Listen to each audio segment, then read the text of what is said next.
Chapter 1. The Trail of the Meat. Dark spruce forest frowned on either side the frozen waterway. The trees had been stripped by a recent wind of their white covering of frost, and they seemed to lean towards each other, black and ominous, in the fading light. A vast silence reigned over the land. The land itself was a desolation, lifeless, without movement, so lone and cold that the spirit of it was not even that of sadness. There was a hint in it of laughter, but of a laughter more terrible than any sadness, a laughter that was mirthless as the smile of the Sphinx, a laughter cold as the frost and partaking of the grimness of infallibility. It was the masterful and incommunicable wisdom of eternity laughing at the futility of life and the effort of life. It was the wild, the savage, frozen-hearted Northland wild. But there was life, abroad in the land and defiant. Down the frozen waterway toiled a string of wolfish dogs. Their bristly fur was rimed with frost. Their breath froze in the air as it left their mouths, spouting forth in spumes of vapor that settled upon the hair of their bodies and formed into crystals of frost. Leather harness was on the dogs, and leather traces attached them to a sled which dragged along behind. The sled was without runners. It was made of stout birch bark, and its full surface rested on the snow. The front end of the sled was turned up, like a scroll, in order to force down and under the bore of soft snow that surged like a wave before it. On the sled, securely lashed, was a long and narrow oblong box. There were other things on the sled, blankets, an axe, and a coffee pot and frying pan, but prominent, occupying most of the space, was the long and narrow oblong box. In advance of the dogs, on wide snowshoes, toiled a man. At the rear of the sled toiled a second man. On the sled, in the box, lay a third man whose toil was over, a man whom the wild had conquered and beaten down until he would never move nor struggle again. It is not the way of the wild to like movement. Life is an offense to it, for life is movement, and the wild aims always to destroy movement. It freezes the water to prevent it running to the sea, it drives the sap out of the trees till they are frozen to their mighty hearts, and most ferociously and terribly of all does the wild harry and crush into submission man who is the most restless of life, ever in revolt against the dictum that all movement must in the end come to the cessation of movement. But at front and rear, unawed and indomitable, toiled the two men who were not yet dead. Their bodies were covered with fur and soft-tanned leather.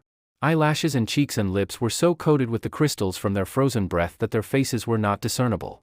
This gave them the seeming of ghostly masks, undertakers in a spectral world at the funeral of some ghost. But under it all they were men, penetrating the land of desolation and mockery and silence, puny adventurers bent on colossal adventure, pitting themselves against the might of a world as remote and alien and pulseless as the abysses of space. They traveled on without speech, saving their breath for the work of their bodies. On every side was the silence, pressing upon them with a tangible presence. It affected their minds as the many atmospheres of deep water affect the body of the diver. It crushed them with the weight of unending vastness and unalterable decree. It crushed them into the remotest recesses of their own minds, pressing out of them, like juices from the grape, all the false ardors and exaltations and undue self-values of the human soul, until they perceived themselves finite and small, specks and motes, moving with weak cunning and little wisdom amidst the play and interplay of the great blind elements and forces. An hour went by, and a second hour. The pale light of the short sunless day was beginning to fade, when a faint far cry arose on the still air. It soared upward with a swift rush, till it reached its topmost note, where it persisted, palpitant and tense, and then slowly died away. It might have been a lost soul wailing, had it not been invested with a certain sad fierceness and hungry eagerness. The front man turned his head until his eyes met the eyes of the man behind. And then, across the narrow oblong box, each nodded to the other. A second cry arose, piercing the silence with needle-like shrillness. Both men located the sound. It was to the rear, somewhere in the snow expanse they had just traversed. A third and answering cry arose, also to the rear and to the left of the second cry. "They're after us, Bill," said the man at the front. His voice sounded hoarse and unreal, and he had spoken with apparent effort. "Meat is scarce," answered his comrade. "I ain't seen a rabbit sign for days." Thereafter they spoke no more, though their ears were keen for the hunting cries that continued to rise behind them. At the fall of darkness they swung the dogs into a cluster of spruce trees on the edge of the waterway and made a camp. The coffin, at the side of the fire, served for seat and table. The wolf dogs, clustered on the far side of the fire, snarled and bickered among themselves, but evinced no inclination to stray off into the darkness. "Seems to me, Henry, they're stayin' remarkable close to camp," Bill commented. Henry, squatting over the fire and settling the pot of coffee with a piece of ice, nodded. Nor did he speak till he had taken his seat on the coffin and begun to eat. "They know where their hides is safe," he said. "They'd sooner eat grub than be grub. They're pretty wise, them dogs." Bill shook his head.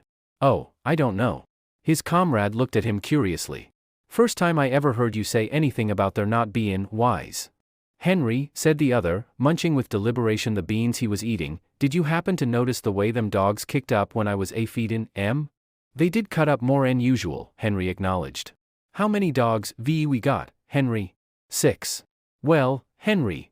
Bill stopped for a moment, in order that his words might gain greater significance. As I was sayin', Henry, we've got 6 dogs. I took 6 fish out of the bag.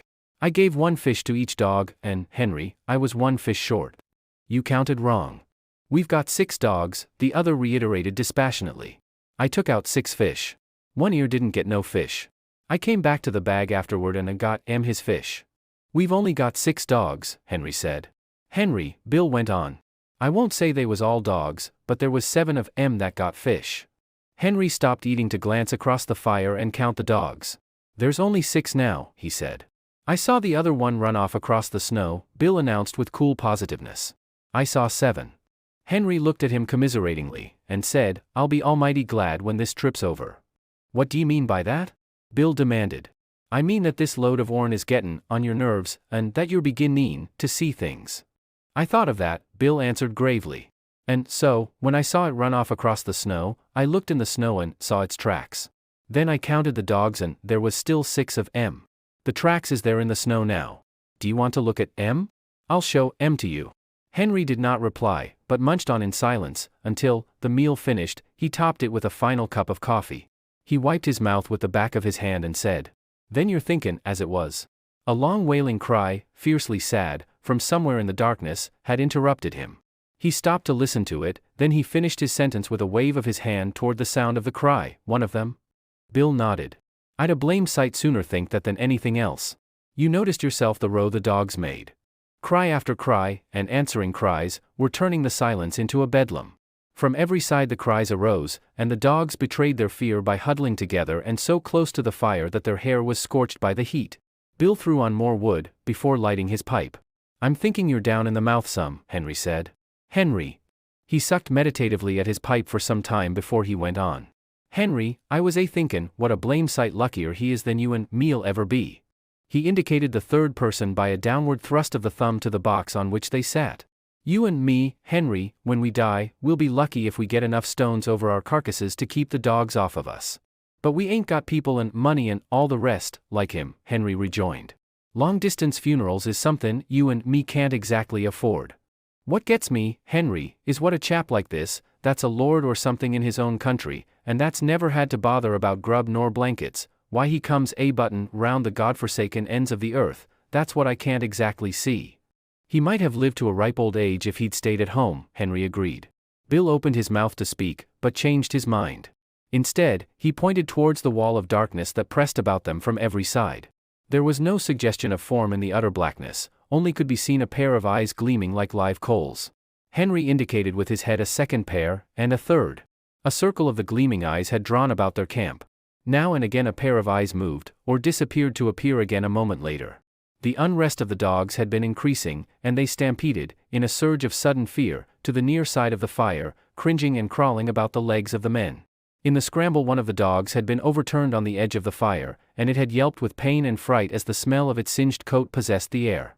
The commotion caused the circle of eyes to shift restlessly for a moment and even to withdraw a bit, but it settled down again as the dogs became quiet. Henry, it's a blame misfortune to be out of ammunition. Bill had finished his pipe and was helping his companion to spread the bed of fur and blanket upon the spruce boughs which he had laid over the snow before supper. Henry grunted, and began unlacing his moccasins. How many cartridges did you say you had left? He asked. 3, came the answer. And I wished 'twas 300. Then I'd show 'em what for, damn 'em. He shook his fist angrily at the gleaming eyes, and began securely to prop his moccasins before the fire. And I wish this cold snap'd break, he went on. It's been 50 below for 2 weeks now. And I wished I'd never started on this trip, Henry. I don't like the looks of it. I don't feel right, somehow. And, while I'm wishin', I wish the trip was over and done with, and you and me sittin' by the fire in Fort McGurry just about now and playing cribbage, that's what I wished. Henry grunted and crawled into bed. As he dozed off he was aroused by his comrade's voice. Say, Henry, that other one that come in and got a fish, why didn't the dogs pitch into it? That's what's both me. You're both Aaron, too much, Bill, came the sleepy response. You was never like this before. You just shut up now, and go to sleep, and you'll be all hunky-dory in the mornin'. Your stomach sour, that's what's both Aaron you. The men slept, breathing heavily, side by side, under the one covering. The fire died down, and the gleaming eyes drew closer the circle they had flung about the camp. The dogs clustered together in fear, now and again snarling menacingly as a pair of eyes drew close. Once their uproar became so loud that Bill woke up. He got out of bed carefully, so as not to disturb the sleep of his comrade, and threw more wood on the fire. As it began to flame up, the circle of eyes drew farther back. He glanced casually at the huddling dogs. He rubbed his eyes and looked at them more sharply. Then he crawled back into the blankets. Henry, he said. Oh, Henry. Henry groaned as he passed from sleep to waking, and demanded, what's wrong now? Nothin', came the answer, only there's 7 of 'em again. I just counted. Henry acknowledged receipt of the information with a grunt that slid into a snore as he drifted back into sleep. In the morning it was Henry who awoke first and routed his companion out of bed.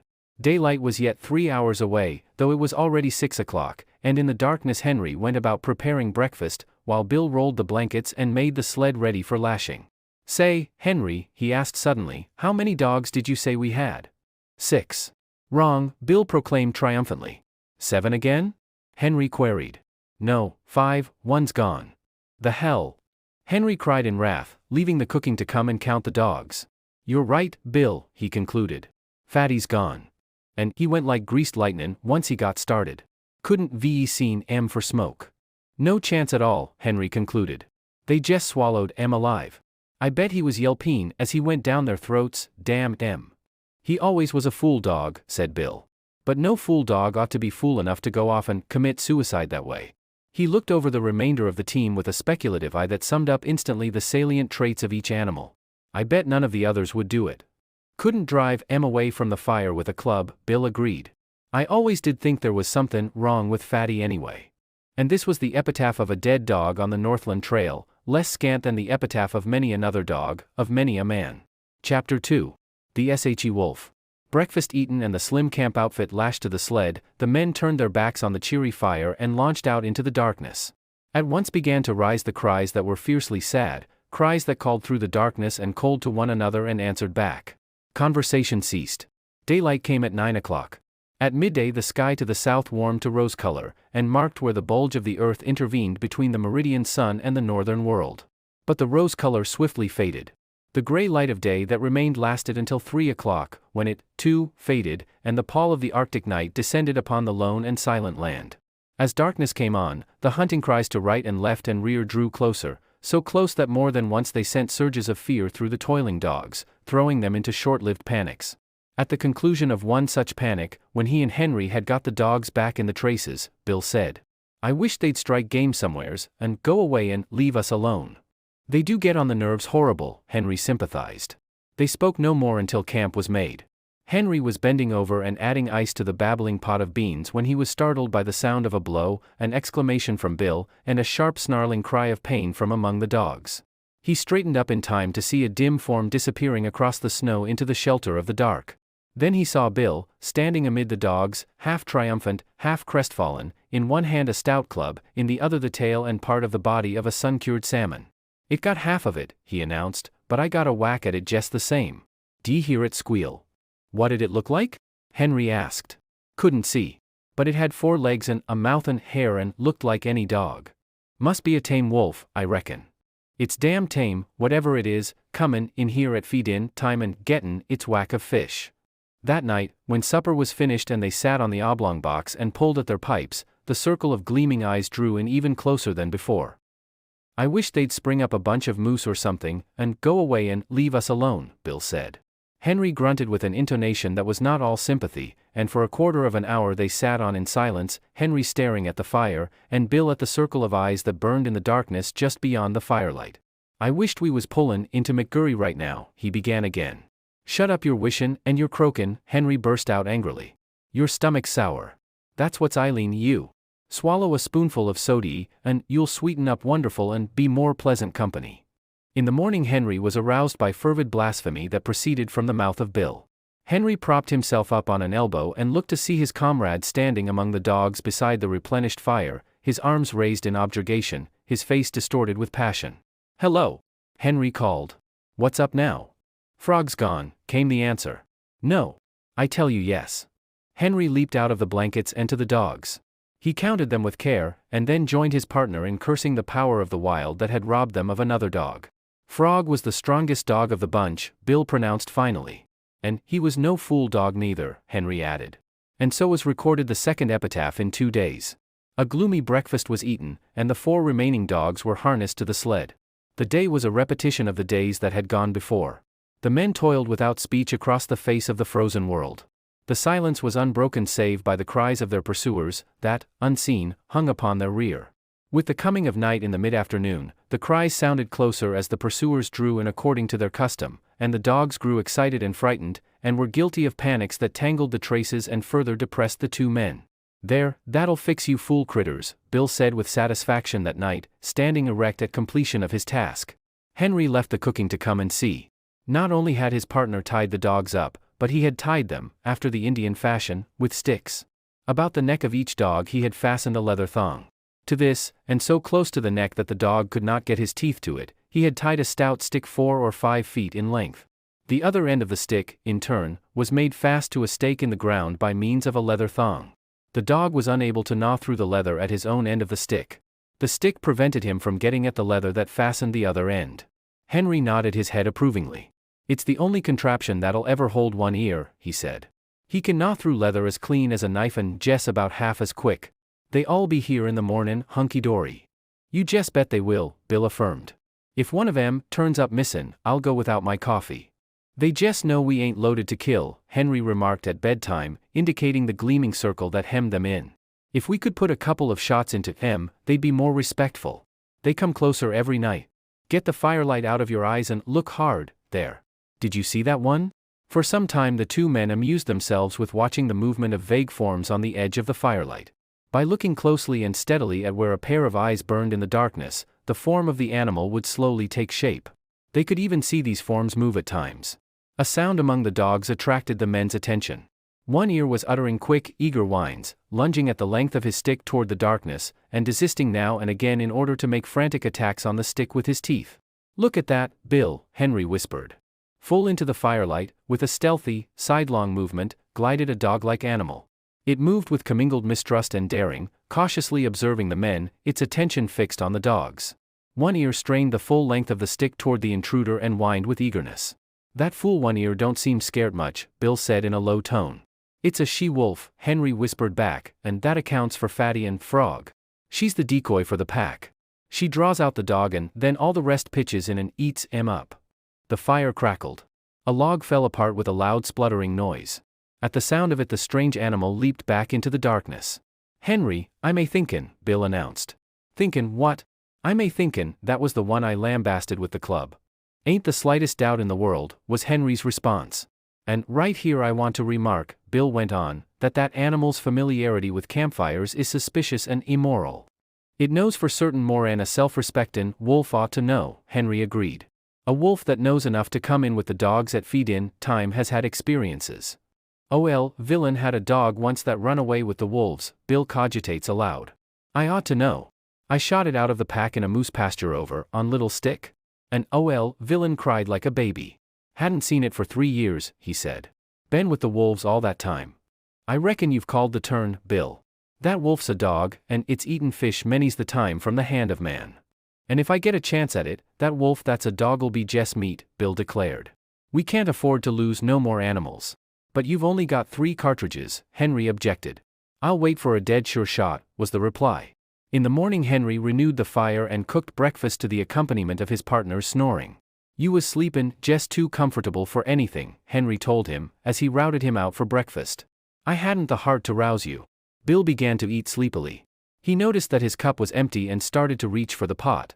But the pot was beyond arm's length and beside Henry. "Say, Henry," he chided gently, "ain't you forgot somethin'?" Henry looked about with great carefulness and shook his head. Bill held up the empty cup. "You don't get no coffee," Henry announced. "Ain't run out?" Bill asked anxiously. "Nope." "Ain't thinkin' it'll hurt my digestion?" "Nope." A flush of angry blood pervaded Bill's face. "Then it's jest warm and anxious I am to be hearin' you explain yourself," he said. Spanker's gone, Henry answered. Without haste, with the air of one resigned to misfortune, Bill turned his head, and from where he sat counted the dogs. How'd it happen? He asked apathetically. Henry shrugged his shoulders. Don't know. Unless one ear gnawed loose. He couldn't a done it himself, that's sure. The darned cuss. Bill spoke gravely and slowly, with no hint of the anger that was raging within. Just because he couldn't chew himself loose, he chews Spanker loose. Well, Spanker's troubles is over anyway. I guess he's digested by this time and, cavortin' over the landscape in the bellies of 20 different wolves, was Henry's epitaph on this, the latest lost dog. Have some coffee, Bill. But Bill shook his head. Go on, Henry pleaded, elevating the pot. Bill shoved his cup aside. I'll be ding-dong-dongate if I do. I said I wouldn't if airy dog turned up missin', and I won't. It's darn good coffee, Henry said enticingly. But Bill was stubborn, and he ate a dry breakfast washed down with mumbled curses at one ear for the trick he had played. I'll tie 'em up out of reach of each other tonight, Bill said, as they took the trail. They had traveled little more than 100 yards, when Henry, who was in front, bent down and picked up something with which his snowshoe had collided. It was dark, and he could not see it, but he recognized it by the touch. He flung it back, so that it struck the sled and bounced along until it fetched up on Bill's snowshoes. Meb, you'll need that in your business, Henry said. Bill uttered an exclamation. It was all that was left of Spanker, the stick with which he had been tied. They ate hide and all, Bill announced. The stick's as clean as a whistle. They've ate the leather off in both ends. They're damn hungry, Henry, and they'll have you and me guessin' before this trip's over. Henry laughed defiantly. I ain't been trailed this way by wolves before, but I've gone through a whole lot worse and kept my health. Takes more'n a handful of them pesky critters to do for yours truly, Bill, my son. I don't know, Bill muttered ominously. Well, you'll know all right when we pull into McGurry. I ain't feelin' special enthusiastic, Bill persisted. You're off color, that's what's the matter with you, Henry dogmatized. What you need is quinine, and I'm goin' to dose you up stiff as soon as we make McGurry. Bill grunted his disagreement with the diagnosis, and lapsed into silence. The day was like all the days. Light came at 9 o'clock. At 12 o'clock the southern horizon was warmed by the unseen sun, and then began the cold gray of afternoon that would merge, 3 hours later, into night. It was just after the sun's futile effort to appear, that Bill slipped the rifle from under the sled lashings and said, You keep right on, Henry, I'm goin' to see what I can see. You'd better stick by the sled, his partner protested. You've only got 3 cartridges, and there's no tellin' what might happen. Who's croaking now? Bill demanded triumphantly. Henry made no reply, and plodded on alone, though often he cast anxious glances back into the gray solitude where his partner had disappeared. An hour later, taking advantage of the cut-offs around which the sled had to go, Bill arrived. They're scattered and rangin' along wide, he said, keeping up with us and lookin' for game at the same time. You see, they're sure of us, only they know they've got to wait to get us. In the meantime they're willin' to pick up anything eatable that comes handy. You mean they think they're sure of us, Henry objected pointedly. But Bill ignored him. I seen some of them. They're pretty thin. They ain't had a bite in weeks I reckon, outside of Fatty and Frog and Spanker, and there's so many of 'em that didn't go far. They're remarkable thin. Their ribs is like washboards, and their stomachs is right up against their backbones. They're pretty desperate, I can tell you. They'll be goin' mad, yet, and then watch out. A few minutes later, Henry, who was now traveling behind the sled, emitted a low, warning whistle. Bill turned and looked, then quietly stopped the dogs. To the rear, from around the last bend and plainly into view, on the very trail they had just covered, trotted a furry, slinking form. Its nose was to the trail, and it trotted with a peculiar, sliding, effortless gait. When they halted, it halted, throwing up its head and regarding them steadily with nostrils that twitched as it caught and studied the scent of them. It's the she-wolf, Bill answered. The dogs had lain down in the snow, and he walked past them to join his partner in the sled. Together they watched the strange animal that had pursued them for days and that had already accomplished the destruction of half their dog team. After a searching scrutiny, the animal trotted forward a few steps. This it repeated several times, till it was a short 100 yards away. It paused, head up, close by a clump of spruce trees, and with sight and scent studied the outfit of the watching men. It looked at them in a strangely wistful way, after the manner of a dog, but in its wistfulness there was none of the dog affection. It was a wistfulness bred of hunger, as cruel as its own fangs, as merciless as the frost itself. It was large for a wolf, its gaunt frame advertising the lines of an animal that was among the largest of its kind. Stands pretty close to 2 feet and a half at the shoulders, Henry commented. and I'll bet it ain't far from 5 feet long. Kind of strange color for a wolf, was Bill's criticism. I never seen a red wolf before. Looks almost cinnamon to me. The animal was certainly not cinnamon colored. Its coat was the true wolf coat. The dominant color was gray, and yet there was to it a faint reddish hue, a hue that was baffling, that appeared and disappeared, that was more like an illusion of the vision, now gray, distinctly gray, and again giving hints and glints of a vague redness of color not classifiable in terms of ordinary experience. Looks for all the world like a big husky sled dog, Bill said. I wouldn't be surprised to see it wag its tail. Hello, you husky, he called. Come here, you whatever your name is. Ain't a bit scared of you, Henry laughed. Bill waved his hand at it threateningly and shouted loudly, but the animal betrayed no fear. The only change in it that they could notice was an accession of alertness. It still regarded them with the merciless wistfulness of hunger. They were meat, and it was hungry, and it would like to go in and eat them if it dared.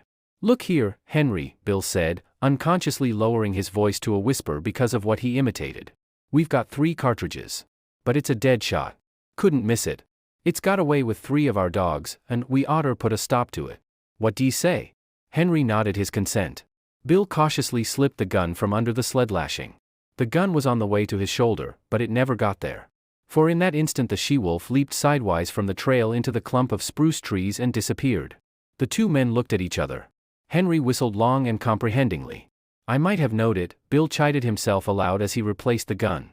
Of course a wolf that knows enough to come in with the dogs at feed-in time, know all about shooting irons. I tell you right now, Henry, that critter's the cause of all our trouble. We'd have 6 dogs at the present time, 'stead of 3, if it wasn't for her. And I tell you right now, Henry, I'm goin' to get her. She's too smart to be shot in the open. But I'm goin' to lay for her. I'll bushwhack her as sure as my name is Bill. You needn't stray off too far in doin' it, his partner admonished. If that pack ever starts to jump you, them 3 cartridges be with no more 'n 3 whoops in hell. Them animals is damn hungry, and once they start in, they'll sure get you, Bill. They camped early that night. 3 dogs could not drag the sled so fast nor for so long hours as could 6, and they were showing unmistakable signs of playing out. And the men went early to bed, Bill first seeing to it that the dogs were tied out of gnawing reach of one another. But the wolves were growing bolder, and the men were aroused more than once from their sleep. So near did the wolves approach, that the dogs became frantic with terror, and it was necessary to replenish the fire from time to time in order to keep the adventurous marauders at safer distance. I've heard sailors talk of sharks followin' a ship, Bill remarked, as he crawled back into the blankets after one such replenishing of the fire. Well, them wolves is land sharks. They know their business better'n we do, and they ain't holdin' our trail this way for their health. They're goin' to get us. They're sure goin' to get us, Henry. They've half got you ready, talkin' like that, Henry retorted sharply. A man's half licked when he says he is. And you're half eaten from the way you're goin' on about it. They've got away with better men than you and me, Bill answered. Oh, shut up your croakin'. You make me all fired tired. Henry rolled over angrily on his side, but was surprised that Bill made no similar display of temper. This was not Bill's way, for he was easily angered by sharp words. Henry thought long over it before he went to sleep, and as his eyelids fluttered down and he dozed off, the thought in his mind was, there's no mistakin' it, Bill's almighty blue. I'll have to cheer him up tomorrow. Chapter 3. The Hunger Cry. The day began auspiciously. They had lost no dogs during the night, and they swung out upon the trail and into the silence, the darkness, and the cold with spirits that were fairly light. Bill seemed to have forgotten his forebodings of the previous night, and even waxed facetious with the dogs when, at midday, they overturned the sled on a bad piece of trail. It was an awkward mix-up. The sled was upside down and jammed between a tree trunk and a huge rock, and they were forced to unharness the dogs in order to straighten out the tangle. The 2 men were bent over the sled and trying to right it, when Henry observed One Ear sidling away. Here, you, One Ear, he cried, straightening up and turning around on the dog. But One Ear broke into a run across the snow, his traces trailing behind him. And there, out in the snow of their back track, was the she-wolf waiting for him. As he neared her, he became suddenly cautious. He slowed down to an alert and mincing walk and then stopped. He regarded her carefully and dubiously, yet desirefully. She seemed to smile at him, showing her teeth in an ingratiating rather than a menacing way. She moved toward him a few steps, playfully, and then halted. One Ear drew near to her, still alert and cautious, his tail and ears in the air, his head held high. He tried to sniff noses with her, but she retreated playfully and coyly. Every advance on his part was accompanied by a corresponding retreat on her part. Step by step she was luring him away from the security of his human companionship. Once, as though a warning had in vague ways flitted through his intelligence, he turned his head and looked back at the overturned sled, at his teammates, and at the two men who were calling to him. But whatever idea was forming in his mind was dissipated by the she-wolf, who advanced upon him, sniffed noses with him for a fleeting instant, and then resumed her coy retreat before his renewed advances. In the meantime, Bill had bethought himself of the rifle. But it was jammed beneath the overturned sled, and by the time Henry had helped him to right the load, One Ear and the she-wolf were too close together and the distance too great to risk a shot. Too late One Ear learned his mistake. Before they saw the cause, the two men saw him turn and start to run back toward them. Then, approaching at right angles to the trail and cutting off his retreat, they saw a dozen wolves, lean and gray, bounding across the snow. On the instant, the she-wolf's coyness and playfulness disappeared. With a snarl she sprang upon One Ear. He thrust her off with his shoulder, and, his retreat cut off and still intent on regaining the sled, he altered his course in an attempt to circle around to it. More wolves were appearing every moment and joining in the chase. The she-wolf was one leap behind One Ear and holding her own. "Where are you going?" Henry suddenly demanded, laying his hand on his partner's arm. Bill shook it off. "I won't stand it," he said. "They ain't a-goin' to get any more of our dogs if I can help it." Gun in hand, he plunged into the underbrush that lined the side of the trail. His intention was apparent enough. Taking the sled as the center of the circle that One Ear was making, Bill planned to tap that circle at a point in advance of the pursuit. With his rifle, in the broad daylight, it might be possible for him to awe the wolves and save the dog. "Say, Bill!" Henry called after him.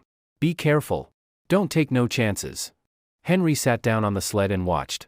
There was nothing else for him to do. Bill had already gone from sight, but now and again, appearing and disappearing amongst the underbrush and the scattered clumps of spruce, could be seen One Ear. Henry judged his case to be hopeless. The dog was thoroughly alive to its danger, but it was running on the outer circle while the wolf pack was running on the inner and shorter circle. It was vain to think of One Ear so outdistancing his pursuers as to be able to cut across their circle in advance of them and to regain the sled. The different lines were rapidly approaching a point. Somewhere out there in the snow, screened from his sight by trees and thickets, Henry knew that the wolf pack, One Ear, and Bill were coming together. All too quickly, far more quickly than he had expected, it happened.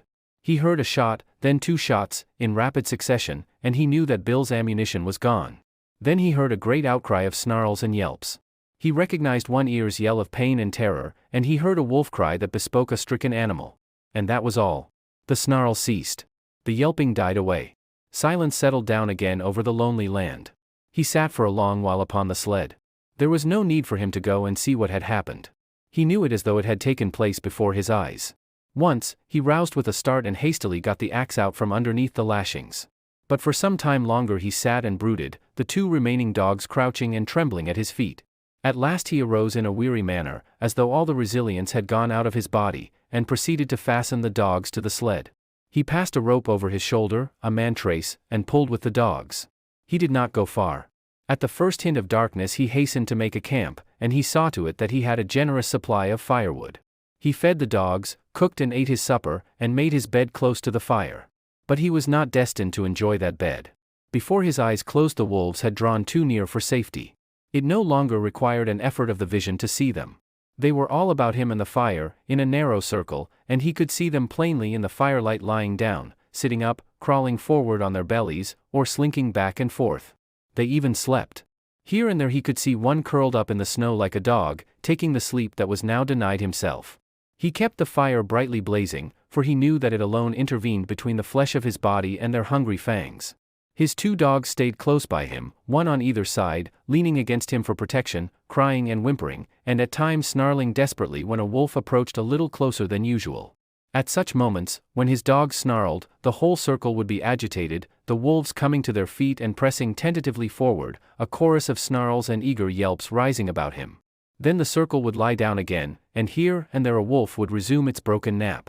But this circle had a continuous tendency to draw in upon him. Bit by bit, an inch at a time, with here a wolf bellying forward, and there a wolf bellying forward, the circle would narrow until the brutes were almost within springing distance. Then he would seize brands from the fire and hurl them into the pack. A hasty drawing back always resulted, accompanied by angry yelps and frightened snarls when a well-aimed brand struck and scorched a too daring animal. Morning found the man haggard and worn, wide-eyed from want of sleep. He cooked breakfast in the darkness, and at 9 o'clock, when, with the coming of daylight, the wolf pack drew back, he set about the task he had planned through the long hours of the night. Chopping down young saplings, he made them crossbars of a scaffold by lashing them high up to the trunks of standing trees. Using the sled lashing for a heaving rope, and with the aid of the dogs, he hoisted the coffin to the top of the scaffold. "They got Bill, and they may get me, but they'll sure never get you, young man," he said, addressing the dead body in its tree sepulchre. Then he took the trail, the lightened sled bounding along behind the willing dogs, for they, too, knew that safety lay open in the gaining of Fort McGurry. The wolves were now more open in their pursuit, trotting sedately behind and ranging along on either side, their red tongues lolling out, their lean sides showing the undulating ribs with every movement. They were very lean, mere skin bags stretched over bony frames, with strings for muscles, so lean that Henry found it in his mind to marvel that they still kept their feet and did not collapse forthright in the snow. He did not dare travel until dark. At midday, not only did the sun warm the southern horizon, but it even thrust its upper rim, pale and golden, above the skyline. He received it as a sign. The days were growing longer. The sun was returning. But scarcely had the cheer of its light departed, than he went into camp. There were still several hours of gray daylight and somber twilight, and he utilized them in chopping an enormous supply of firewood. With night came horror. Not only were the starving wolves growing bolder, but lack of sleep was telling upon Henry. He dozed despite himself, crouching by the fire, the blankets about his shoulders, the axe between his knees, and on either side a dog pressing close against him. He awoke once and saw in front of him, not a dozen feet away, a big gray wolf, one of the largest of the pack. And even as he looked, the brute deliberately stretched himself after the manner of a lazy dog, yawning full in his face and looking upon him with a possessive eye, as if, in truth, he were merely a delayed meal that was soon to be eaten. This certitude was shown by the whole pack. Fully a score he could count, staring hungrily at him or calmly sleeping in the snow. They reminded him of children gathered about a spread table and awaiting permission to begin to eat. And he was the food they were to eat. He wondered how and when the meal would begin. As he piled wood on the fire, he discovered an appreciation of his own body which he had never felt before. He watched his moving muscles and was interested in the cunning mechanism of his fingers. By the light of the fire he crooked his fingers slowly and repeatedly, now one at a time, now all together, spreading them wide or making quick gripping movements. He studied the nail formation, and prodded the fingertips, now sharply, and again softly, gauging the while the nerve sensations produced. It fascinated him, and he grew suddenly fond of this subtle flesh of his that worked so beautifully and smoothly and delicately.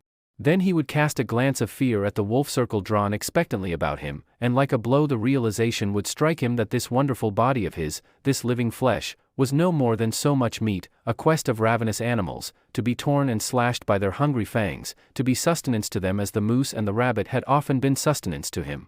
He came out of a doze that was half nightmare, to see the red-hued she-wolf before him. She was not more than half a dozen feet away, sitting in the snow and wistfully regarding him. The two dogs were whimpering and snarling at his feet, but she took no notice of them. She was looking at the man, and for some time he returned her look. There was nothing threatening about her.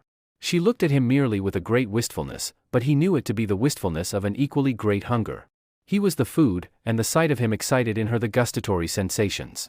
Her mouth opened, the saliva drooled forth, and she licked her chops with the pleasure of anticipation.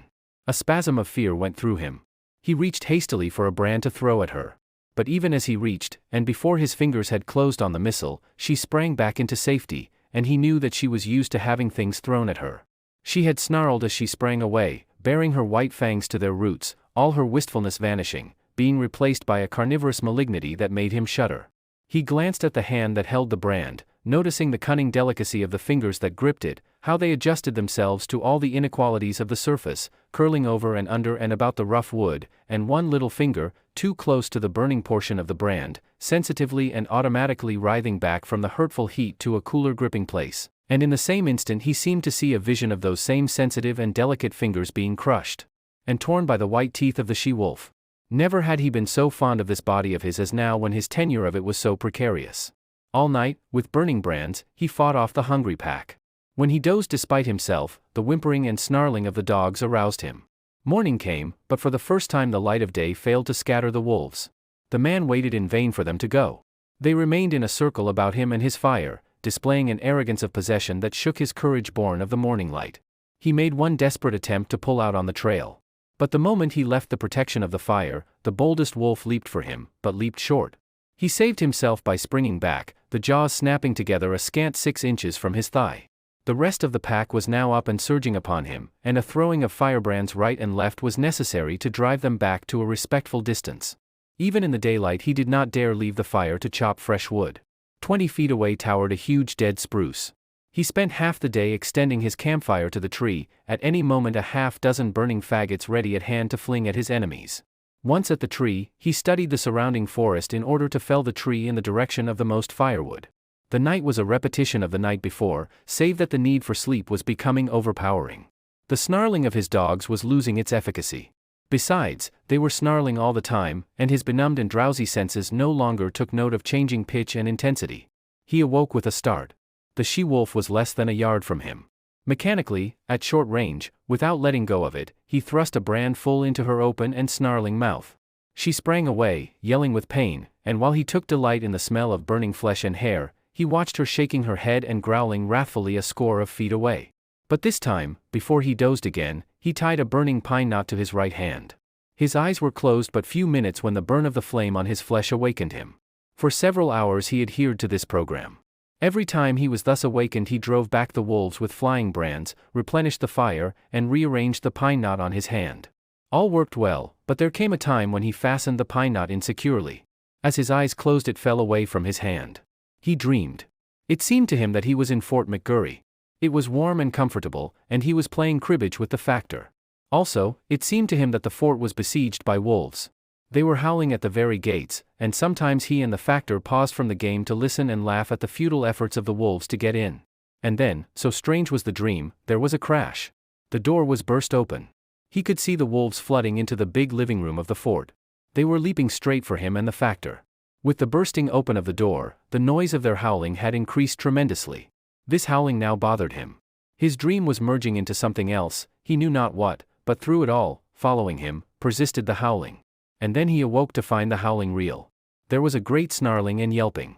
The wolves were rushing him. They were all about him and upon him. The teeth of one had closed upon his arm. Instinctively he leaped into the fire, and as he leaped, he felt the sharp slash of teeth that tore through the flesh of his leg. Then began a fire fight. His stout mittens temporarily protected his hands, and he scooped live coals into the air in all directions, until the campfire took on the semblance of a volcano. But it could not last long. His face was blistering in the heat, his eyebrows and lashes were singed off, and the heat was becoming unbearable to his feet. With a flaming brand in each hand, he sprang to the edge of the fire. The wolves had been driven back. On every side, wherever the live coals had fallen, the snow was sizzling, and every little while a retiring wolf, with wild leap and snort and snarl, announced that one such live coal had been stepped upon. Flinging his brands at the nearest of his enemies, the man thrust his smoldering mittens into the snow and stamped about to cool his feet. His 2 dogs were missing, and he well knew that they had served as a course in the protracted meal which had begun days before with Fatty, the last course of which would likely be himself in the days to follow. "You ain't got me yet," he cried, savagely shaking his fist at the hungry beasts, and at the sound of his voice the whole circle was agitated. There was a general snarl, and the she-wolf slid up close to him across the snow and watched him with hungry wistfulness. He set to work to carry out a new idea that had come to him. He extended the fire into a large circle. Inside this circle he crouched, his sleeping outfit under him as a protection against the melting snow. When he had thus disappeared within his shelter of flame, the whole pack came curiously to the rim of the fire to see what had become of him. Hitherto they had been denied access to the fire, and they now settled down in a close-drawn circle, like so many dogs, blinking and yawning and stretching their lean bodies in the unaccustomed warmth. Then the she-wolf sat down, pointed her nose at a star, and began to howl. One by one the wolves joined her, till the whole pack, on haunches, with noses pointed skyward, was howling its hunger cry. Dawn came, and daylight. The fire was burning low. The fuel had run out, and there was need to get more. The man attempted to step out of his circle of flame, but the wolves surged to meet him. Burning brands made them spring aside, but they no longer sprang back. In vain he strove to drive them back. As he gave up and stumbled inside his circle, a wolf leaped for him, missed, and landed with all 4 feet in the coals. It cried out with terror, at the same time snarling, and scrambled back to cool its paws in the snow. The man sat down on his blankets in a crouching position. His body leaned forward from the hips. His shoulders, relaxed and drooping, and his head on his knees advertised that he had given up the struggle. Now and again he raised his head to note the dying down of the fire. The circle of flame and coals was breaking into segments with openings in between. These openings grew in size, the segments diminished. "I guess you can come and get me any time," he mumbled. "Anyway, I'm going to sleep." Once he awakened, and in an opening in the circle, directly in front of him, he saw the she-wolf gazing at him. Again he awakened, a little later, though it seemed hours to him. A mysterious change had taken place, so mysterious a change that he was shocked wider awake. Something had happened.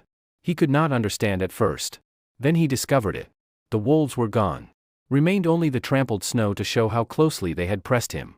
Sleep was welling up and gripping him again, his head was sinking down upon his knees, when he roused with a sudden start. There were cries of men, and churn of sleds, the creaking of harnesses, and the eager whimpering of straining dogs.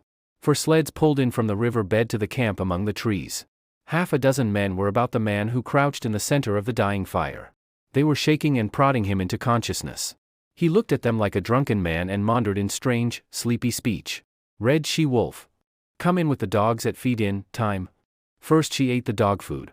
Then she ate the dogs. And after that she ate Bill. "Where's Lord Alfred?" one of the men bellowed in his ear, shaking him roughly. He shook his head slowly. "No, she didn't eat him. He's roostin' in a tree at the last camp." "Dead?" the man shouted. "And in a box," Henry answered. He jerked his shoulder petulantly away from the grip of his questioner. "Say, you lemme alone. I'm just plump tuckered out. Goo night, everybody." His eyes fluttered and went shut. His chin fell forward on his chest. And even as they eased him down upon the blankets his snores were rising on the frosty air. But there was another sound. Far and faint it was, in the remote distance, the cry of the hungry wolf pack as it took the trail of other meat than the man it had just missed. Part 2. Chapter 1. The Battle of the Fangs.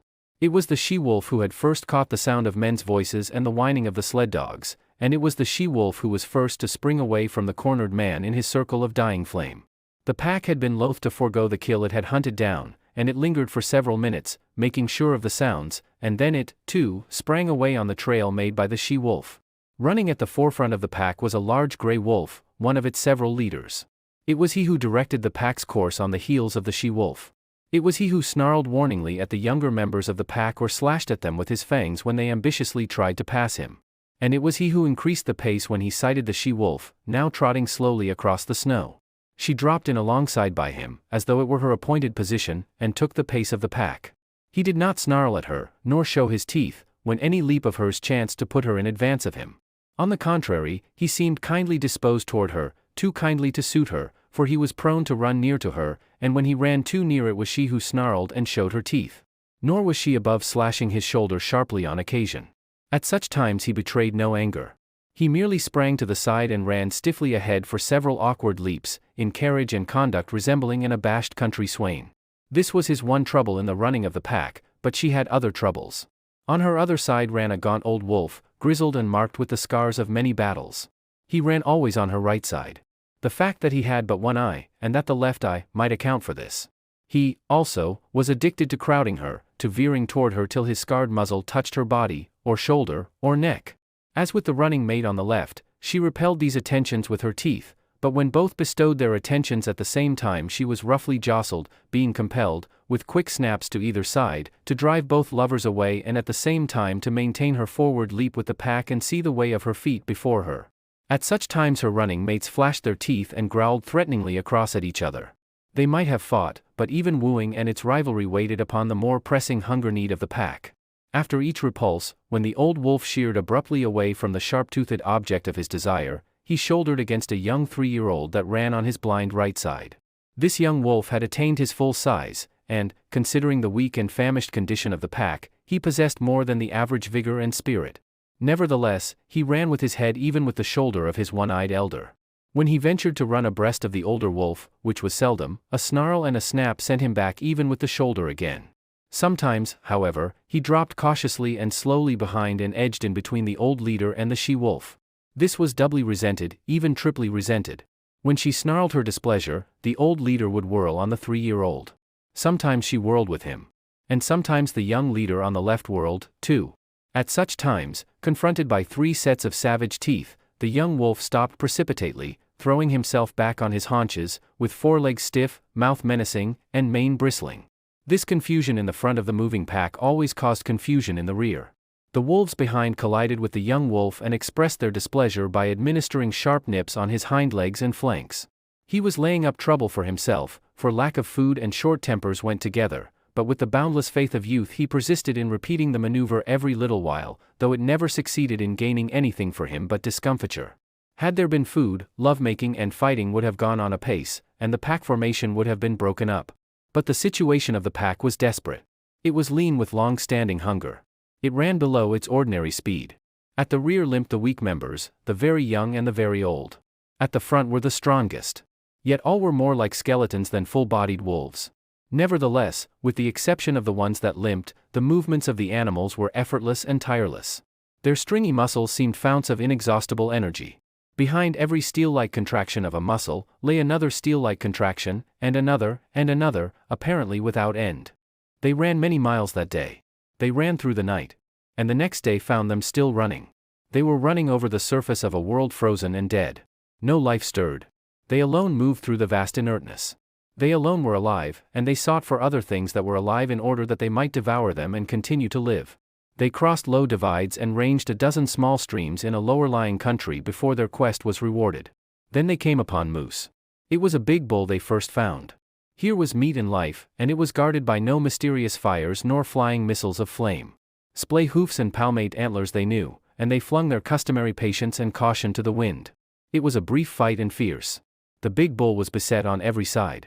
He ripped them open or split their skulls with shrewdly driven blows of his great hoofs. He crushed them and broke them on his large horns. He stamped them into the snow under him in the wallowing struggle. But he was foredoomed, and he went down with the she-wolf tearing savagely at his throat, and with other teeth fixed everywhere upon him, devouring him alive, before ever his last struggle ceased or his last damage had been wrought. There was food in plenty. The bull weighed over 800 pounds, fully 20 pounds of meat per mouth for the 40-odd wolves of the pack. But if they could fast prodigiously, they could feed prodigiously, and soon a few scattered bones were all that remained of the splendid live brute that had faced the pack a few hours before. There was now much resting and sleeping. With full stomachs, bickering and quarreling began among the younger males, and this continued through the few days that followed before the breaking up of the pack. The famine was over. The wolves were now in the country of game, and though they still hunted in pack, they hunted more cautiously, cutting out heavy cows or crippled old bulls from the small moose herds they ran across. There came a day, in this land of plenty, when the wolf pack split in half and went in different directions. The she-wolf, the young leader on her left, and the one-eyed elder on her right, led their half of the pack down to the Mackenzie River and across into the lake country to the east. Each day this remnant of the pack dwindled. 2 by 2, male and female, the wolves were deserting. Occasionally a solitary male was driven out by the sharp teeth of his rivals. In the end there remained only 4, the she-wolf, the young leader, the one-eyed one, and the ambitious 3-year-old. The she-wolf had by now developed a ferocious temper. Her 3 suitors all bore the marks of her teeth. Yet they never replied in kind, never defended themselves against her. They turned their shoulders to her most savage slashes, and with wagging tails and mincing steps strove to placate her wrath. But if they were all mildness toward her, they were all fierceness toward one another. The 3-year-old grew too ambitious in his fierceness. He caught the one-eyed elder on his blind side and ripped his ear into ribbons. Though the grizzled old fellow could see only on one side, against the youth and vigor of the other he brought into play the wisdom of long years of experience. His lost eye and his scarred muzzle bore evidence to the nature of his experience. He had survived too many battles to be in doubt for a moment about what to do. The battle began fairly, but it did not end fairly. There was no telling what the outcome would have been, for the third wolf joined the elder, and together, old leader and young leader, they attacked the ambitious 3-year-old and proceeded to destroy him. He was beset on either side by the merciless fangs of his erstwhile comrades. Forgotten were the days they had hunted together, the game they had pulled down, the famine they had suffered. That business was a thing of the past. The business of love was at hand, ever a sterner and crueler business than that of food-getting. And in the meanwhile, the she-wolf, the cause of it all, sat down contentedly on her haunches and watched. She was even pleased. This was her day, and it came not often, when manes bristled, and Fang smote Fang or ripped and tore the yielding flesh, all for the possession of her. And in the business of love the 3-year-old, who had made this his first adventure upon it, yielded up his life. On either side of his body stood his 2 rivals. They were gazing at the she-wolf, who sat smiling in the snow. But the elder leader was wise, very wise, in love even as in battle. The younger leader turned his head to lick a wound on his shoulder. The curve of his neck was turned toward his rival. With his one eye the elder saw the opportunity. He darted in low and closed with his fangs. It was a long, ripping slash, and deep as well. His teeth, in passing, burst the wall of the great vein of the throat. Then he leaped clear. The young leader snarled terribly, but his snarl broke midmost into a tickling cough. Bleeding and coughing, already stricken, he sprang at the elder and fought while life faded from him, his legs going weak beneath him, the light of day dulling on his eyes, his blows and springs falling shorter and shorter. And all the while the she-wolf sat on her haunches and smiled. She was made glad in vague ways by the battle, for this was the love-making of the wild, the sex tragedy of the natural world that was tragedy only to those that died. To those that survived it was not tragedy, but realization and achievement. When the young leader lay in the snow and moved no more, One Eye stalked over to the she-wolf. His carriage was one of mingled triumph and caution. He was plainly expectant of a rebuff, and he was just as plainly surprised when her teeth did not flash out at him in anger. For the first time she met him with a kindly manner. She sniffed noses with him, and even condescended to leap about and frisk and play with him in quite puppyish fashion. And he, for all his gray years and sage experience, behaved quite as puppyishly and even a little more foolishly. Forgotten already were the vanquished rivals and the love-tale red written on the snow. Forgotten, save once, when old One Eye stopped for a moment to lick his stiffening wounds. Then it was that his lips half writhed into a snarl, and the hair of his neck and shoulders involuntarily bristled, while he half crouched for a spring, his claws spasmodically clutching into the snow surface for firmer footing. But it was all forgotten the next moment, as he sprang after the she-wolf, who was coyly leading him a chase through the woods. After that they ran side by side, like good friends who have come to an understanding. The days passed by, and they kept together, hunting their meat and killing and eating it in common. After a time the she-wolf began to grow restless. She seemed to be searching for something that she could not find. The hollows under fallen trees seemed to attract her, and she spent much time nosing about among the larger snow-piled crevices in the rocks and in the caves of overhanging banks. Old One Eye was not interested at all, but he followed her good-naturedly in her quest, and when her investigations in particular places were unusually protracted, he would lie down and wait until she was ready to go on. They did not remain in one place, but traveled across country until they regained the Mackenzie River, down which they slowly went, leaving it often to hunt game along the small streams that entered it, but always returning to it again. Sometimes they chanced upon other wolves, usually in pairs, but there was no friendliness of intercourse displayed on either side, no gladness at meeting, no desire to return to the pack formation. Several times they encountered solitary wolves. These were always males, and they were pressingly insistent on joining with One Eye and his mate. This he resented, and when she stood shoulder to shoulder with him, bristling and showing her teeth, the aspiring solitary ones would back off, turn tail, and continue on their lonely way. One moonlight night, running through the quiet forest, One Eye suddenly halted. His muzzle went up, his tail stiffened, and his nostrils dilated as he scented the air. One foot also he held up, after the manner of a dog. He was not satisfied, and he continued to smell the air, striving to understand the message borne upon it to him. One careless sniff had satisfied his mate, and she trotted on to reassure him. Though he followed her, he was still dubious, and he could not forbear an occasional halt in order more carefully to study the warning. She crept out cautiously on the edge of a large open space in the midst of the trees. For some time she stood alone. Then One Eye, creeping and crawling, every sense on the alert, every hair radiating infinite suspicion, joined her. They stood side by side, watching and listening and smelling. To their ears came the sounds of dogs wrangling and scuffling, the guttural cries of men, the sharper voices of scolding women, and once the shrill and plaintive cry of a child. With the exception of the huge bulks of the skin lodges, little could be seen save the flames of the fire, broken by the movements of intervening bodies, and the smoke rising slowly on the quiet air. But to their nostrils came the myriad smells of an Indian camp, carrying a story that was largely incomprehensible to One Eye, but every detail of which the she-wolf knew. She was strangely stirred, and sniffed with an increasing delight. But old One Eye was doubtful. He betrayed his apprehension, and started tentatively to go. She turned and touched his neck with her muzzle in a reassuring way, then regarded the camp again. A new wistfulness was in her face, but it was not the wistfulness of hunger.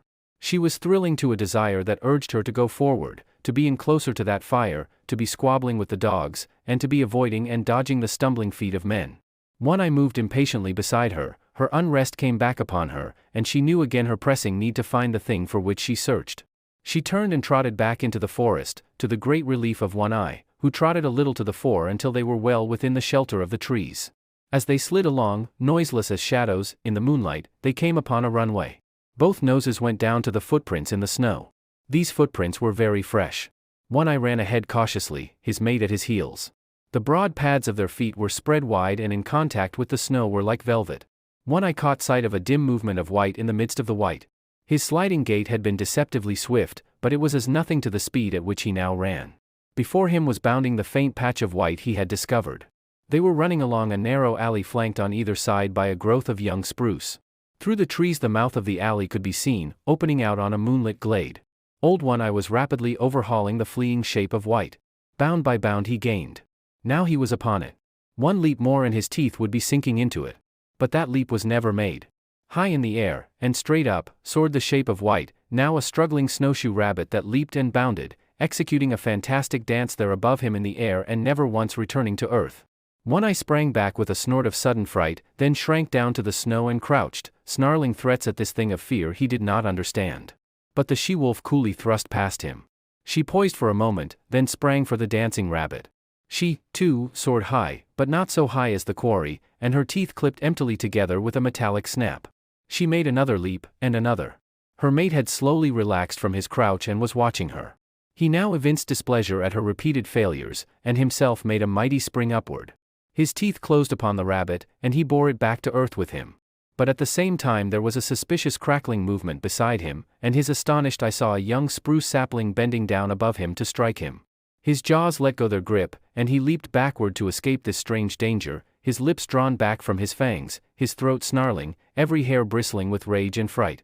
And in that moment the sapling reared its slender length upright and the rabbit soared dancing in the air again. The she-wolf was angry.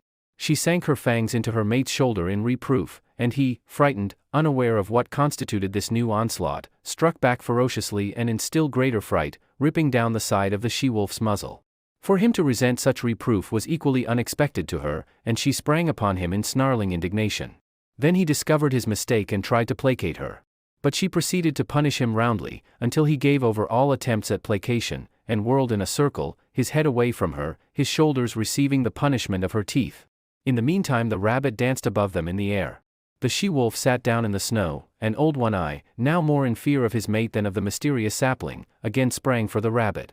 As he sank back with it between his teeth, he kept his eye on the sapling. As before, it followed him back to earth. He crouched down under the impending blow, his hair bristling, but his teeth still keeping tight hold of the rabbit. But the blow did not fall. The sapling remained bent above him. When he moved it moved, and he growled at it through his clenched jaws. When he remained still, it remained still, and he concluded it was safer to continue remaining still. Yet the warm blood of the rabbit tasted good in his mouth. It was his mate who relieved him from the quandary in which he found himself. She took the rabbit from him, and while the sapling swayed and teetered threateningly above her she calmly gnawed off the rabbit's head. At once the sapling shot up, and after that gave no more trouble, remaining in the decorous and perpendicular position in which nature had intended it to grow. Then, between them, the she-wolf and One Eye devoured the game which the mysterious sapling had caught for them. There were other runways and alleys where rabbits were hanging in the air, and the wolf pair prospected them all, the she-wolf leading the way, Old One Eye following and observant, learning the method of robbing snares, a knowledge destined to stand him in good stead in the days to come. Chapter 2. The Lair. For 2 days the she-wolf and One Eye hung about the Indian camp. He was worried and apprehensive, yet the camp lured his mate and she was loath to depart. But when, one morning, the air was rent with the report of a rifle close at hand, and a bullet smashed against a tree trunk several inches from One Eye's head, they hesitated no more, but went off on a long, swinging lope that put quick miles between them and the danger. They did not go far, a couple of days' journey. The she-wolf's need to find the thing for which she searched had now become imperative. She was getting very heavy, and could run but slowly. Once, in the pursuit of a rabbit, which she ordinarily would have caught with ease, she gave over and lay down and rested. One Eye came to her, but when he touched her neck gently with his muzzle she snapped at him with such quick fierceness that he tumbled over backward and cut a ridiculous figure in his effort to escape her teeth. Her temper was now shorter than ever, but he had become more patient than ever and more solicitous. And then she found the thing for which she sought. It was a few miles up a small stream that in the summertime flowed into the Mackenzie, but that then was frozen over and frozen down to its rocky bottom, a dead stream of solid white from source to mouth. The she-wolf was trotting wearily along, her mate well in advance, when she came upon the overhanging, high clay bank. She turned aside and trotted over to it. The wear and tear of spring storms and melting snows had underwashed the bank and in one place had made a small cave out of a narrow fissure. She paused at the mouth of the cave and looked the wall over carefully. Then, on one side and the other, she ran along the base of the wall to where its abrupt bulk merged from the softer-lined landscape. Returning to the cave, she entered its narrow mouth. For a short 3 feet she was compelled to crouch, then the walls widened and rose higher in a little round chamber nearly 6 feet in diameter. The roof barely cleared her head. It was dry and cozy. She inspected it with painstaking care, while One Eye, who had returned, stood in the entrance and patiently watched her. She dropped her head, with her nose to the ground and directed toward a point near to her closely bunched feet, and around this point she circled several times. Then, with a tired sigh that was almost a grunt, she curled her body in, relaxed her legs, and dropped down, her head toward the entrance. One Eye, with pointed, interested ears, laughed at her, and beyond, outlined against the white light, she could see the brush of his tail waving good-naturedly. Her own ears, with a snuggling movement, laid their sharp points backward and down against the head for a moment, while her mouth opened and her tongue lolled peaceably out, and in this way she expressed that she was pleased and satisfied. One Eye was hungry. Though he lay down in the entrance and slept, his sleep was fitful. He kept awaking and cocking his ears at the bright world without, where the April sun was blazing across the snow. When he dozed, upon his ears would steal the faint whispers of hidden trickles of running water, and he would rouse and listen intently. The sun had come back, and all the awakening Northland world was calling to him. Life was stirring. The feel of spring was in the air, the feel of growing life under the snow, of sap ascending in the trees, of buds bursting the shackles of the frost. He cast anxious glances at his mate, but she showed no desire to get up. He looked outside, and 6 snowbirds fluttered across his field of vision. He started to get up, then looked back to his mate again, and settled down and dozed. A shrill and minute singing stole upon his hearing. Once, and twice, he sleepily brushed his nose with his paw. Then he woke up. There, buzzing in the air at the tip of his nose, was a lone mosquito. It was a full-grown mosquito, one that had lain frozen in a dry log all winter and that had now been thawed out by the sun. He could resist the call of the world no longer. Besides, he was hungry. He crawled over to his mate and tried to persuade her to get up. But she only snarled at him, and he walked out alone into the bright sunshine to find the snow surface soft underfoot and the traveling difficult. He went up the frozen bed of the stream, where the snow, shaded by the trees, was yet hard and crystalline. He was gone 8 hours, and he came back through the darkness hungrier than when he had started. He had found game, but he had not caught it. He had broken through the melting snow crust, and wallowed, while the snowshoe rabbits had skimmed along on top lightly as ever. He paused at the mouth of the cave with a sudden shock of suspicion. Faint, strange sounds came from within. They were sounds not made by his mate, and yet they were remotely familiar. He bellied cautiously inside and was met by a warning snarl from the she-wolf. This he received without perturbation, though he obeyed it by keeping his distance, but he remained interested in the other sounds, faint, muffled sobbings and slubberings.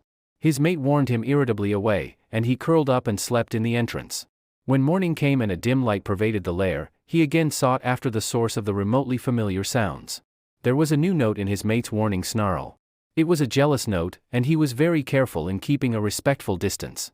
Nevertheless, he made out, sheltering between her legs against the length of her body, 5 strange little bundles of life, very feeble, very helpless, making tiny whimpering noises, with eyes that did not open to the light. He was surprised. It was not the first time in his long and successful life that this thing had happened. It had happened many times, yet each time it was as fresh a surprise as ever to him. His mate looked at him anxiously. Every little while she emitted a low growl, and at times, when it seemed to her he approached too near, the growl shot up in her throat to a sharp snarl. Of her own experience she had no memory of the thing happening, but in her instinct, which was the experience of all the mothers of wolves, there lurked a memory of fathers that had eaten their newborn and helpless progeny. It manifested itself as a fear strong within her, that made her prevent One Eye from more closely inspecting the cubs he had fathered. But there was no danger. Old One Eye was feeling the urge of an impulse, that was, in turn, an instinct that had come down to him from all the fathers of wolves. He did not question it, nor puzzle over it. It was there, in the fiber of his being, and it was the most natural thing in the world that he should obey it by turning his back on his newborn family and by trotting out and away on the meat trail whereby he lived. 5 or 6 miles from the lair, the stream divided, its forks going off among the mountains at a right angle.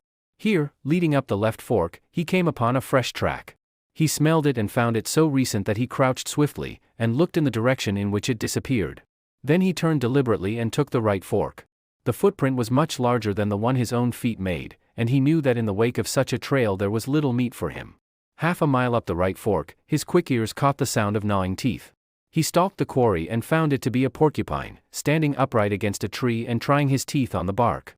One Eye approached carefully but hopelessly. He knew the breed, though he had never met it so far north before, and never in his long life had porcupine served him for a meal. But he had long since learned that there was such a thing as chance, or opportunity, and he continued to draw near. There was never any telling what might happen, for with live things events were somehow always happening differently. The porcupine rolled itself into a ball, radiating long, sharp needles in all directions that defied attack. In his youth One Eye had once sniffed too near a similar, apparently inert ball of quills, and had the tail flick out suddenly in his face. One quill he had carried away in his muzzle, where it had remained for weeks, a rankling flame, until it finally worked out. So he lay down, in a comfortable crouching position, his nose fully a foot away, and out of the line of the tail. Thus he waited, keeping perfectly quiet. There was no telling. Something might happen. The porcupine might unroll. There might be opportunity for a deft and ripping thrust of paw into the tender, unguarded belly. But at the end of half an hour he arose, growled wrathfully at the motionless ball, and trotted on. He had waited too often and futilely in the past for porcupines to unroll, to waste any more time. He continued up the right fork. The day wore along, and nothing rewarded his hunt. The urge of his awakened instinct of fatherhood was strong upon him. He must find meat. In the afternoon he blundered upon a ptarmigan. He came out of a thicket and found himself face to face with the slow-witted bird. It was sitting on a log, not a foot beyond the end of his nose. Each saw the other. The bird made a startled rise, but he struck it with his paw, and smashed it down to earth, then pounced upon it, and caught it in his teeth as it scuttled across the snow trying to rise in the air again. As his teeth crunched through the tender flesh and fragile bones, he began naturally to eat. Then he remembered, and, turning on the backtrack, started for home, carrying the ptarmigan in his mouth.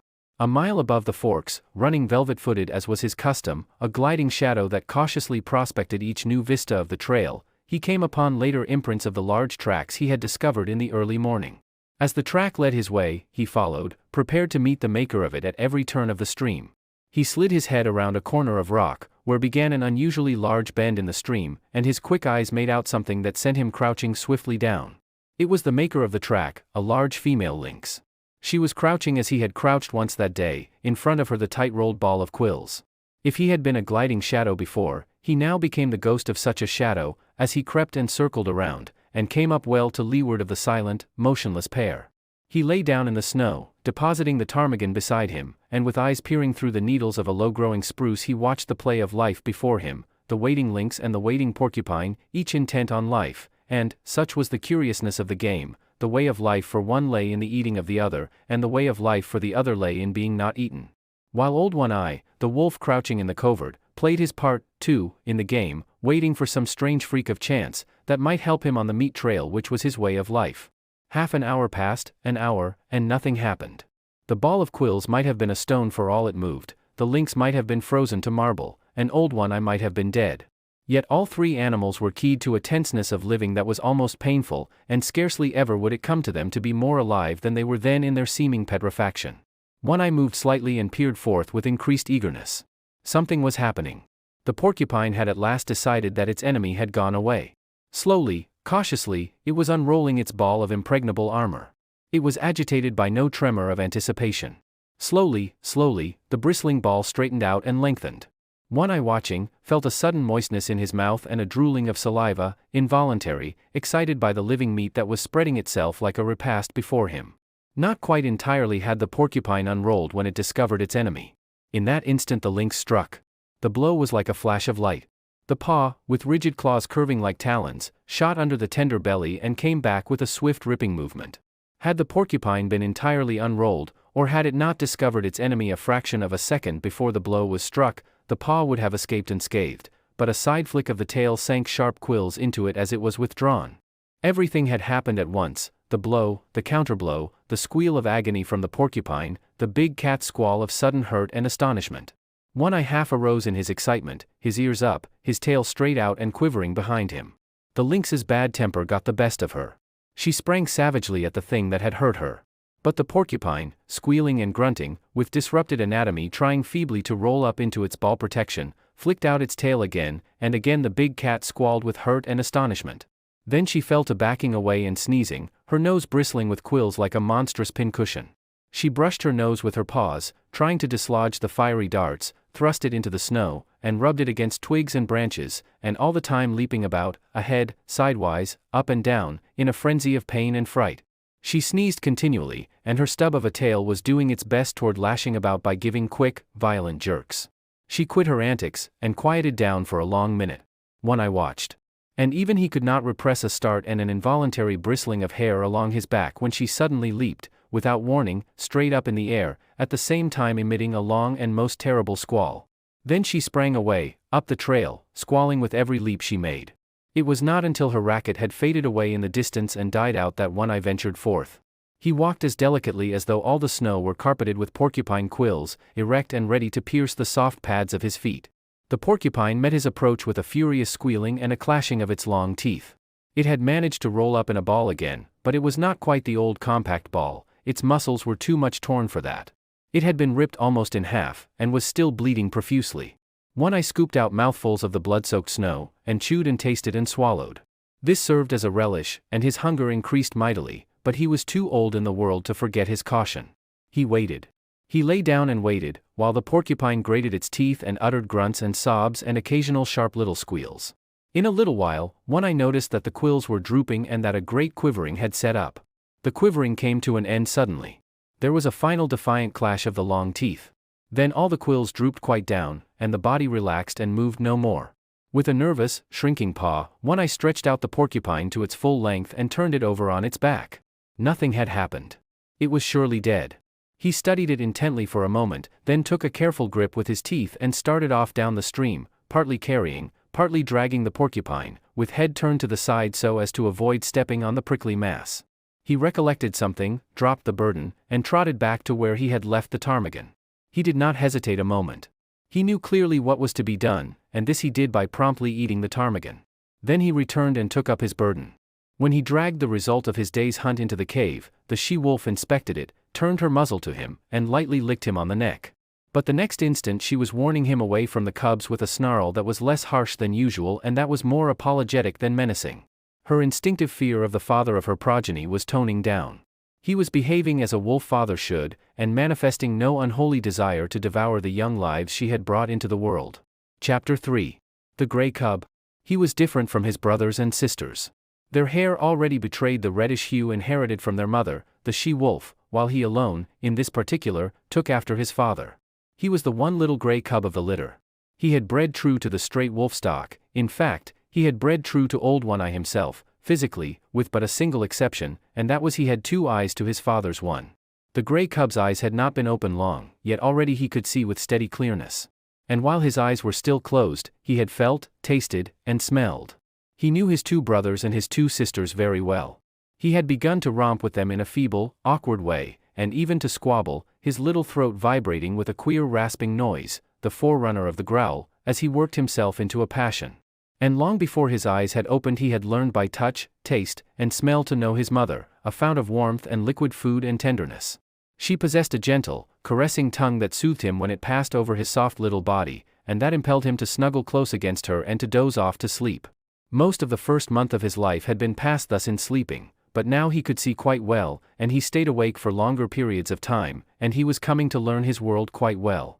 His world was gloomy, but he did not know that, for he knew no other world. It was dim-lighted, but his eyes had never had to adjust themselves to any other light. His world was very small. Its limits were the walls of the lair, but as he had no knowledge of the wide world outside, he was never oppressed by the narrow confines of his existence.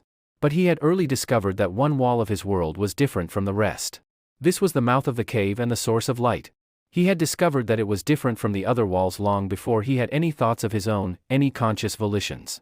It had been an irresistible attraction before ever his eyes opened and looked upon it.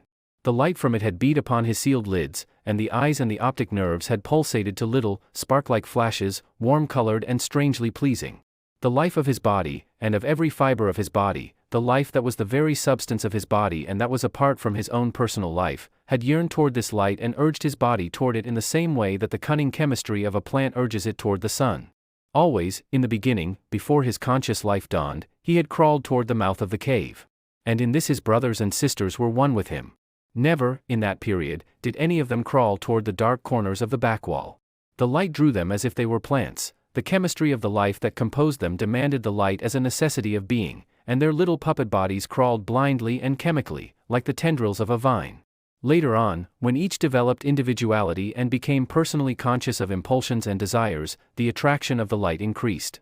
They were always crawling and sprawling toward it, and being driven back from it by their mother.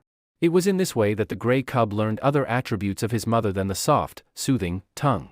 In his insistent crawling toward the light, he discovered in her a nose that with a sharp nudge administered rebuke, and later, a paw that crushed him down and rolled him over and over with swift, calculating stroke. Thus he learned hurt, and on top of it he learned to avoid hurt, first, by not incurring the risk of it, and second, when he had incurred the risk, by dodging and by retreating. These were conscious actions, and were the results of his first generalizations upon the world. Before that he had recoiled automatically from hurt, as he had crawled automatically toward the light. After that he recoiled from hurt because he knew that it was hurt. He was a fierce little cub. So were his brothers and sisters. It was to be expected. He was a carnivorous animal. He came of a breed of meat killers and meat eaters. His father and mother lived wholly upon meat.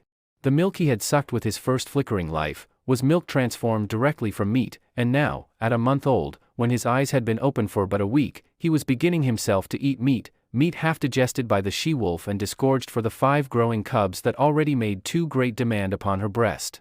But he was, further, the fiercest of the litter. He could make a louder rasping growl than any of them. His tiny rages were much more terrible than theirs. It was he that first learned the trick of rolling a fellow cub over with a cunning paw stroke. And it was he that first gripped another cub by the ear and pulled and tugged and growled through jaws tight clenched. And certainly it was he that caused the mother the most trouble in keeping her litter from the mouth of the cave. The fascination of the light for the gray cub increased from day to day. He was perpetually departing on yard-long adventures toward the cave's entrance, and as perpetually being driven back. Only he did not know it for an entrance. He did not know anything about entrances, passages whereby one goes from one place to another place. He did not know any other place, much less of a way to get there. So to him the entrance of the cave was a wall of light. As the sun was to the outside dweller, this wall was to him the sun of his world. It attracted him as a candle attracts a moth. He was always striving to attain it. The life that was so swiftly expanding within him urged him continually toward the wall of light. The life that was within him knew that it was the one way out, the way he was predestined to tread. But he himself did not know anything about it. He did not know there was any outside at all. There was one strange thing about this wall of light. His father, he had already come to recognize his father as the one other dweller in the world, a creature like his mother, who slept near the light and was a bringer of meat. His father had a way of walking right into the white far wall and disappearing. The gray cub could not understand this.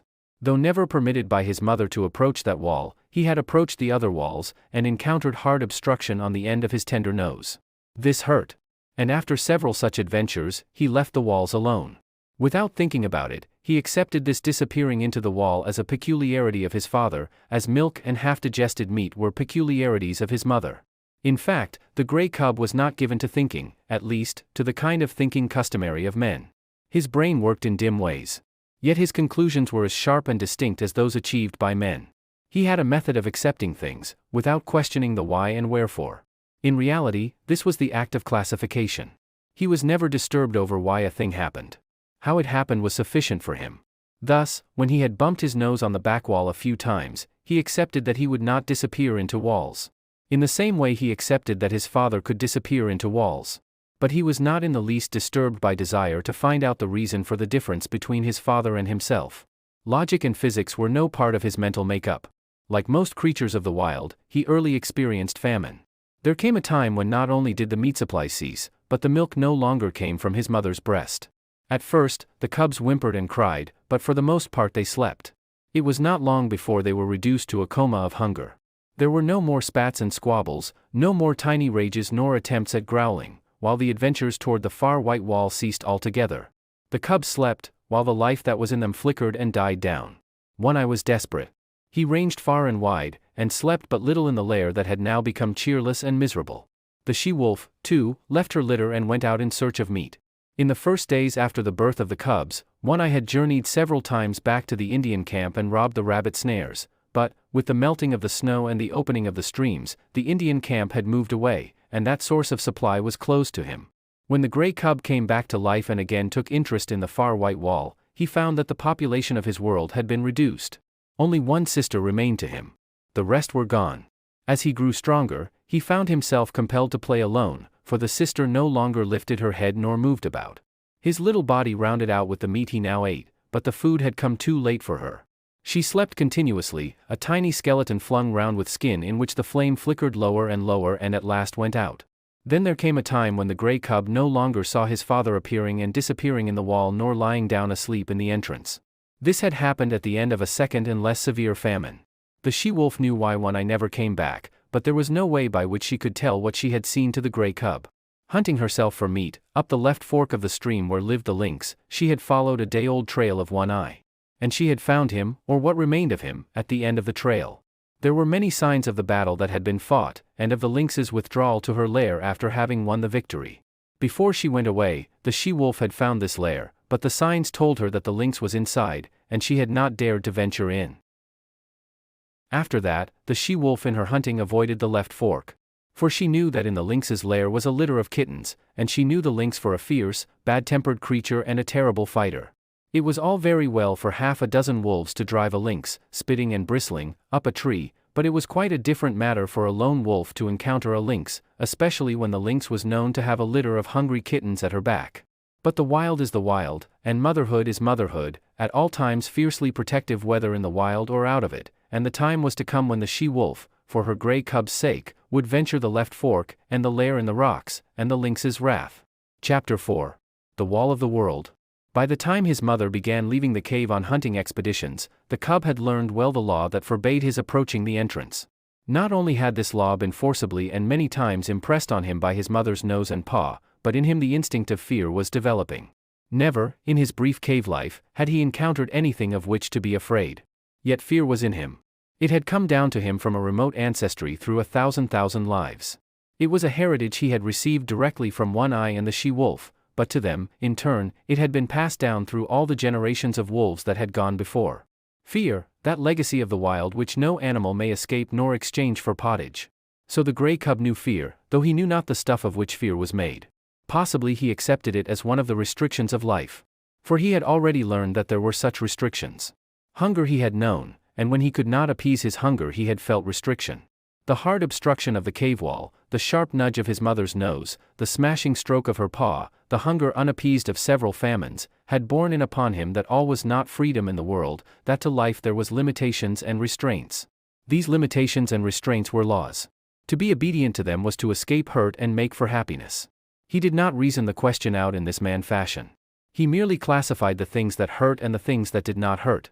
And after such classification he avoided the things that hurt, the restrictions and restraints, in order to enjoy the satisfactions and the remunerations of life.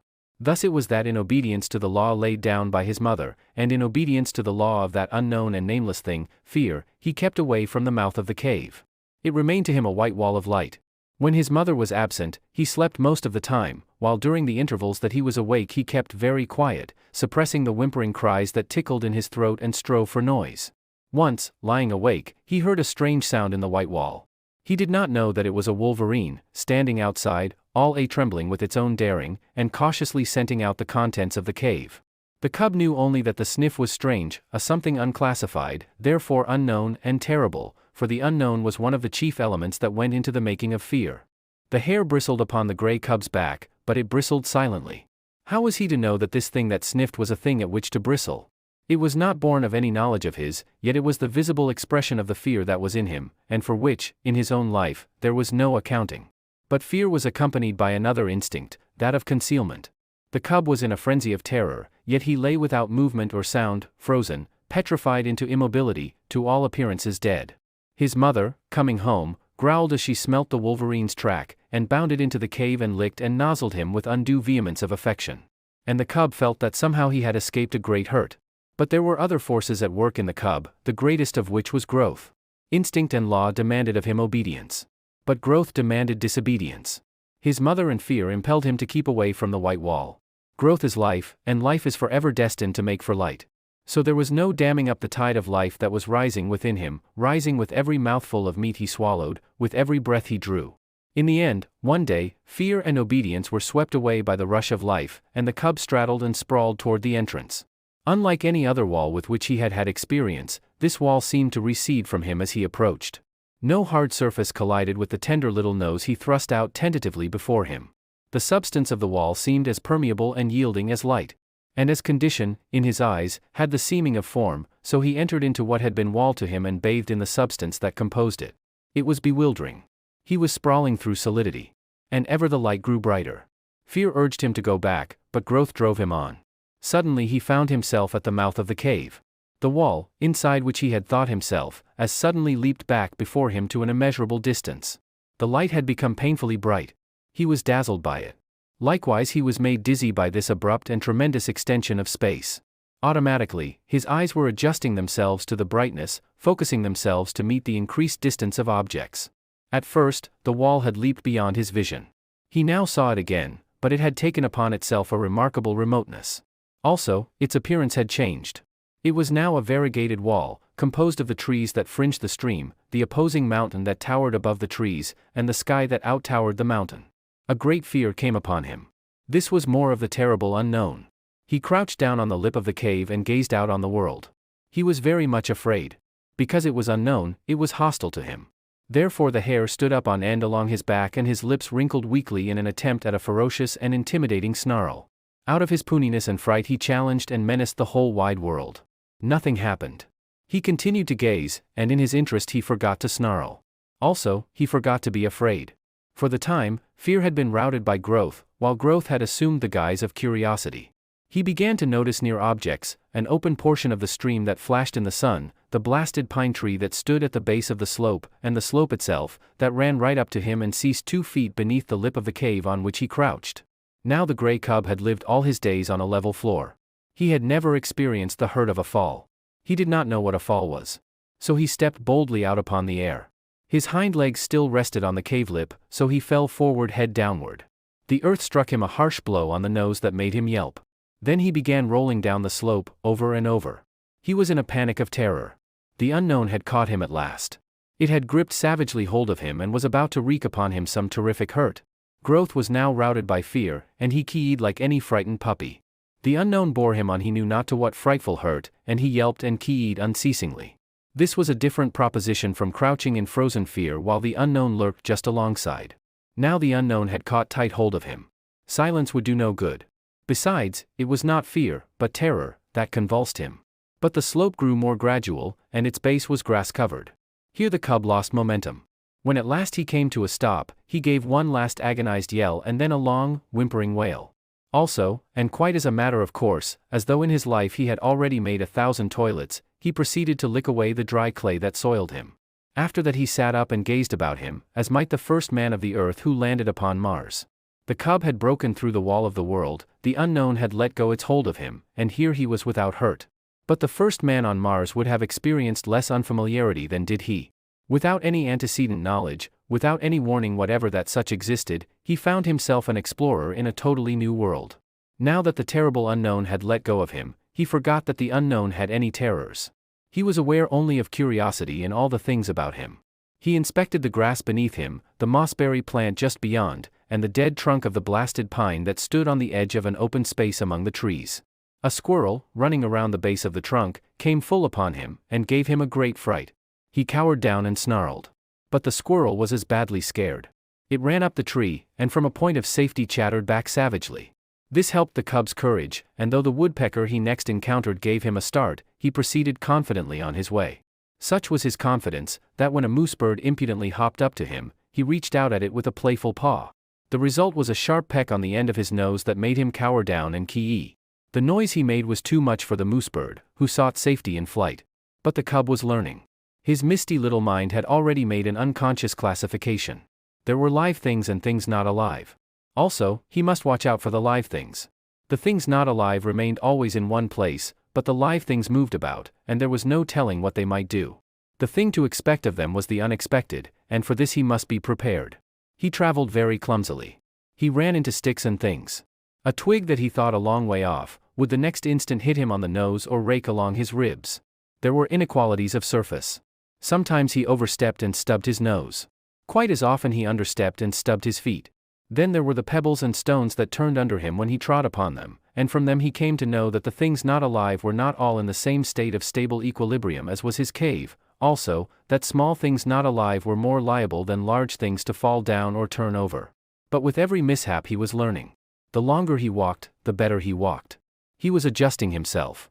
He was learning to calculate his own muscular movements, to know his physical limitations, to measure distances between objects, and between objects and himself. His was the luck of the beginner. Born to be a hunter of meat, though he did not know it, he blundered upon meat just outside his own cave door on his first foray into the world. It was by sheer blundering that he chanced upon the shrewdly hidden ptarmigan nest. He fell into it.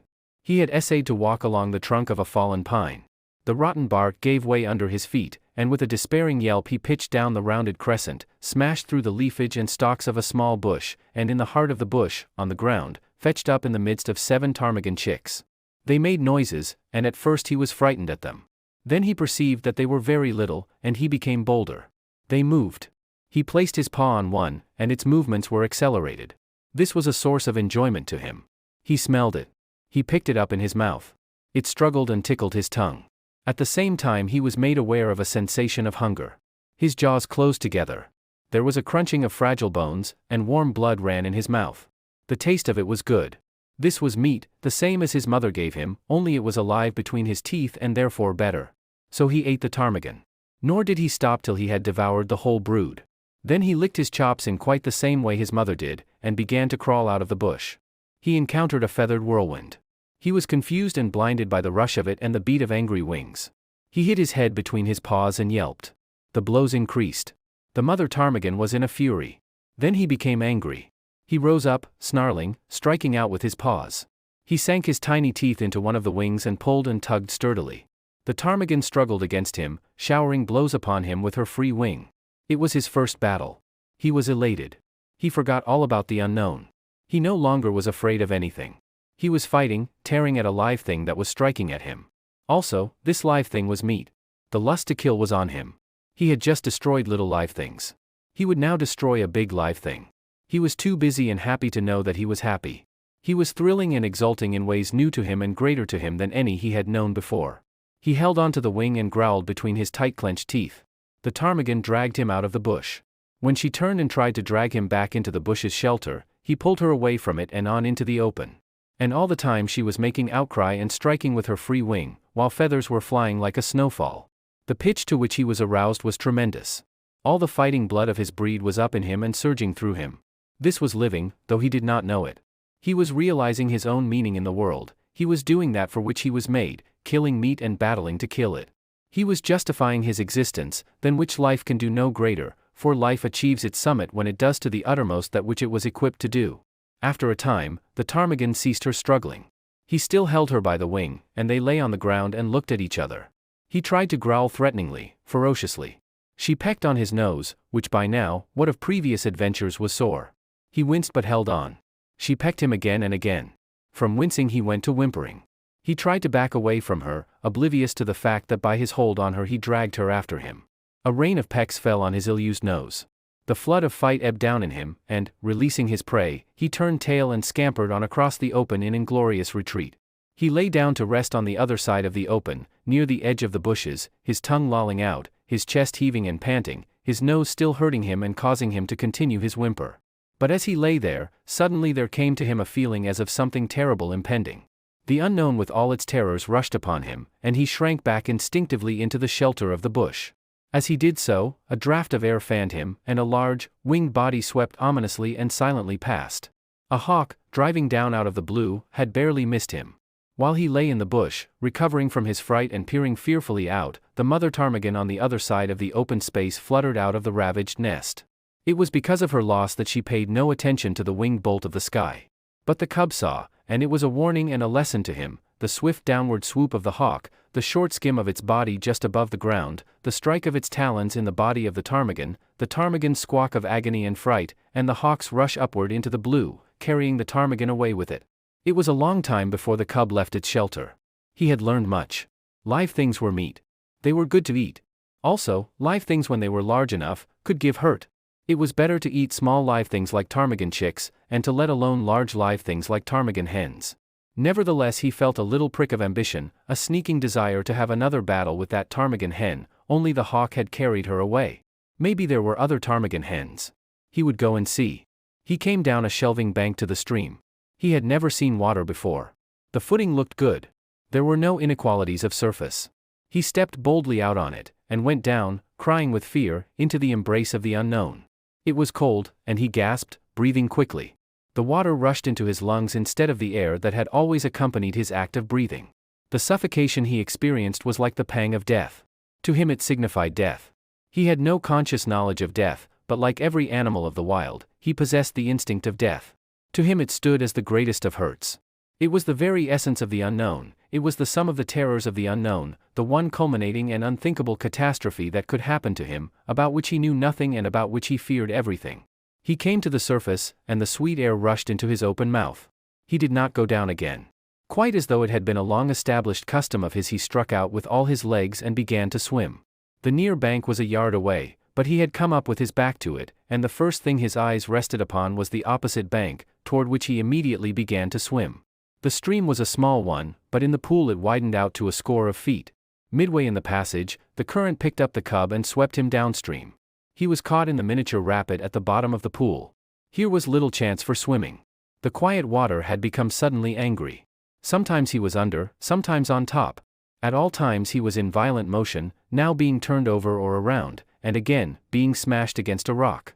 And with every rock he struck, he yelped. His progress was a series of yelps, from which might have been adduced the number of rocks he encountered.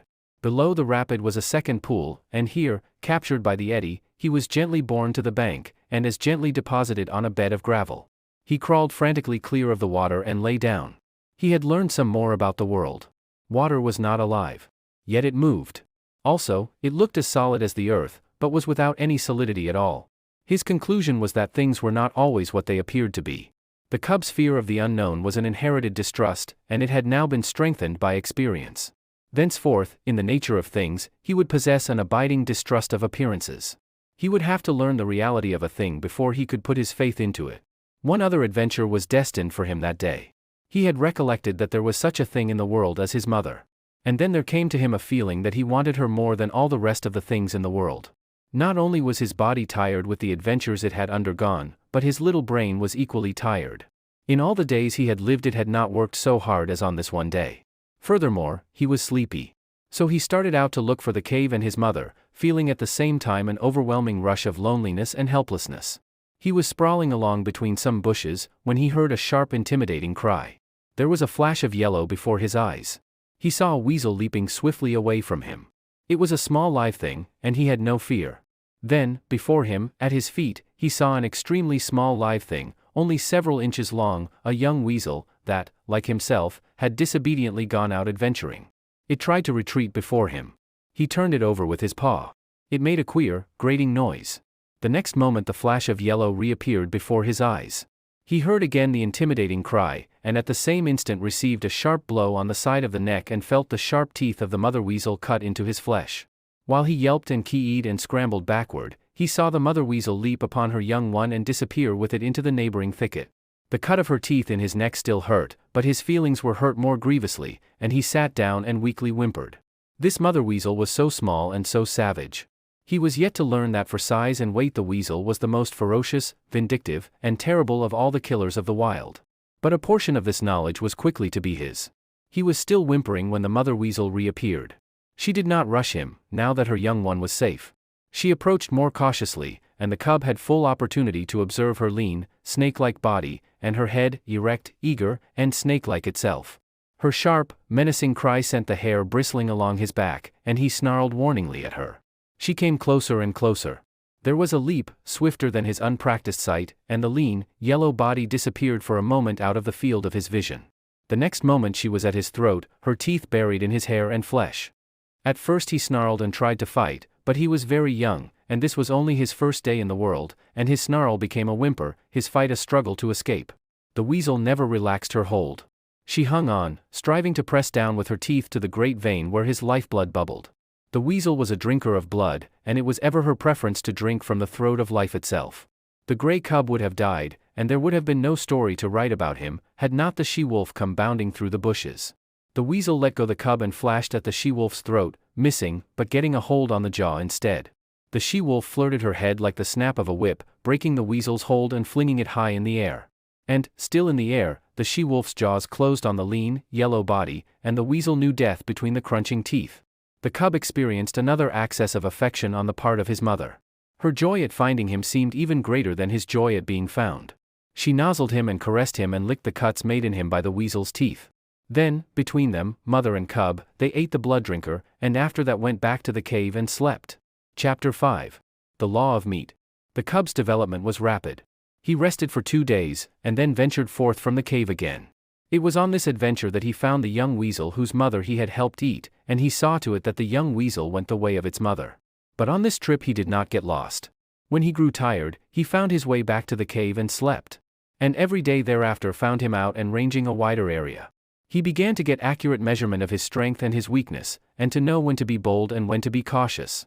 He found it expedient to be cautious all the time, except for the rare moments, when, assured of his own intrepidity, he abandoned himself to petty rages and lusts. He was always a little demon of fury when he chanced upon a stray ptarmigan. Never did he fail to respond savagely to the chatter of the squirrel he had first met on the blasted pine. While the sight of a moose bird almost invariably put him into the wildest of rages, for he never forgot the peck on the nose he had received from the first of that ilk he encountered. But there were times when even a moose bird failed to affect him, and those were times when he felt himself to be in danger from some other prowling meat hunter. He never forgot the hawk, and its moving shadow always sent him crouching into the nearest thicket. He no longer sprawled and straddled, and already he was developing the gait of his mother, slinking and furtive, apparently without exertion, yet sliding along with a swiftness that was as deceptive as it was imperceptible. In the matter of meat, his luck had been all in the beginning. The 7 ptarmigan chicks and the baby weasel represented the sum of his killings. His desire to kill strengthened with the days, and he cherished hungry ambitions for the squirrel that chattered so volubly and always informed all wild creatures that the wolf cub was approaching. But as birds flew in the air, squirrels could climb trees, and the cub could only try to crawl unobserved upon the squirrel when it was on the ground. The cub entertained a great respect for his mother. She could get meat, and she never failed to bring him his share. Further, she was unafraid of things. It did not occur to him that this fearlessness was founded upon experience and knowledge. Its effect on him was that of an impression of power. His mother represented power, and as he grew older he felt this power in the sharper admonishment of her paw, while the reproving nudge of her nose gave place to the slash of her fangs. For this, likewise, he respected his mother. She compelled obedience from him, and the older he grew the shorter grew her temper. Famine came again, and the cub with clearer consciousness knew once more the bite of hunger. The she-wolf ran herself thin in the quest for meat. She rarely slept any more in the cave, spending most of her time on the meat trail, and spending it vainly. This famine was not a long one, but it was severe while it lasted. The cub found no more milk in his mother's breast, nor did he get one mouthful of meat for himself. Before, he had hunted in play, for the sheer joyousness of it, now he hunted in deadly earnestness, and found nothing. Yet the failure of it accelerated his development. He studied the habits of the squirrel with greater carefulness, and strove with greater craft to steal upon it and surprise it. He studied the wood mice and tried to dig them out of their burrows, and he learned much about the ways of moose birds and woodpeckers. And there came a day when the hawk's shadow did not drive him crouching into the bushes. He had grown stronger and wiser, and more confident. Also, he was desperate. So he sat on his haunches, conspicuously in an open space, and challenged the hawk down out of the sky. For he knew that there, floating in the blue above him, was meat, the meat his stomach yearned after so insistently. But the hawk refused to come down and give battle, and the cub crawled away into a thicket and whimpered his disappointment and hunger. The famine broke. The she-wolf brought home meat. It was strange meat, different from any she had ever brought before. It was a lynx kitten, partly grown, like the cub, but not so large. And it was all for him. His mother had satisfied her hunger elsewhere, though he did not know that it was the rest of the lynx litter that had gone to satisfy her. Nor did he know the desperateness of her deed. He knew only that the velvet-furred kitten was meat, and he ate and waxed happier with every mouthful. A full stomach conduces to inaction, and the cub lay in the cave, sleeping against his mother's side. He was aroused by her snarling. Never had he heard her snarl so terribly. Possibly in her whole life it was the most terrible snarl she ever gave. There was reason for it, and none knew it better than she. A lynx's lair is not despoiled with impunity. In the full glare of the afternoon light, crouching in the entrance of the cave, the cub saw the lynx mother. The hair rippled up along his back at the sight. Here was fear, and it did not require his instinct to tell him of it. And if sight alone were not sufficient, the cry of rage the intruder gave, beginning with a snarl and rushing abruptly upward into a hoarse screech, was convincing enough in itself. The cub felt the prod of the life that was in him, and stood up and snarled valiantly by his mother's side. But she thrust him ignominiously away and behind her. Because of the low-roofed entrance the lynx could not leap in, and when she made a crawling rush of it the she-wolf sprang upon her and pinned her down. The cub saw little of the battle. There was a tremendous snarling and spitting and screeching. The two animals threshed about, the lynx ripping and tearing with her claws and using her teeth as well, while the she-wolf used her teeth alone. Once, the cub sprang in and sank his teeth into the hind leg of the lynx. He clung on, growling savagely. Though he did not know it, by the weight of his body he clogged the action of the leg and thereby saved his mother much damage. A change in the battle crushed him under both their bodies and wrenched loose his hold. The next moment the two mothers separated, and, before they rushed together again, the lynx lashed out at the cub with a huge forepaw that ripped his shoulder open to the bone and sent him hurtling sidewise against the wall. Then was added to the uproar the cub's shrill yelp of pain and fright. But the fight lasted so long that he had time to cry himself out and to experience a second burst of courage, and the end of the battle found him again clinging to a hind leg and furiously growling between his teeth. The lynx was dead. But the she-wolf was very weak and sick. At first she caressed the cub and licked his wounded shoulder, but the blood she had lost had taken with it her strength, and for all of a day and a night she lay by her dead foe's side, without movement, scarcely breathing. For a week she never left the cave, except for water, and then her movements were slow and painful. At the end of that time the lynx was devoured, while the she-wolf's wounds had healed sufficiently to permit her to take the meat trail again. The cub's shoulder was stiff and sore, and for some time he limped from the terrible slash he had received. But the world now seemed changed. He went about in it with greater confidence, with a feeling of prowess that had not been his in the days before the battle with the lynx. He had looked upon life in a more ferocious aspect, he had fought, he had buried his teeth in the flesh of a foe, and he had survived. And because of all this, he carried himself more boldly, with a touch of defiance that was new in him.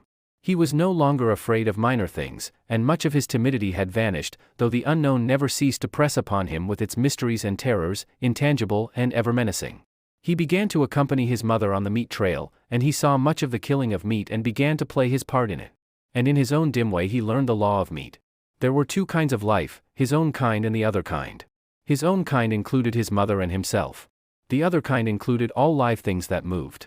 But the other kind was divided. One portion was what his own kind killed and ate.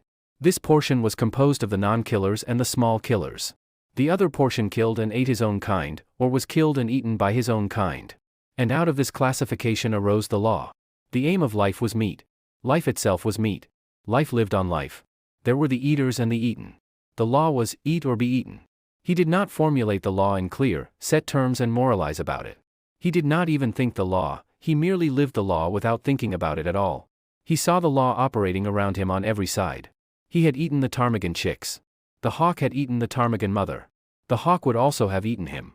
Later, when he had grown more formidable, he wanted to eat the hawk. He had eaten the lynx kitten. The lynx mother would have eaten him had she not herself been killed and eaten. And so it went.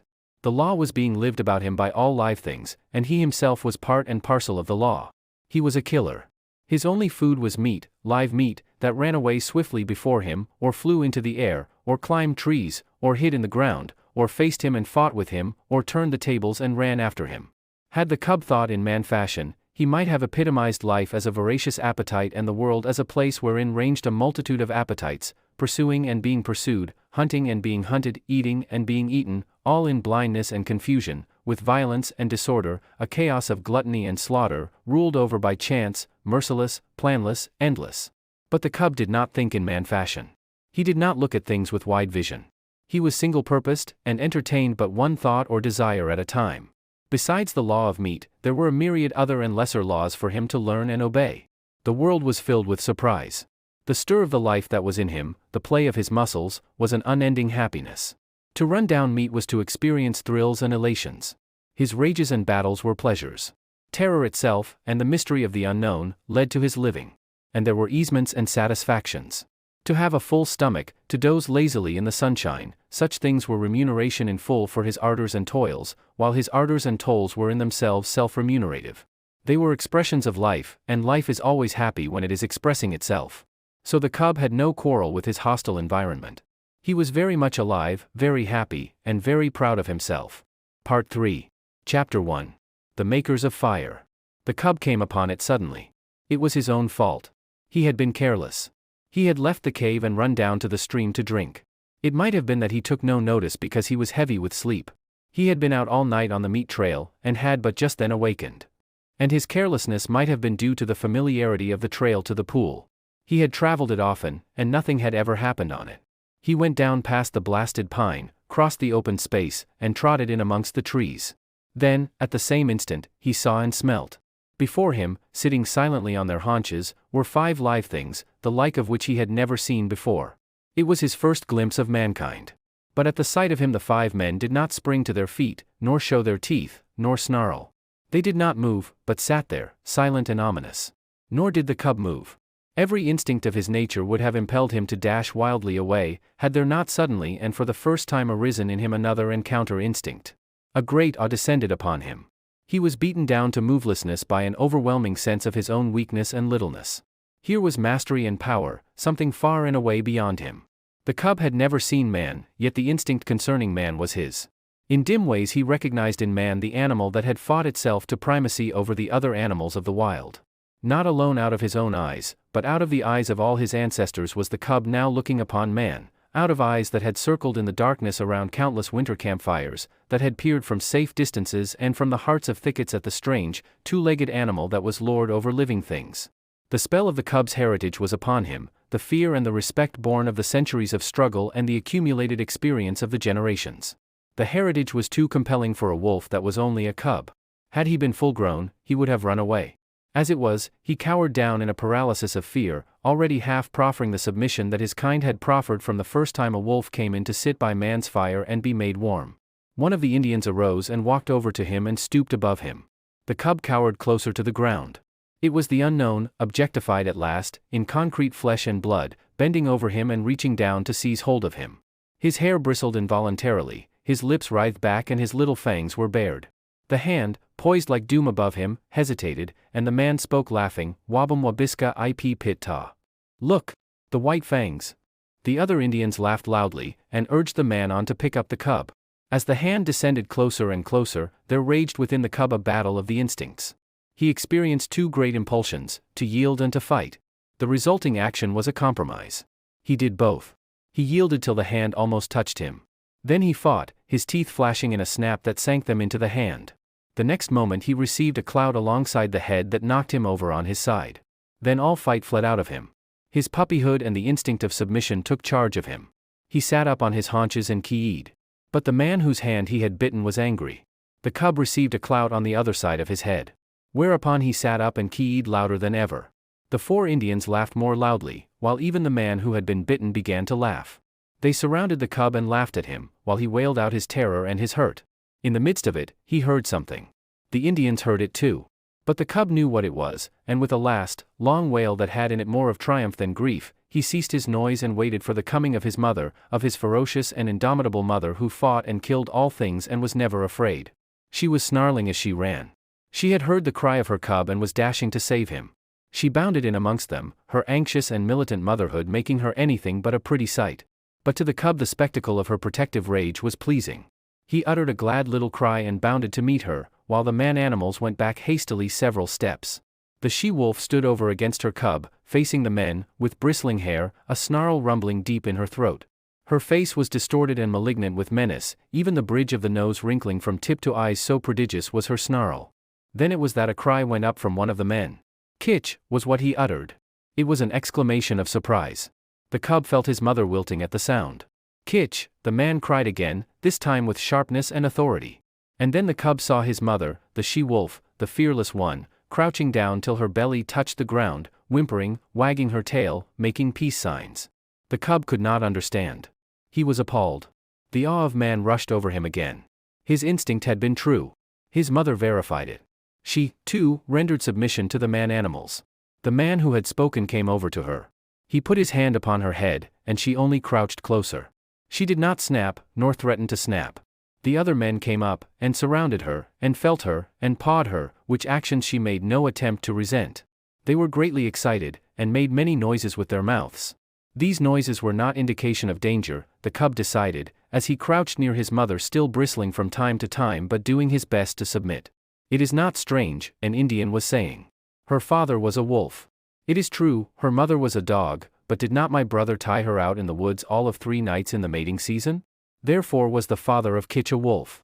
It is a year, Gray Beaver, since she ran away, spoke a second Indian. It is not strange, Salmon Tongue, Gray Beaver answered. It was the time of the famine, and there was no meat for the dogs. She has lived with the wolves, said a third Indian.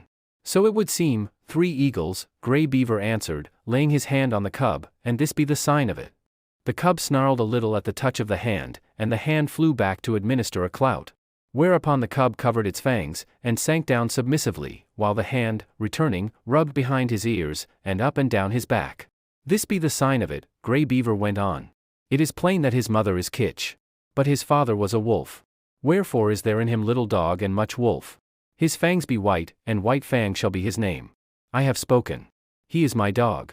For was not Kitch my brother's dog? And is not my brother dead? The cub, who had thus received a name in the world, lay and watched. For a time the man-animals continued to make their mouth noises. Then Gray Beaver took a knife from a sheath that hung around his neck, and went into the thicket and cut a stick. White Fang watched him. He notched the stick at each end, and in the notches fastened strings of raw hide. One string he tied around the throat of Kitch. Then he led her to a small pine, around which he tied the other string. White Fang followed and lay down beside her. Salmon Tongue's hand reached out to him and rolled him over on his back. Kitch looked on anxiously. White Fang felt fear mounting in him again. He could not quite suppress a snarl, but he made no offer to snap. The hand, with fingers crooked and spread apart, rubbed his stomach in a playful way and rolled him from side to side.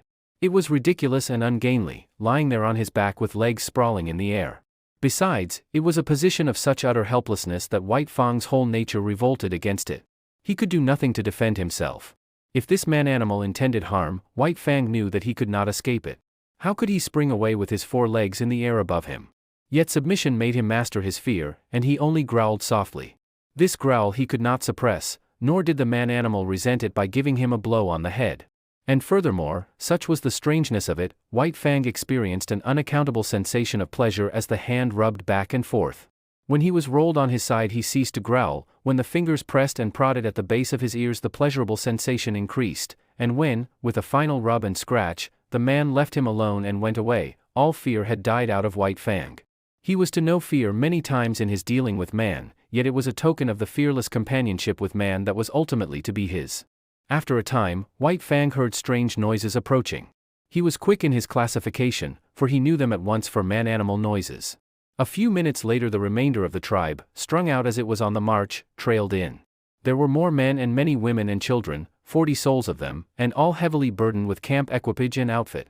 Also there were many dogs, and these, with the exception of the part-grown puppies, were likewise burdened with camp outfit. On their backs, in bags that fastened tightly around underneath, the dogs carried from 20 to 30 pounds of weight. White Fang had never seen dogs before, but at sight of them he felt that they were his own kind, only somehow different. But they displayed little difference from the wolf when they discovered the cub and his mother. There was a rush. White Fang bristled and snarled and snapped in the face of the open-mouthed oncoming wave of dogs, and went down and under them, feeling the sharp slash of teeth in his body, himself biting and tearing at the legs and bellies above him. There was a great uproar.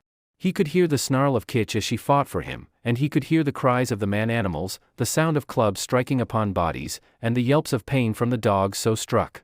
Only a few seconds elapsed before he was on his feet again. He could now see the man-animals driving back the dogs with clubs and stones, defending him, saving him from the savage teeth of his kind that somehow was not his kind. And though there was no reason in his brain for a clear conception of so abstract a thing as justice, nevertheless, in his own way, he felt the justice of the man-animals, and he knew them for what they were, makers of law and executors of law. Also, he appreciated the power with which they administered the law. Unlike any animals he had ever encountered, they did not bite nor claw. They enforced their lives' strength with the power of dead things. Dead things did their bidding. Thus, sticks and stones, directed by these strange creatures, leaped through the air like living things, inflicting grievous hurts upon the dogs. To his mind this was power unusual, power inconceivable and beyond the natural, power that was godlike. White Fang, in the very nature of him, could never know anything about gods, at the best he could know only things that were beyond knowing. But the wonder and awe that he had of these man-animals in ways resembled what would be the wonder and awe of man at sight of some celestial creature, on a mountain top, hurling thunderbolts from either hand at an astonished world. The last dog had been driven back. The hubbub died down. And White Fang licked his hurts and meditated upon this, his first taste of pack cruelty and his introduction to the pack. He had never dreamed that his own kind consisted of more than one eye, his mother, and himself. They had constituted a kind apart, and here, abruptly, he had discovered many more creatures apparently of his own kind.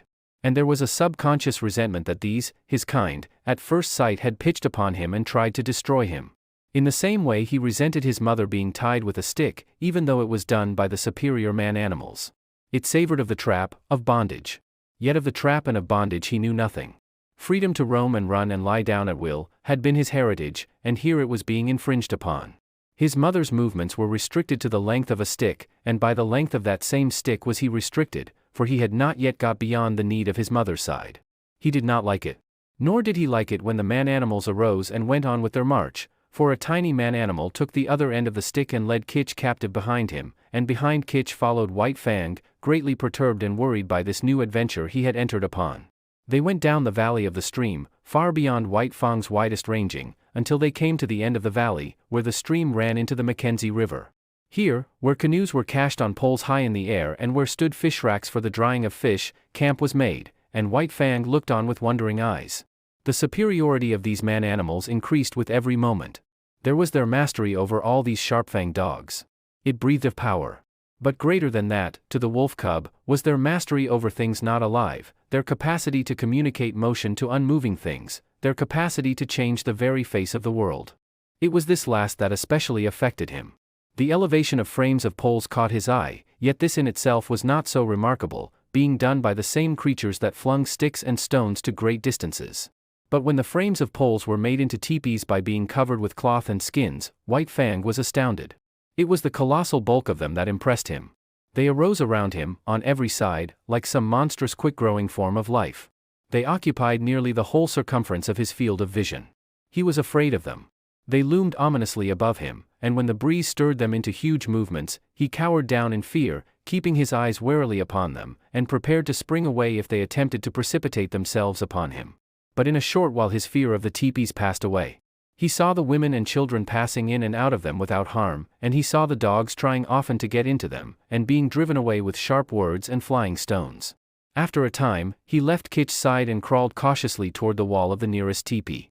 It was the curiosity of growth that urged him on, the necessity of learning and living and doing that brings experience. The last few inches to the wall of the teepee were crawled with painful slowness and precaution. The day's events had prepared him for the unknown to manifest itself in most stupendous and unthinkable ways. At last his nose touched the canvas. He waited. Nothing happened. Then he smelled the strange fabric, saturated with the man smell. He closed on the canvas with his teeth and gave a gentle tug. Nothing happened, though the adjacent portions of the teepee moved. He tugged harder. There was a greater movement. It was delightful. He tugged still harder, and repeatedly, until the whole teepee was in motion. Then the sharp cry of a squaw inside sent him scampering back to Kitch. But after that he was afraid no more of the looming bulks of the teepees. A moment later he was straying away again from his mother. Her stick was tied to a peg in the ground and she could not follow him. A part-grown puppy, somewhat larger and older than he, came toward him slowly, with ostentatious and belligerent importance. The puppy's name, as White Fang was afterward to hear him called, was Lip Lip. He had had experience in puppy fights and was already something of a bully. Lip Lip was White Fang's own kind, and, being only a puppy, did not seem dangerous, so White Fang prepared to meet him in a friendly spirit. But when the stranger's walk became stiff-legged and his lips lifted clear of his teeth, White Fang stiffened too, and answered with lifted lips. They half-circled about each other, tentatively, snarling and bristling. This lasted several minutes, and White Fang was beginning to enjoy it, as a sort of game. But suddenly, with remarkable swiftness, Lip Lip leaped in, delivering a slashing snap, and leaped away again. The snap had taken effect on the shoulder that had been hurt by the lynx and that was still sore deep down near the bone. The surprise and hurt of it brought a yelp out of White Fang, but the next moment, in a rush of anger, he was upon Lip Lip and snapping viciously. But Lip Lip had lived his life in camp and had fought many puppy fights. 3 times, 4 times, and half a dozen times, his sharp little teeth scored on the newcomer, until White Fang, yelping shamelessly, fled to the protection of his mother. It was the first of the many fights he was to have with Lip Lip, for they were enemies from the start, born so, with natures destined perpetually to clash.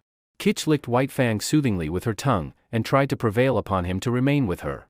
But his curiosity was rampant, and several minutes later he was venturing forth on a new quest. He came upon one of the man-animals, Gray Beaver, who was squatting on his hams and doing something with sticks and dry moss spread before him on the ground. White Fang came near to him and watched. Gray Beaver made mouth noises which White Fang interpreted as not hostile, so he came still nearer.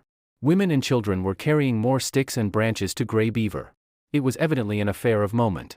White Fang came in until he touched Gray Beaver's knee, so curious was he, and already forgetful that this was a terrible man-animal. Suddenly he saw a strange thing like mist beginning to arise from the sticks and moss beneath Gray Beaver's hands. Then, amongst the sticks themselves, appeared a live thing, twisting and turning, of a color like the color of the sun in the sky. White Fang knew nothing about fire. It drew him as the light, in the mouth of the cave, had drawn him in his early puppyhood. He crawled the several steps toward the flame. He heard Gray Beaver chuckle above him, and he knew the sound was not hostile. Then his nose touched the flame, and at the same instant his little tongue went out to it. For a moment he was paralyzed.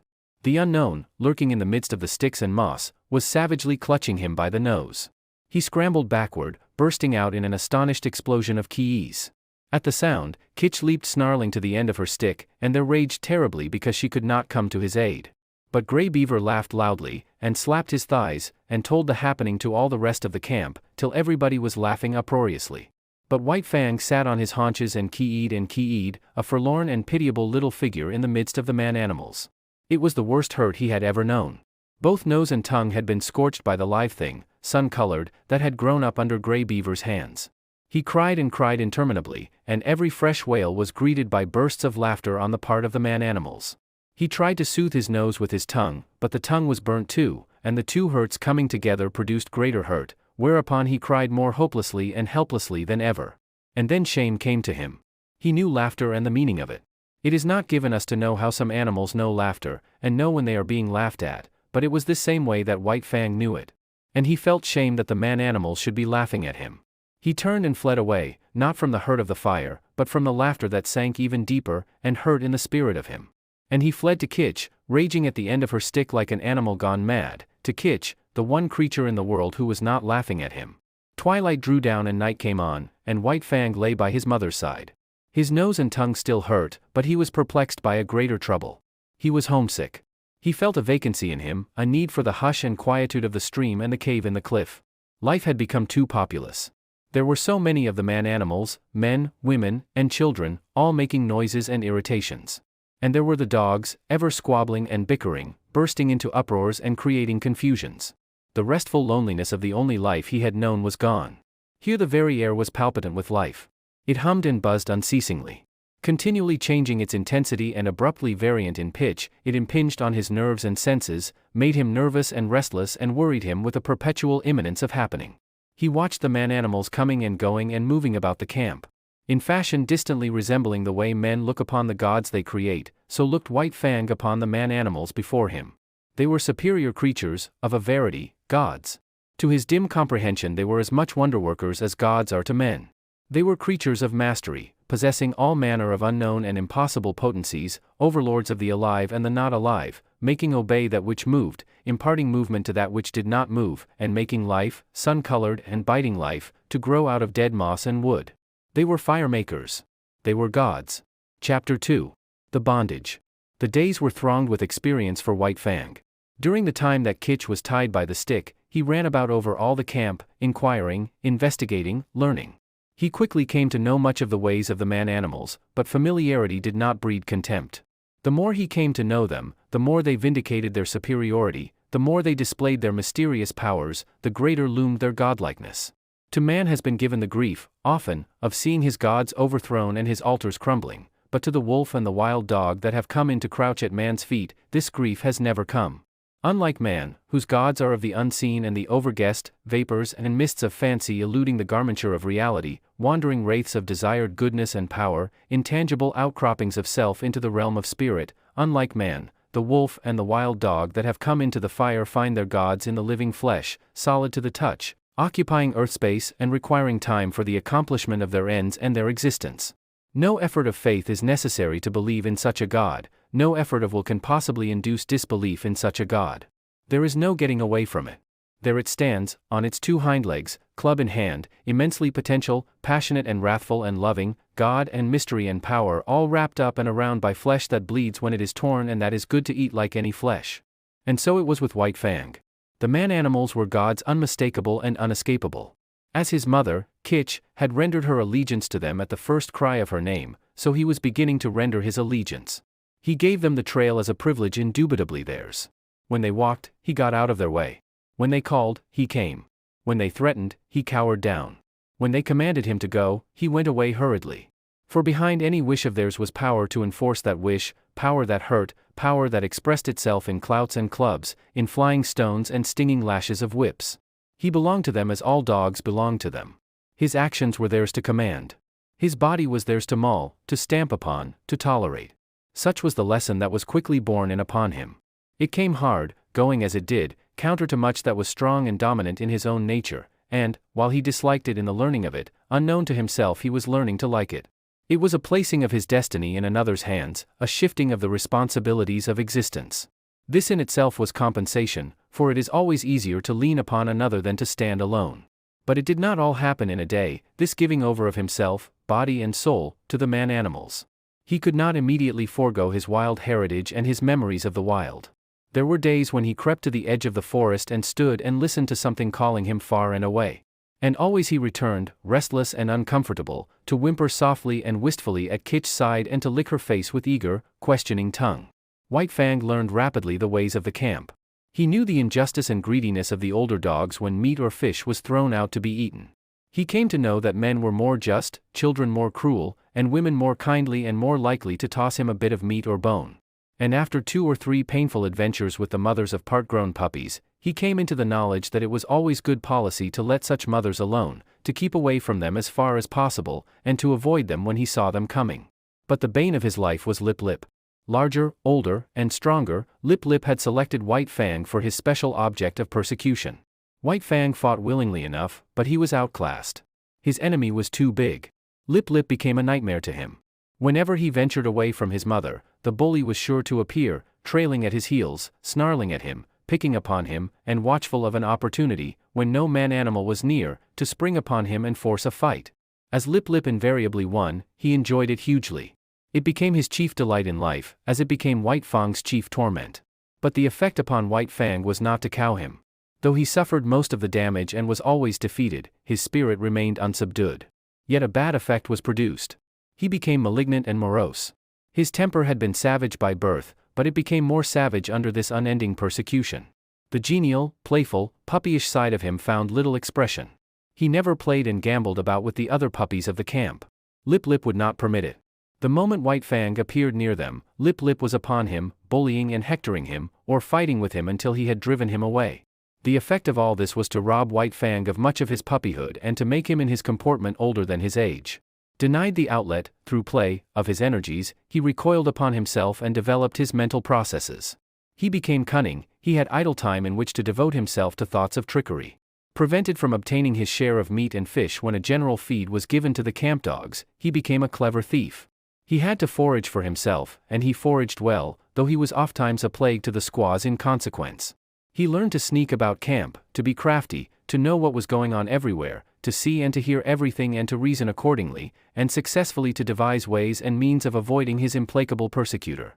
It was early in the days of his persecution that he played his first really big crafty game and got therefrom his first taste of revenge. As Kitch, when with the wolves, had lured out to destruction dogs from the camps of men, so White Fang, in manner somewhat similar, lured Lip Lip into Kitch's avenging jaws. Retreating before Lip Lip, White Fang made an indirect flight that led in and out and around the various teepees of the camp. He was a good runner, swifter than any puppy of his size, and swifter than Lip Lip. But he did not run his best in this chase. He barely held his own, one leap ahead of his pursuer. Lip Lip, excited by the chase and by the persistent nearness of his victim, forgot caution and locality. When he remembered locality, it was too late. Dashing at top speed around a teepee, he ran full tilt into Kitch lying at the end of her stick. He gave one yelp of consternation, and then her punishing jaws closed upon him. She was tied, but he could not get away from her easily. She rolled him off his legs so that he could not run, while she repeatedly ripped and slashed him with her fangs. When at last he succeeded in rolling clear of her, he crawled to his feet, badly disheveled, hurt both in body and in spirit. His hair was standing out all over him in tufts where her teeth had mauled. He stood where he had arisen, opened his mouth, and broke out the long, heartbroken puppy wail. But even this he was not allowed to complete. In the middle of it, White Fang, rushing in, sank his teeth into Lip Lip's hind leg. There was no fight left in Lip Lip, and he ran away shamelessly, his victim hot on his heels and worrying him all the way back to his own teepee. Here the squaws came to his aid, and White Fang, transformed into a raging demon, was finally driven off only by a fusillade of stones. Came the day when Grey Beaver, deciding that the liability of her running away was past, released Kitch. White Fang was delighted with his mother's freedom. He accompanied her joyfully about the camp, and, so long as he remained close by her side, Lip Lip kept a respectful distance. White Fang even bristled up to him and walked stiff-legged, but Lip Lip ignored the challenge. He was no fool himself, and whatever vengeance he desired to wreak, he could wait until he caught White Fang alone. Later on that day, Kitch and White Fang strayed into the edge of the woods next to the camp. He had led his mother there, step by step, and now when she stopped, he tried to inveigle her farther. The stream, the lair, and the quiet woods were calling to him, and he wanted her to come. He ran on a few steps, stopped, and looked back. She had not moved. He whined pleadingly, and scurried playfully in and out of the underbrush. He ran back to her, licked her face, and ran on again. And still she did not move. He stopped and regarded her, all of an intentness and eagerness, physically expressed, that slowly faded out of him as she turned her head and gazed back at the camp. There was something calling to him out there in the open. His mother heard it too. But she heard also that other and louder call, the call of the fire and of man, the call which has been given alone of all animals to the wolf to answer, to the wolf and the wild dog, who are brothers. Kitch turned and slowly trotted back toward camp. Stronger than the physical restraint of the stick was the clutch of the camp upon her. Unseen and occultly, the gods still gripped with their power and would not let her go. White Fang sat down in the shadow of a birch and whimpered softly. There was a strong smell of pine, and subtle wood fragrances filled the air, reminding him of his old life of freedom before the days of his bondage. But he was still only a part-grown puppy, and stronger than the call either of man or of the wild was the call of his mother. All the hours of his short life he had depended upon her. The time was yet to come for independence.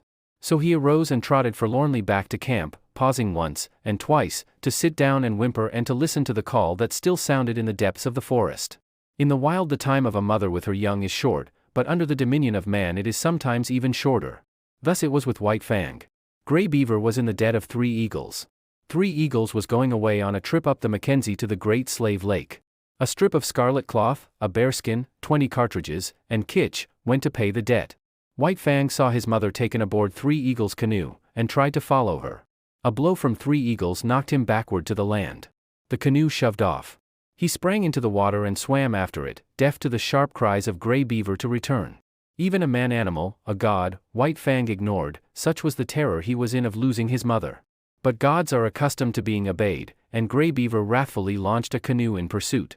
When he overtook White Fang, he reached down and by the nape of the neck lifted him clear of the water. He did not deposit him at once in the bottom of the canoe.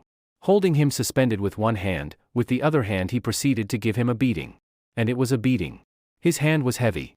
Every blow was shrewd to hurt, and he delivered a multitude of blows. Impelled by the blows that rained upon him, now from this side, now from that, White Fang swung back and forth like an erratic and jerky pendulum. Varying were the emotions that surged through him. At first, he had known surprise. Then came a momentary fear, when he yelped several times to the impact of the hand. But this was quickly followed by anger. His free nature asserted itself, and he showed his teeth and snarled fearlessly in the face of the wrathful god.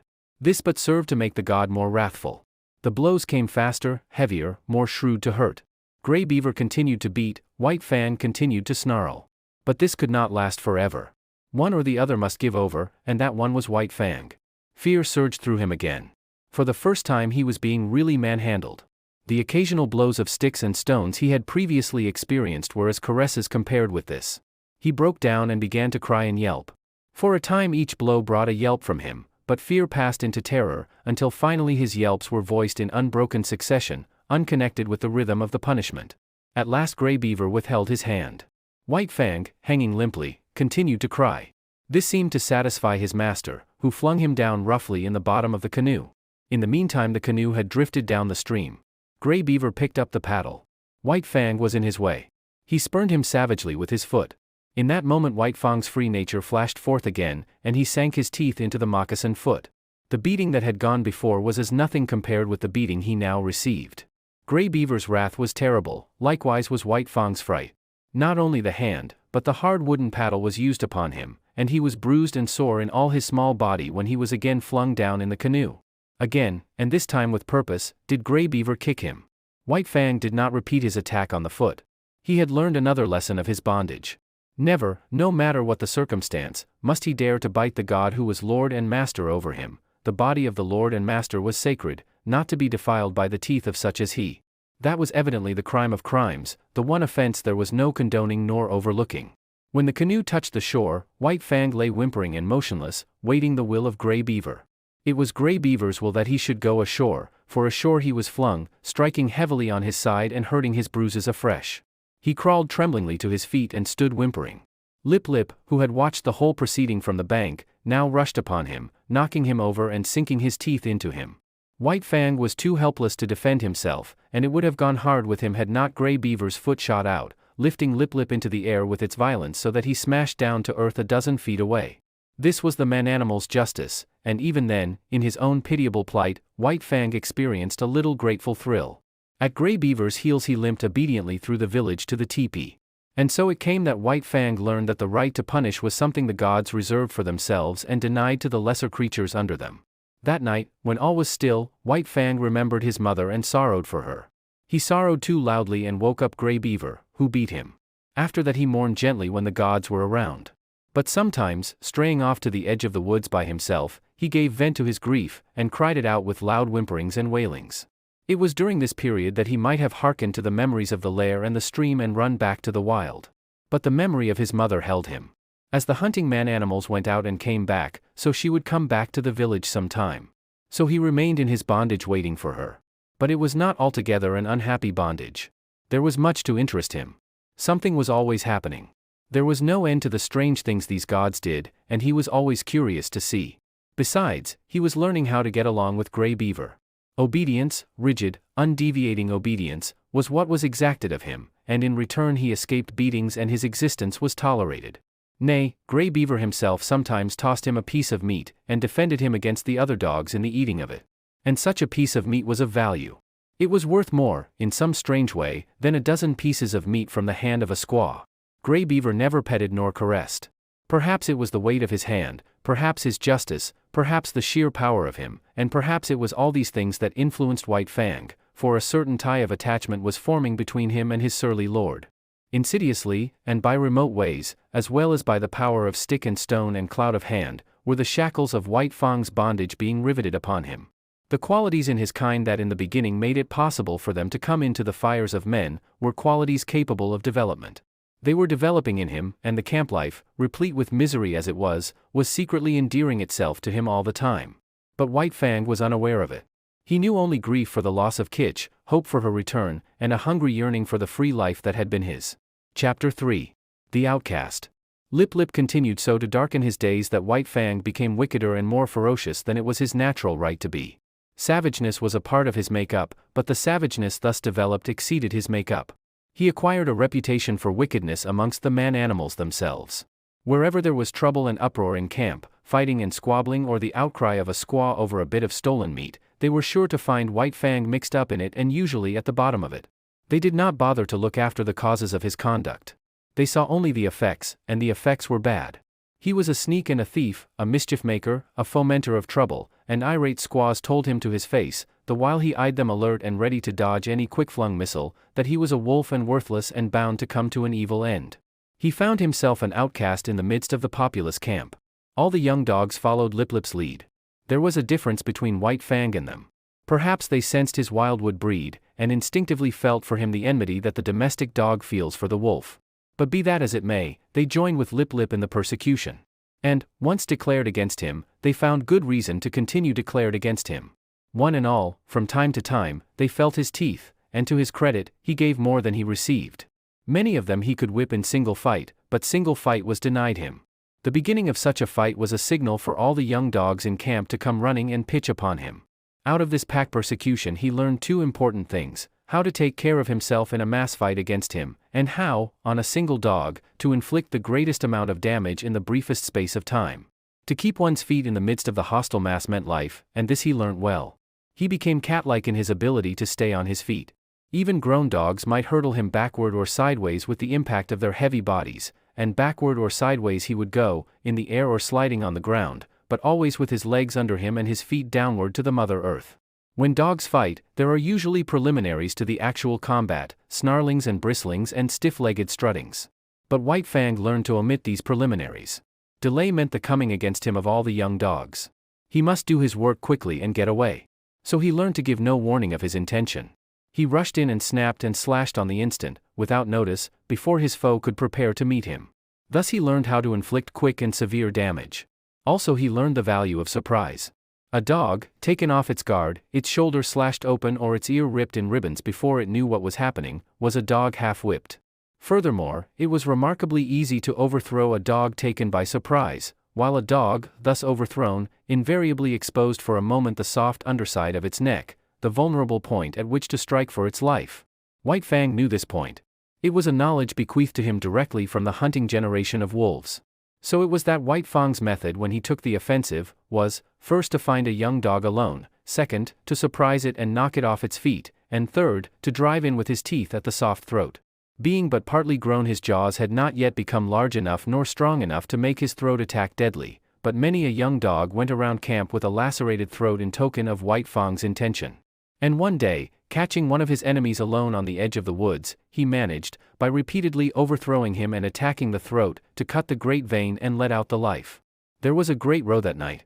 He had been observed, the news had been carried to the dead dog's master, the squaws remembered all the instances of stolen meat, and Grey Beaver was beset by many angry voices.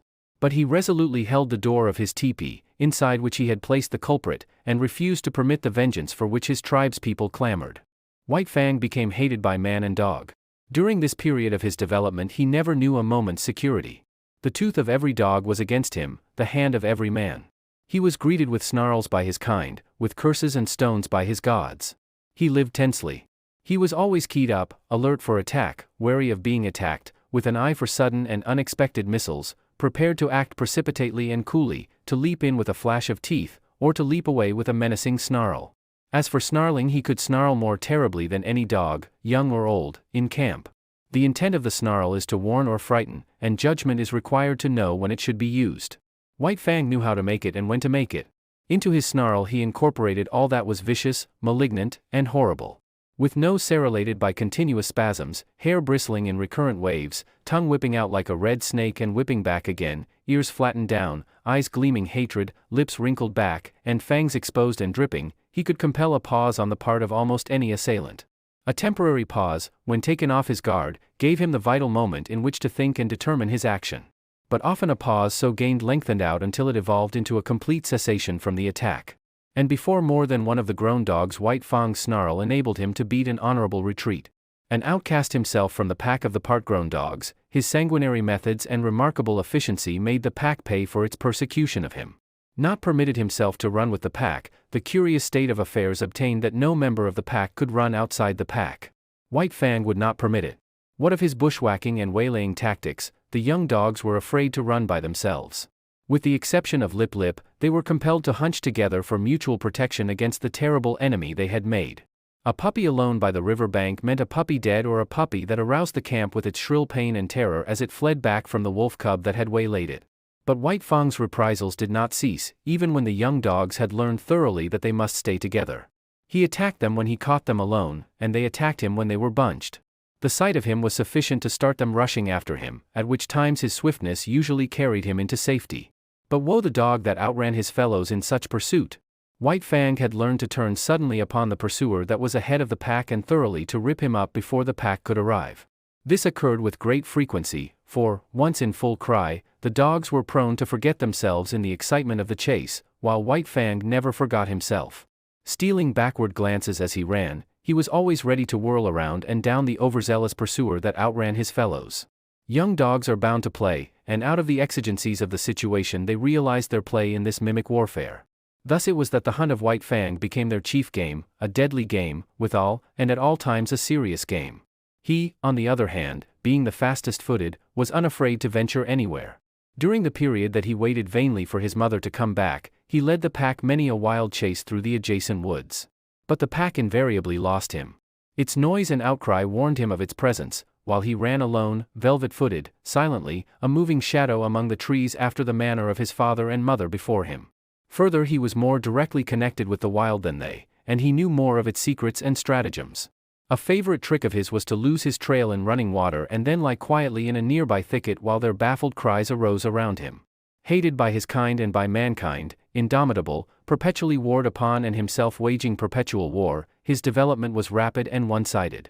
This was no soil for kindliness and affection to blossom in. Of such things he had not the faintest glimmering. The code he learned was to obey the strong and to oppress the weak. Grey Beaver was a god, and strong. Therefore White Fang obeyed him. But the dog younger or smaller than himself was weak, a thing to be destroyed. His development was in the direction of power. In order to face the constant danger of hurt and even of destruction, his predatory and protective faculties were unduly developed. He became quicker of movement than the other dogs, swifter of foot, craftier, deadlier, more lithe, more lean with iron-like muscle and sinew, more enduring, more cruel, more ferocious, and more intelligent. He had to become all these things, else he would not have held his own nor survived the hostile environment in which he found himself. Chapter 4. The Trail of the Gods. In the fall of the year, when the days were shortening and the bite of the frost was coming into the air, White Fang got his chance for liberty. For several days there had been a great hubbub in the village. The summer camp was being dismantled, and the tribe, bag and baggage, was preparing to go off to the fall hunting. White Fang watched it all with eager eyes, and when the teepees began to come down and the canoes were loading at the bank, he understood.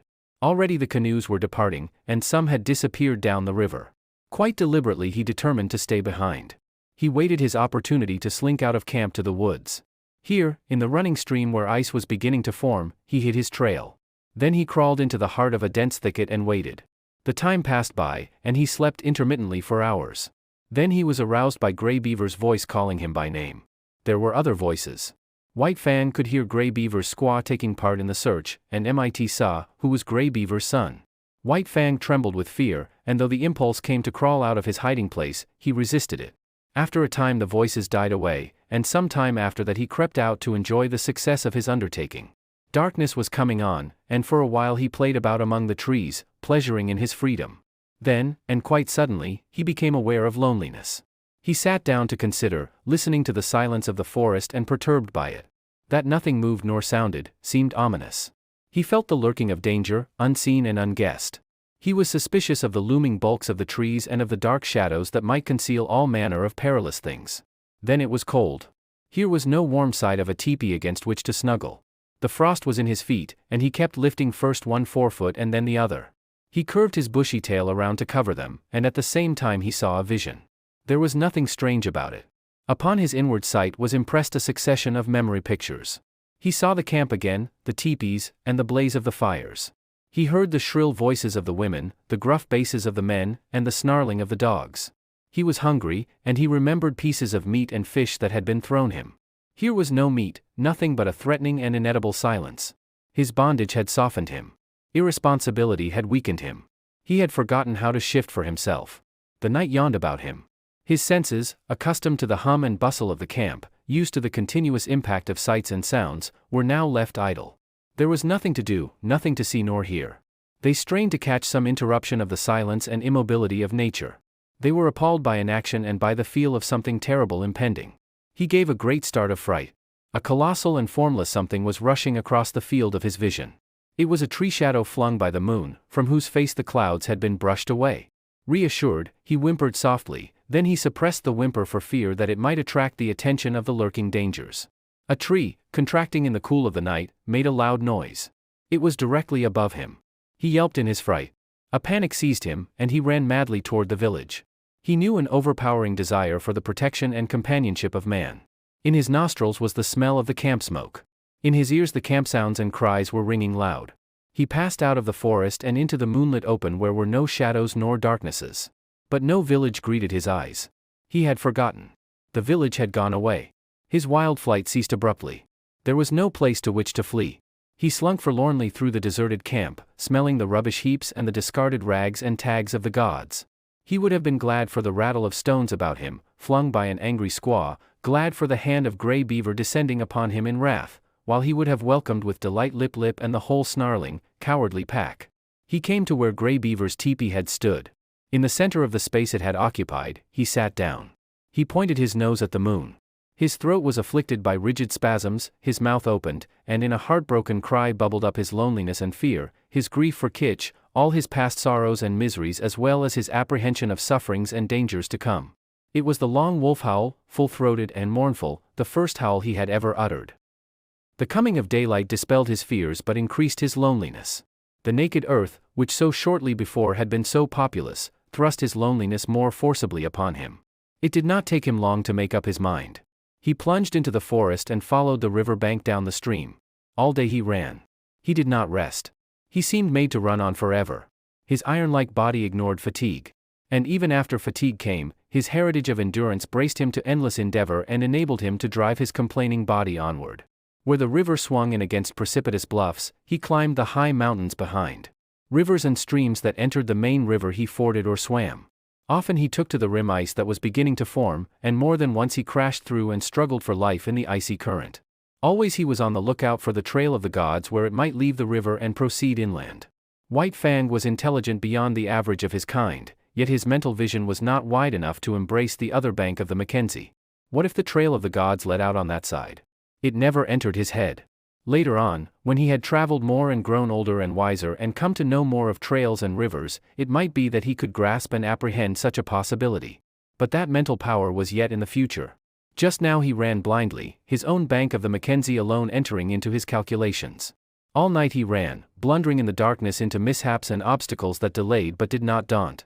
By the middle of the second day he had been running continuously for 30 hours, and the iron of his flesh was giving out. It was the endurance of his mind that kept him going.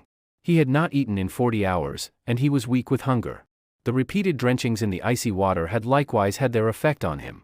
His handsome coat was draggled. The broad pads of his feet were bruised and bleeding. He had begun to limp, and this limp increased with the hours. To make it worse, the light of the sky was obscured and snow began to fall, a raw, moist, melting, clinging snow, slippery underfoot, that hid from him the landscape he traversed, and that covered over the inequalities of the ground so that the way of his feet was more difficult and painful. Gray Beaver had intended camping that night on the far bank of the Mackenzie, for it was in that direction that the hunting lay. But on the near bank, shortly before dark, a moose coming down to drink, had been espied by Clucooch, who was Gray Beaver's squaw. Now, had not the moose come down to drink, had not Saw been steering out of the course because of the snow, had not Clucooch sighted the moose, and had not Gray Beaver killed it with a lucky shot from his rifle, all subsequent things would have happened differently. Gray Beaver would not have camped on the near side of the Mackenzie, and White Fang would have passed by and gone on, either to die or to find his way to his wild brothers and become one of them, a wolf to the end of his days. Night had fallen. The snow was flying more thickly, and White Fang, whimpering softly to himself as he stumbled and limped along, came upon a fresh trail in the snow. So fresh was it that he knew it immediately for what it was. Whining with eagerness, he followed back from the river bank and in among the trees. The camp sounds came to his ears. He saw the blaze of the fire, Clucooch cooking, and Gray Beaver squatting on his hams and mumbling a chunk of raw tallow. There was fresh meat in camp. White Fang expected a beating. He crouched and bristled a little at the thought of it. Then he went forward again. He feared and disliked the beating he knew to be waiting for him. But he knew, further, that the comfort of the fire would be his, the protection of the gods, the companionship of the dogs, the last, a companionship of enmity, but none the less a companionship and satisfying to his gregarious needs. He came cringing and crawling into the firelight. Gray Beaver saw him, and stopped munching the tallow. White Fang crawled slowly, cringing and groveling in the abjectness of his abasement and submission. He crawled straight toward Gray Beaver, every inch of his progress becoming slower and more painful. At last he lay at the master's feet, into whose possession he now surrendered himself, voluntarily, body and soul. Of his own choice, he came in to sit by man's fire and to be ruled by him. White Fang trembled, waiting for the punishment to fall upon him. There was a movement of the hand above him. He cringed involuntarily under the expected blow. It did not fall.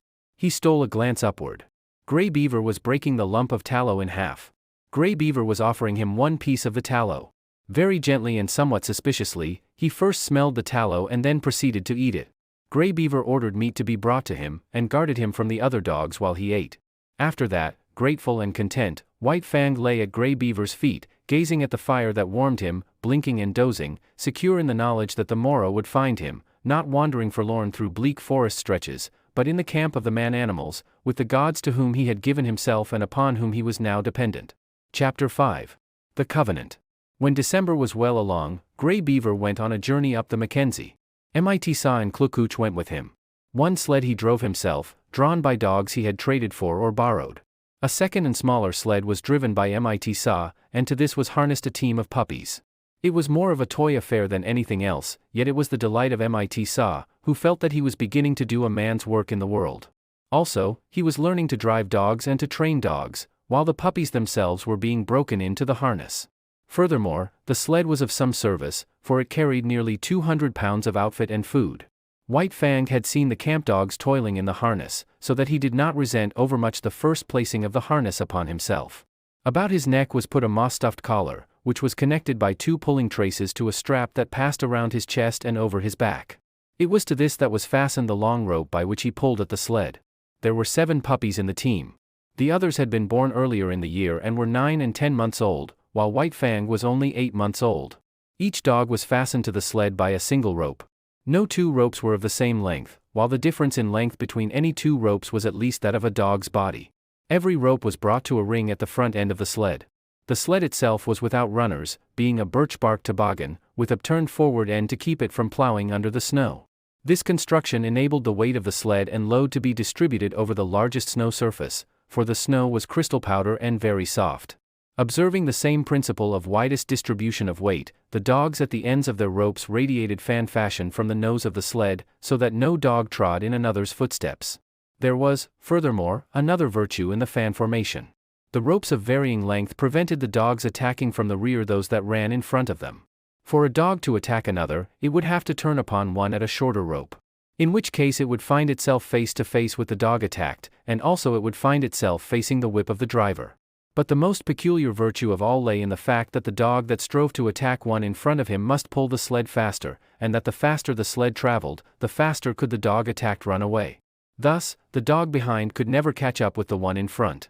The faster he ran, the faster ran the one he was after, and the faster ran all the dogs. Incidentally, the sled went faster, and thus, by cunning in direction, did man increase his mastery over the beasts. Mit-Sa resembled his father, much of whose grey wisdom he possessed. In the past he had observed Lip Lip's persecution of White Fang, but at that time Lip Lip was another man's dog, and Mit-Sa had never dared more than to shy an occasional stone at him.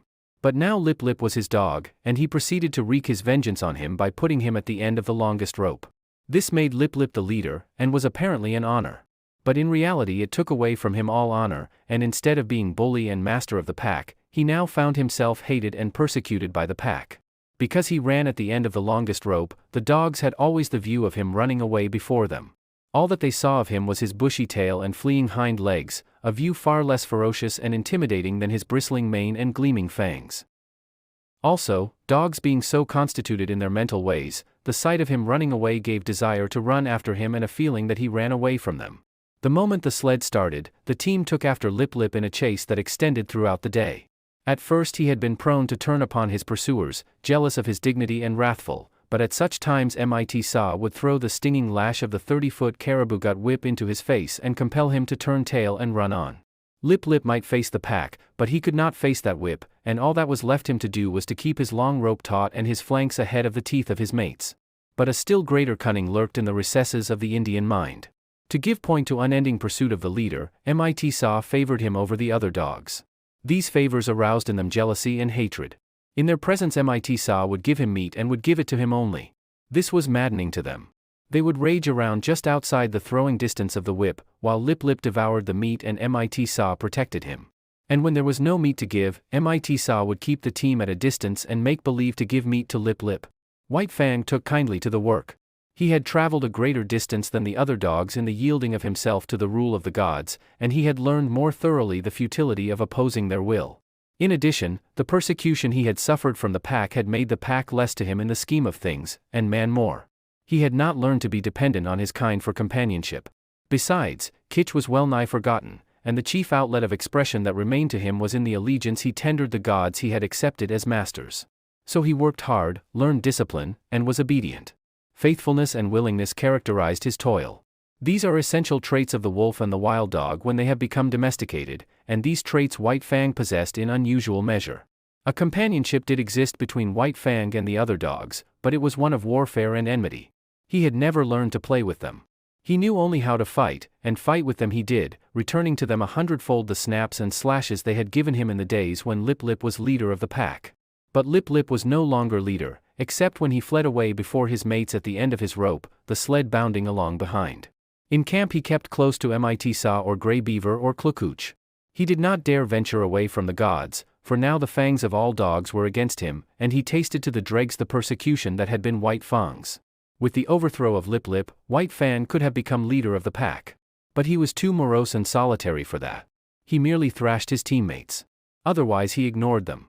They got out of his way when he came along, nor did the boldest of them ever dare to rob him of his meat. On the contrary, they devoured their own meat hurriedly, for fear that he would take it away from them. White Fang knew the law well, to oppress the weak and obey the strong. He ate his share of meat as rapidly as he could. And then woe the dog that had not yet finished. A snarl and a flash of fangs, and that dog would wail his indignation to the uncomforting stars while White Fang finished his portion for him. Every little while, however, one dog or another would flame up in revolt and be promptly subdued. Thus White Fang was kept in training. He was jealous of the isolation in which he kept himself in the midst of the pack, and he fought often to maintain it. But such fights were of brief duration. He was too quick for the others. They were slashed open and bleeding before they knew what had happened, were whipped almost before they had begun to fight. As rigid as the sled discipline of the gods, was the discipline maintained by White Fang amongst his fellows. He never allowed them any latitude. He compelled them to an unremitting respect for him. They might do as they pleased amongst themselves. That was no concern of his. But it was his concern that they leave him alone in his isolation, get out of his way when he elected to walk among them, and at all times acknowledge his mastery over them. A hint of stiff-leggedness on their part, a lifted lip or a bristle of hair, and he would be upon them, merciless and cruel, swiftly convincing them of the error of their way. He was a monstrous tyrant. His mastery was rigid as steel. He oppressed the weak with a vengeance. Not for nothing had he been exposed to the pitiless struggles for life in the day of his cubhood, when his mother and he, alone and unaided, held their own and survived in the ferocious environment of the wild. And not for nothing had he learned to walk softly when superior strength went by. He oppressed the weak, but he respected the strong. And in the course of the long journey with Grey Beaver he walked softly indeed amongst the full-grown dogs in the camps of the strange man-animals they encountered. The months passed by. Still continued the journey of Grey Beaver. White Fang's strength was developed by the long hours on trail and the steady toil at the sled, and it would have seemed that his mental development was well nigh complete. He had come to know quite thoroughly the world in which he lived.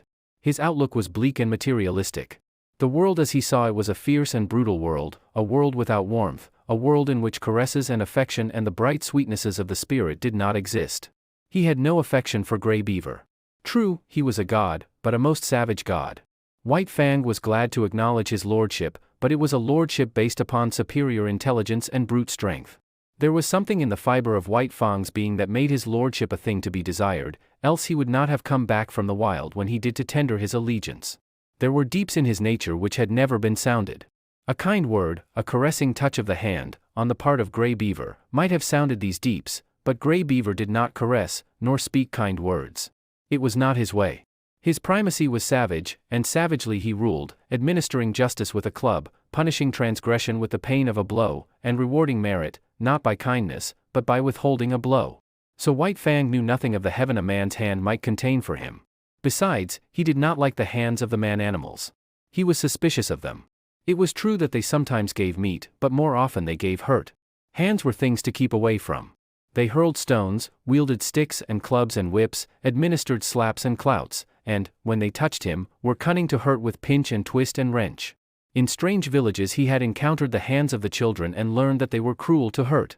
Also, he had once nearly had an eye poked out by a toddling papoose. From these experiences he became suspicious of all children. He could not tolerate them. When they came near with their ominous hands, he got up. It was in a village at the Great Slave Lake that, in the course of resenting the evil of the hands of the man-animals, he came to modify the law that he had learned from Grey Beaver, namely, that the unpardonable crime was to bite one of the gods. In this village, after the custom of all dogs in all villages, White Fang went foraging, for food. A boy was chopping frozen moose meat with an axe, and the chips were flying in the snow. White Fang, sliding by in quest of meat, stopped and began to eat the chips. He observed the boy lay down the axe and take up a stout club. White Fang sprang clear, just in time to escape the descending blow. The boy pursued him, and he, a stranger in the village, fled between two teepees to find himself cornered against a high earth bank. There was no escape for White Fang. The only way out was between the two teepees, and this the boy guarded. Holding his club prepared to strike, he drew in on his cornered quarry. White Fang was furious. He faced the boy, bristling and snarling, his sense of justice outraged. He knew the law of forage. All the wastage of meat, such as the frozen chips, belonged to the dog that found it. He had done no wrong, broken no law, yet here was this boy preparing to give him a beating. White Fang scarcely knew what happened. He did it in a surge of rage. And he did it so quickly that the boy did not know either. All the boy knew was that he had in some unaccountable way been overturned into the snow, and that his club hand had been ripped wide open by White Fang's teeth. But White Fang knew that he had broken the law of the gods. He had driven his teeth into the sacred flesh of one of them, and could expect nothing but a most terrible punishment. He fled away to Grey Beaver, behind whose protecting legs he crouched when the bitten boy and the boy's family came, demanding vengeance. But they went away with vengeance unsatisfied. Grey Beaver defended White Fang. So did Mit-Sa and Klukuch. White Fang, listening to the wordy war and watching the angry gestures, knew that his act was justified. And so it came that he learned there were gods and gods. There were his gods, and there were other gods, and between them there was a difference. Justice or injustice, it was all the same, he must take all things from the hands of his own gods. But he was not compelled to take injustice from the other gods. It was his privilege to resent it with his teeth. And this also was a law of the gods. Before the day was out, White Fang was to learn more about this law. Mit-Sa, alone, gathering firewood in the forest, encountered the boy that had been bitten. With him were other boys. Hot words passed. Then all the boys attacked Mit-Sa. It was going hard with him. Blows were raining upon him from all sides. White Fang looked on at first. This was an affair of the gods, and no concern of his. Then he realized that this was Mit-Sa, one of his own particular gods, who was being maltreated. It was no reasoned impulse that made White Fang do what he then did. A mad rush of anger sent him leaping in amongst the combatants. 5 minutes later the landscape was covered with fleeing boys, many of whom dripped blood upon the snow in token that White Fang's teeth had not been idle. When Mit-Sa told the story in camp, Grey Beaver ordered meat to be given to White Fang. He ordered much meat to be given, and White Fang, gorged and sleepy by the fire, knew that the law had received its verification.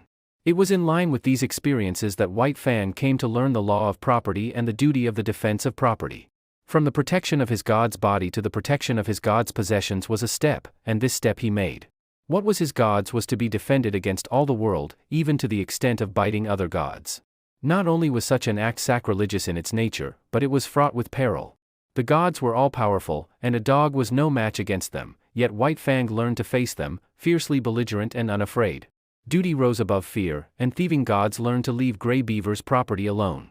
One thing, in this connection, White Fang quickly learned, and that was that a thieving god was usually a cowardly god and prone to run away at the sounding of the alarm. Also, he learned that but brief time elapsed between his sounding of the alarm and Grey Beaver coming to his aid. He came to know that it was not fear of him that drove the thief away, but fear of Grey Beaver. White Fang did not give the alarm by barking. He never barked. His method was to drive straight at the intruder, and to sink his teeth in if he could. Because he was morose and solitary, having nothing to do with the other dogs, he was unusually fitted to guard his master's property, and in this he was encouraged and trained by Grey Beaver. One result of this was to make White Fang more ferocious and indomitable, and more solitary. The months went by, binding stronger and stronger the covenant between dog and man. This was the ancient covenant that the first wolf that came in from the wild entered into with man. And, like all succeeding wolves and wild dogs that had done likewise, White Fang worked the covenant out for himself. The terms were simple. For the possession of a flesh and blood god, he exchanged his own liberty. Food and fire, protection and companionship, were some of the things he received from the god. In return, he guarded the god's property, defended his body, worked for him, and obeyed him. The possession of a god implies service. White Fang's was a service of duty and awe, but not of love. He did not know what love was. He had no experience of love. Kitch was a remote memory. Besides, not only had he abandoned the wild and his kind when he gave himself up to man, but the terms of the covenant were such that if ever he met Kitch again he would not desert his god to go with her. His allegiance to man seemed somehow a law of his being greater than the love of liberty, of kind and kin. Chapter 6. The Famine. The spring of the year was at hand when Gray Beaver finished his long journey. It was April, and White Fang was a year old when he pulled into the home villages and was loosed from the harness by Mit Saw. Though a long way from his full growth, White Fang, next to Lip Lip, was the largest yearling in the village. Both from his father, the wolf, and from Kitch, he had inherited stature and strength, and already he was measuring up alongside the full-grown dogs. But he had not yet grown compact. His body was slender and rangy, and his strength more stringy than massive. His coat was the true wolf gray, and to all appearances he was true wolf himself. The quarter strain of dog he had inherited from Kitch had left no mark on him physically, though it had played its part in his mental makeup. He wandered through the village, recognizing with staid satisfaction the various gods he had known before the long journey. Then there were the dogs, puppies growing up like himself, and grown dogs that did not look so large and formidable as the memory pictures he retained of them. Also, he stood less in fear of them than formerly, stalking among them with a certain careless ease that was as new to him as it was enjoyable. There was Basik, a grizzled old fellow that in his younger days had but to uncover his fangs to send White Fang cringing and crouching to the right about. From him White Fang had learned much of his own insignificance, and from him he was now to learn much of the change and development that had taken place in himself. While Basik had been growing weaker with age, White Fang had been growing stronger with youth. It was at the cutting up of a moose, fresh-killed, that White Fang learned of the changed relations in which he stood to the dog world. He had got for himself a hoof and part of the shin bone, to which quite a bit of meat was attached. Withdrawn from the immediate scramble of the other dogs, in fact out of sight behind a thicket, he was devouring his prize, when Basik rushed in upon him. Before he knew what he was doing, he had slashed the intruder twice and sprung clear. Basik was surprised by the other's temerity and swiftness of attack. He stood, gazing stupidly across at White Fang, the raw, red shinbone between them. Basik was old, and already he had come to know the increasing valor of the dogs it had been his wont to bully. Bitter experiences these, which, perforce, he swallowed, calling upon all his wisdom to cope with them. In the old days he would have sprung upon White Fang in a fury of righteous wrath. But now his waning powers would not permit such a course. He bristled fiercely and looked ominously across the shinbone at White Fang. And White Fang, resurrecting quite a deal of the old awe, seemed to wilt and to shrink in upon himself and grow small, as he cast about in his mind for a way to beat a retreat not too inglorious. And right here Basik erred. Had he contented himself with looking fierce and ominous, all would have been well. White Fang, on the verge of retreat, would have retreated, leaving the meat to him. But Basik did not wait. He considered the victory already his and stepped forward to the meat. As he bent his head carelessly to smell it, White Fang bristled slightly. Even then it was not too late for Basik to retrieve the situation. Had he merely stood over the meat, head up and glowering, White Fang would ultimately have slunk away. But the fresh meat was strong in Basik's nostrils, and greed urged him to take a bite of it. This was too much for White Fang. Fresh upon his months of mastery over his own teammates, it was beyond his self-control to stand idly by while another devoured the meat that belonged to him. He struck, after his custom, without warning. With the first slash, Basik's right ear was ripped into ribbons. He was astounded at the suddenness of it. But more things, and most grievous ones, were happening with equal suddenness. He was knocked off his feet. His throat was bitten. While he was struggling to his feet the young dog sank teeth twice into his shoulder. The swiftness of it was bewildering. He made a futile rush at White Fang, clipping the empty air with an outraged snap. The next moment his nose was laid open, and he was staggering backward away from the meat. The situation was now reversed. White Fang stood over the shinbone, bristling and menacing, while Basik stood a little way off, preparing to retreat. He dared not risk a fight with this young lightning flash, and again he knew, and more bitterly, the enfeeblement of oncoming age. His attempt to maintain his dignity was heroic. Calmly turning his back upon young dog and shinbone, as though both were beneath his notice and unworthy of his consideration, he stalked grandly away. Nor, until well out of sight, did he stop to lick his bleeding wounds. The effect on White Fang was to give him a greater faith in himself, and a greater pride. He walked less softly among the grown dogs, his attitude toward them was less compromising. Not that he went out of his way looking for trouble. Far from it. But upon his way he demanded consideration. He stood upon his right to go his way unmolested and to give trail to no dog. He had to be taken into account, that was all. He was no longer to be disregarded and ignored, as was the lot of puppies, and as continued to be the lot of the puppies that were his teammates. They got out of the way, gave trail to the grown dogs, and gave up meat to them under compulsion. But White Fang, uncompanionable, solitary, morose, scarcely looking to right or left, redoubtable, forbidding of aspect, remote and alien, was accepted as an equal by his puzzled elders. They quickly learned to leave him alone, neither venturing hostile acts nor making overtures of friendliness. If they left him alone, he left them alone, a state of affairs that they found, after a few encounters, to be preeminently desirable. In midsummer White Fang had an experience. Trotting along in his silent way to investigate a new teepee which had been erected on the edge of the village while he was away with the hunters after moose, he came full upon Kitch. He paused and looked at her. He remembered her vaguely, but he remembered her, and that was more than could be said for her.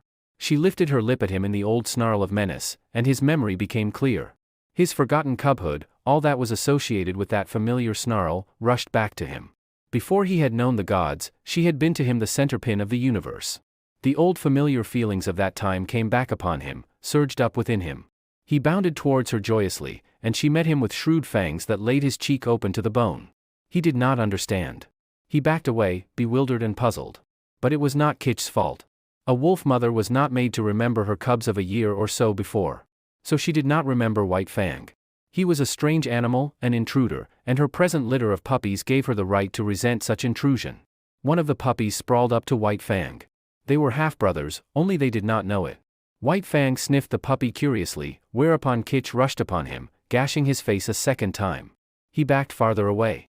All the old memories and associations died down again and passed into the grave from which they had been resurrected. He looked at Kitch licking her puppy and stopping now and then to snarl at him. She was without value to him. He had learned to get along without her. Her meaning was forgotten. There was no place for her in his scheme of things, as there was no place for him in hers. He was still standing, stupid and bewildered, the memories forgotten, wondering what it was all about, when Kitch attacked him a third time, intent on driving him away altogether from the vicinity. And White Fang allowed himself to be driven away. This was a female of his kind, and it was a law of his kind that the males must not fight the females. He did not know anything about this law, for it was no generalization of the mind, not a something acquired by experience of the world. He knew it as a secret prompting, as an urge of instinct, of the same instinct that made him howl at the moon and stars of nights, and that made him fear death and the unknown. The months went by. White Fang grew stronger, heavier, and more compact, while his character was developing along the lines laid down by his heredity and his environment. His heredity was a life stuff that may be likened to clay. It possessed many possibilities, was capable of being molded into many different forms. Environment served to model the clay, to give it a particular form. Thus, had White Fang never come into the fires of man, the wild would have molded him into a true wolf. But the gods had given him a different environment, and he was molded into a dog that was rather wolfish, but that was a dog and not a wolf. And so, according to the clay of his nature and the pressure of his surroundings, his character was being molded into a certain particular shape. There was no escaping it. He was becoming more morose, more uncompanionable, more solitary, more ferocious, while the dogs were learning more and more that it was better to be at peace with him than at war, and Grey Beaver was coming to prize him more greatly with the passage of each day.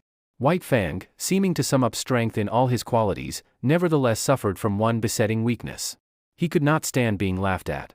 The laughter of men was a hateful thing.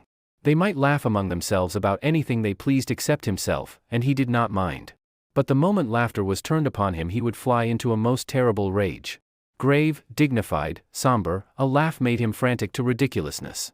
It so outraged him and upset him that for hours he would behave like a demon. And woe to the dog that at such times ran foul of him.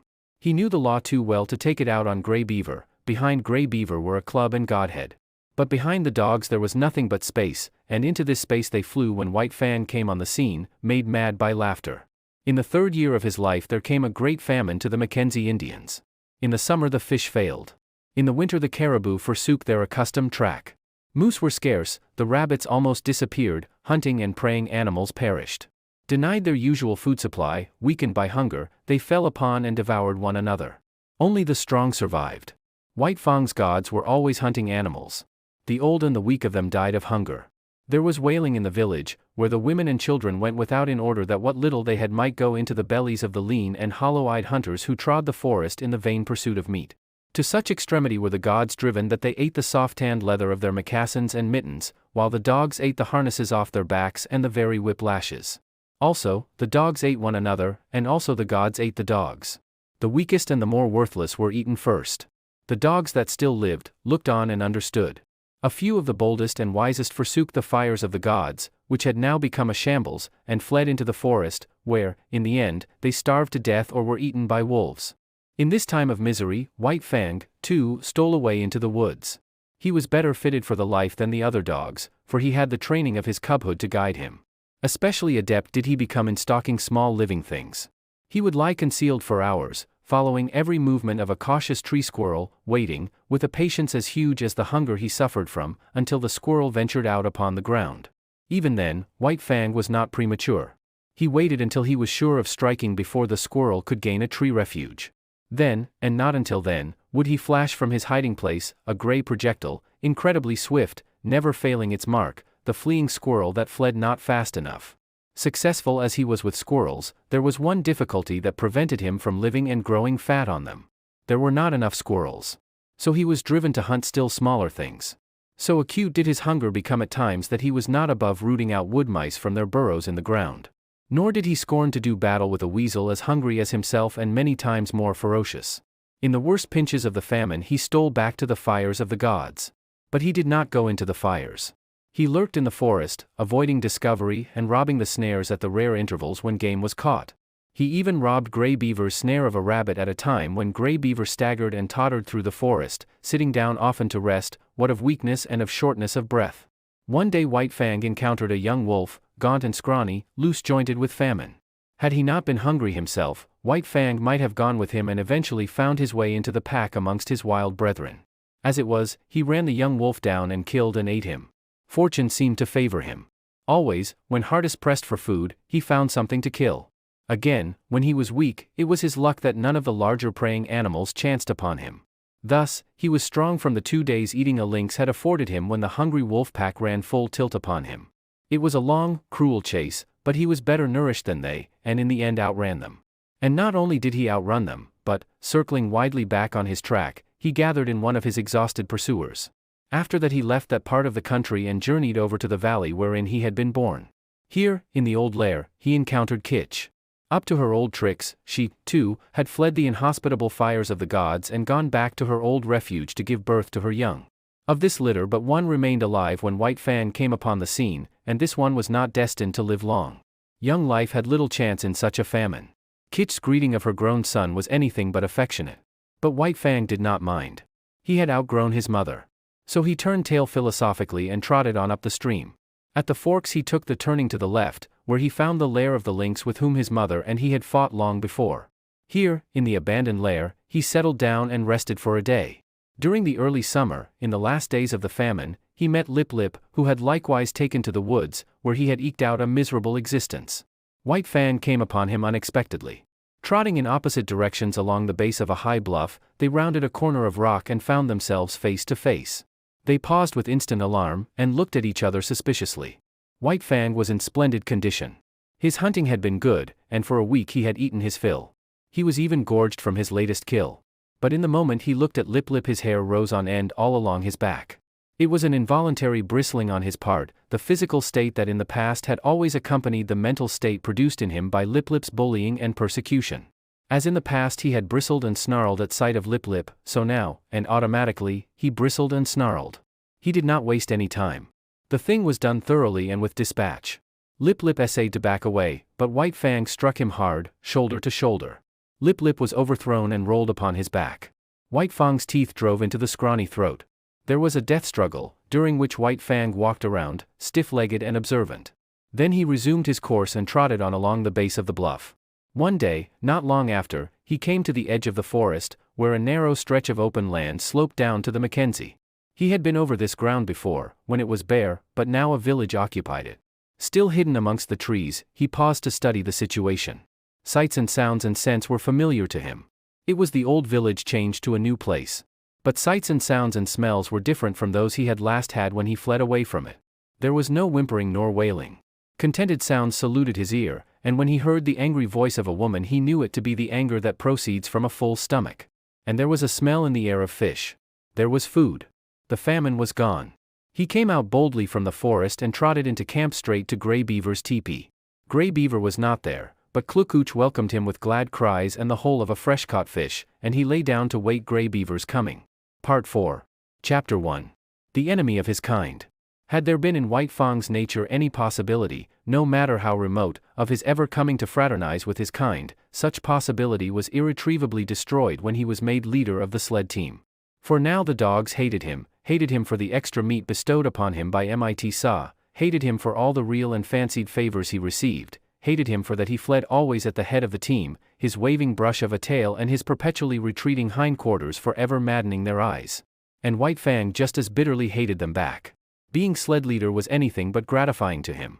To be compelled to run away before the yelling pack, every dog of which, for 3 years, he had thrashed and mastered, was almost more than he could endure. But endure it he must, or perish, and the life that was in him had no desire to perish out. The moment Mit Sa gave his order for the start, that moment the whole team, with eager, savage cries, sprang forward at White Fang. There was no defense for him. If he turned upon them, Mit Sa would throw the stinging lash of the whip into his face. Only remained to him to run away. He could not encounter that howling horde with his tail and hindquarters. These were scarcely fit weapons with which to meet the many merciless fangs. So run away he did, violating his own nature and pride with every leap he made, and leaping all day long. One cannot violate the promptings of one's nature without having that nature recoil upon itself. Such a recoil is like that of a hair, made to grow out from the body, turning unnaturally upon the direction of its growth and growing into the body, a rankling, festering thing of hurt. And so with White Fang. Every urge of his being impelled him to spring upon the pack that cried at his heels, but it was the will of the gods that this should not be, and behind the will, to enforce it, was the whip of caribou gut with its biting 30-foot lash. So White Fang could only eat his heart in bitterness and develop a hatred and malice commensurate with the ferocity and indomitability of his nature. If ever a creature was the enemy of its kind, White Fang was that creature. He asked no quarter, gave none. He was continually marred and scarred by the teeth of the pack, and as continually he left his own marks upon the pack. Unlike most leaders, who, when camp was made and the dogs were unhitched, huddled near to the gods for protection, White Fang disdained such protection. He walked boldly about the camp, inflicting punishment in the night for what he had suffered in the day. In the time before he was made leader of the team, the pack had learned to get out of his way. But now it was different. Excited by the day-long pursuit of him, swayed subconsciously by the insistent iteration on their brains of the sight of him fleeing away, mastered by the feeling of mastery enjoyed all day, the dogs could not bring themselves to give way to him. When he appeared amongst them, there was always a squabble. His progress was marked by snarl and snap and growl. The very atmosphere he breathed was surcharged with hatred and malice, and this but served to increase the hatred and malice within him. When Mit Sa cried out his command for the team to stop, White Fang obeyed. At first this caused trouble for the other dogs. All of them would spring upon the hated leader only to find the tables turned. Behind him would be Mit Sa, the great whip singing in his hand. So the dogs came to understand that when the team stopped by order, White Fang was to be let alone. But when White Fang stopped without orders, then it was allowed them to spring upon him and destroy him if they could. After several experiences, White Fang never stopped without orders. He learned quickly. It was in the nature of things that he must learn quickly if he were to survive the unusually severe conditions under which life was vouchsafed him. But the dogs could never learn the lesson to leave him alone in camp. Each day, pursuing him and crying defiance at him, the lesson of the previous night was erased, and that night would have to be learned over again, to be as immediately forgotten. Besides, there was a greater consistence in their dislike of him. They sensed between themselves and him a difference of kind, cause sufficient in itself for hostility. Like him, they were domesticated wolves. But they had been domesticated for generations. Much of the wild had been lost, so that to them the wild was the unknown, the terrible, the ever-menacing and ever-warring. But to him, in appearance and action and impulse, still clung the wild. He symbolized it, was its personification, so that when they showed their teeth to him they were defending themselves against the powers of destruction that lurked in the shadows of the forest and in the dark beyond the campfire. But there was one lesson the dogs did learn, and that was to keep together. White Fang was too terrible for any of them to face single-handed. They met him with the mass formation, otherwise he would have killed them, one by one, in a night. As it was, he never had a chance to kill them. He might roll a dog off its feet, but the pack would be upon him before he could follow up and deliver the deadly throat stroke. At the first hint of conflict, the whole team drew together and faced him. The dogs had quarrels among themselves, but these were forgotten when trouble was brewing with White Fang. On the other hand, try as they would, they could not kill White Fang. He was too quick for them, too formidable, too wise. He avoided tight places and always backed out of it when they bade fair to surround him. While, as for getting him off his feet, there was no dog among them capable of doing the trick. His feet clung to the earth with the same tenacity that he clung to life. For that matter, life and footing were synonymous in this unending warfare with the pack, and none knew it better than White Fang. So he became the enemy of his kind, domesticated wolves that they were, softened by the fires of man, weakened in the sheltering shadow of man's strength. White Fang was bitter and implacable. The clay of him was so molded. He declared a vendetta against all dogs. And so terribly did he live this vendetta that Grey Beaver, fierce savage himself, could not but marvel at White Fang's ferocity. Never, he swore, had there been the like of this animal, and the Indians in strange villages swore likewise when they considered the tale of his killings amongst their dogs. When White Fang was nearly 5 years old, Grey Beaver took him on another great journey, and long remembered was the havoc he worked amongst the dogs of the many villages along the Mackenzie, across the Rockies, and down the Porcupine to the Yukon. He reveled in the vengeance he wreaked upon his kind. They were ordinary, unsuspecting dogs. They were not prepared for his swiftness and directness, for his attack without warning. They did not know him for what he was, a lightning flash of slaughter.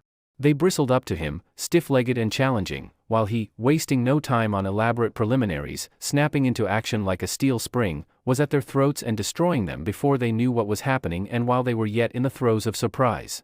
He became an adept at fighting. He economized. He never wasted his strength, never tussled.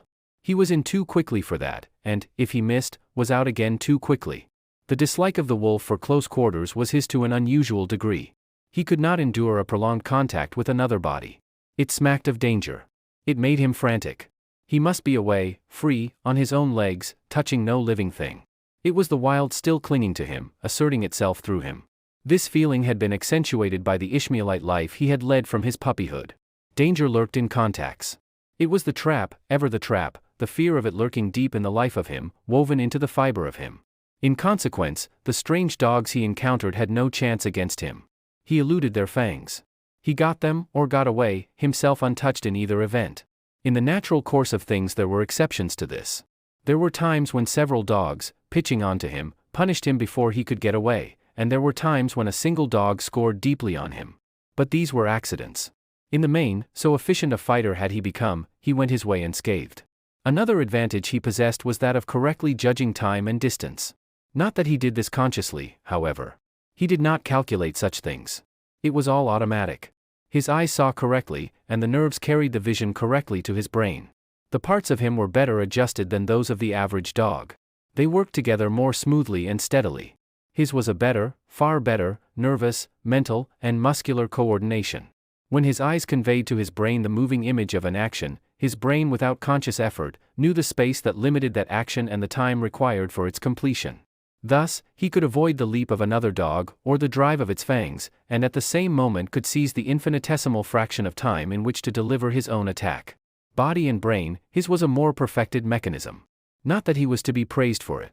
Nature had been more generous to him than to the average animal, that was all. It was in the summer that White Fang arrived at Fort Yukon. Grey Beaver had crossed the great watershed between Mackenzie and the Yukon in the late winter, and spent the spring in hunting among the western outlying spurs of the Rockies. Then, after the breakup of the ice on the Porcupine, he had built a canoe and paddled down that stream to where it effected its junction with the Yukon just under the Arctic Circle. Here stood the old Hudson's Bay Company fort, and here were many Indians, much food, and unprecedented excitement. It was the summer of 1898, and thousands of gold hunters were going up the Yukon to Dawson and the Klondike. Still hundreds of miles from their goal, nevertheless many of them had been on the way for a year, and the least any of them had traveled to get that far was 5,000 miles, while some had come from the other side of the world. Here Grey Beaver stopped. A whisper of the gold rush had reached his ears, and he had come with several bales of furs, and another of gut-sewn mittens and moccasins. He would not have ventured so long a trip had he not expected generous profits. But what he had expected was nothing to what he realized. His wildest dreams had not exceeded 100% profit, he made 1,000%. And like a true Indian, he settled down to trade carefully and slowly, even if it took all summer and the rest of the winter to dispose of his goods. It was at Fort Yukon that White Fang saw his first white men. As compared with the Indians he had known, they were to him another race of beings, a race of superior gods. They impressed him as possessing superior power, and it is on power that Godhead rests. White Fang did not reason it out, did not in his mind make the sharp generalization that the white gods were more powerful. It was a feeling, nothing more, and yet none the less potent. As, in his puppyhood, the looming bulks of the teepees, man-reared, had affected him as manifestations of power, so was he affected now by the houses and the huge fort all of massive logs. Here was power. Those white gods were strong. They possessed greater mastery over matter than the gods he had known, most powerful among which was Grey Beaver. And yet Grey Beaver was as a child god among these white-skinned ones. To be sure, White Fang only felt these things. He was not conscious of them. Yet it is upon feeling, more often than thinking, that animals act, and every act White Fang now performed was based upon the feeling that the white men were the superior gods. In the first place he was very suspicious of them. There was no telling what unknown terrors were theirs, what unknown hurts they could administer. He was curious to observe them, fearful of being noticed by them. For the first few hours he was content with slinking around and watching them from a safe distance. Then he saw that no harm befell the dogs that were near to them, and he came in closer. In turn he was an object of great curiosity to them. His wolfish appearance caught their eyes at once, and they pointed him out to one another. This act of pointing put White Fang on his guard, and when they tried to approach him he showed his teeth and backed away. Not one succeeded in laying a hand on him, and it was well that they did not. White Fang soon learned that very few of these gods, not more than a dozen, lived at this place. Every 2 or 3 days a steamer, another and colossal manifestation of power, came into the bank and stopped for several hours. The white men came from off these steamers and went away on them again. There seemed untold numbers of these white men. In the first day or so, he saw more of them than he had seen Indians in all his life, and as the days went by they continued to come up the river, stop, and then go on up the river out of sight. But if the white gods were all powerful, their dogs did not amount to much. This White Fang quickly discovered by mixing with those that came ashore with their masters. They were irregular shapes and sizes. Some were short-legged, too short, others were long-legged, too long. They had hair instead of fur, and a few had very little hair at that. And none of them knew how to fight. As an enemy of his kind, it was in White Fang's province to fight with them. This he did, and he quickly achieved for them a mighty contempt. They were soft and helpless, made much noise, and floundered around clumsily trying to accomplish by main strength what he accomplished by dexterity and cunning. They rushed bellowing at him. He sprang to the side. They did not know what had become of him, and in that moment he struck them on the shoulder, rolling them off their feet and delivering his stroke at the throat. Sometimes this stroke was successful, and a stricken dog rolled in the dirt, to be pounced upon and torn to pieces by the pack of Indian dogs that waited. White Fang was wise. He had long since learned that the gods were made angry when their dogs were killed. The white men were no exception to this. So he was content, when he had overthrown and slashed wide the throat of one of their dogs, to drop back and let the pack go in and do the cruel finishing work. It was then that the white men rushed in, visiting their wrath heavily on the pack, while White Fang went free. He would stand off at a little distance and look on, while stones, clubs, axes, and all sorts of weapons fell upon his fellows. White Fang was very wise. But his fellows grew wise in their own way, and in this White Fang grew wise with them. They learned that it was when a steamer first tied to the bank that they had their fun. After the first 2 or 3 strange dogs had been downed and destroyed, the white men hustled their own animals back on board and wreaked savage vengeance on the offenders. One white man, having seen his dog, a setter, torn to pieces before his eyes, drew a revolver. He fired rapidly, 6 times, and 6 of the pack lay dead or dying, another manifestation of power that sank deep into White Fang's consciousness. White Fang enjoyed it all. He did not love his kind, and he was shrewd enough to escape hurt himself. At first, the killing of the white men's dogs had been a diversion. After a time it became his occupation. There was no work for him to do. Grey Beaver was busy trading and getting wealthy. So White Fang hung around the landing with the disreputable gang of Indian dogs, waiting for steamers. With the arrival of a steamer the fun began. After a few minutes, by the time the white men had got over their surprise, the gang scattered. The fun was over until the next steamer should arrive. But it can scarcely be said that White Fang was a member of the gang. He did not mingle with it, but remained aloof, always himself, and was even feared by it. It is true, he worked with it. He picked the quarrel with the strange dog while the gang waited. And when he had overthrown the strange dog the gang went in to finish it. But it is equally true that he then withdrew, leaving the gang to receive the punishment of the outraged gods. It did not require much exertion to pick these quarrels. All he had to do, when the strange dogs came ashore, was to show himself. When they saw him they rushed for him. It was their instinct. He was the wild, the unknown, the terrible, the ever-menacing, the thing that prowled in the darkness around the fires of the primeval world when they, cowering close to the fires, were reshaping their instincts, learning to fear the wild out of which they had come, and which they had deserted and betrayed. Generation by generation, down all the generations, had this fear of the wild been stamped into their natures. For centuries the wild had stood for terror and destruction. And during all this time free license had been theirs, from their masters, to kill the things of the wild. In doing this they had protected both themselves and the gods whose companionship they shared. And so, fresh from the soft southern world, these dogs, trotting down the gangplank and out upon the Yukon shore had but to see White Fang to experience the irresistible impulse to rush upon him and destroy him. They might be town-reared dogs, but the instinctive fear of the wild was theirs just the same. Not alone with their own eyes did they see the wolfish creature in the clear light of day, standing before them.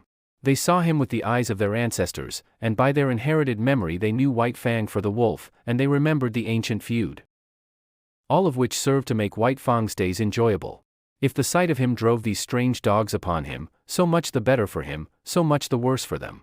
They looked upon him as legitimate prey, and as legitimate prey he looked upon them. Not for nothing had he first seen the light of day in a lonely lair and fought his first fights with the ptarmigan, the weasel, and the lynx.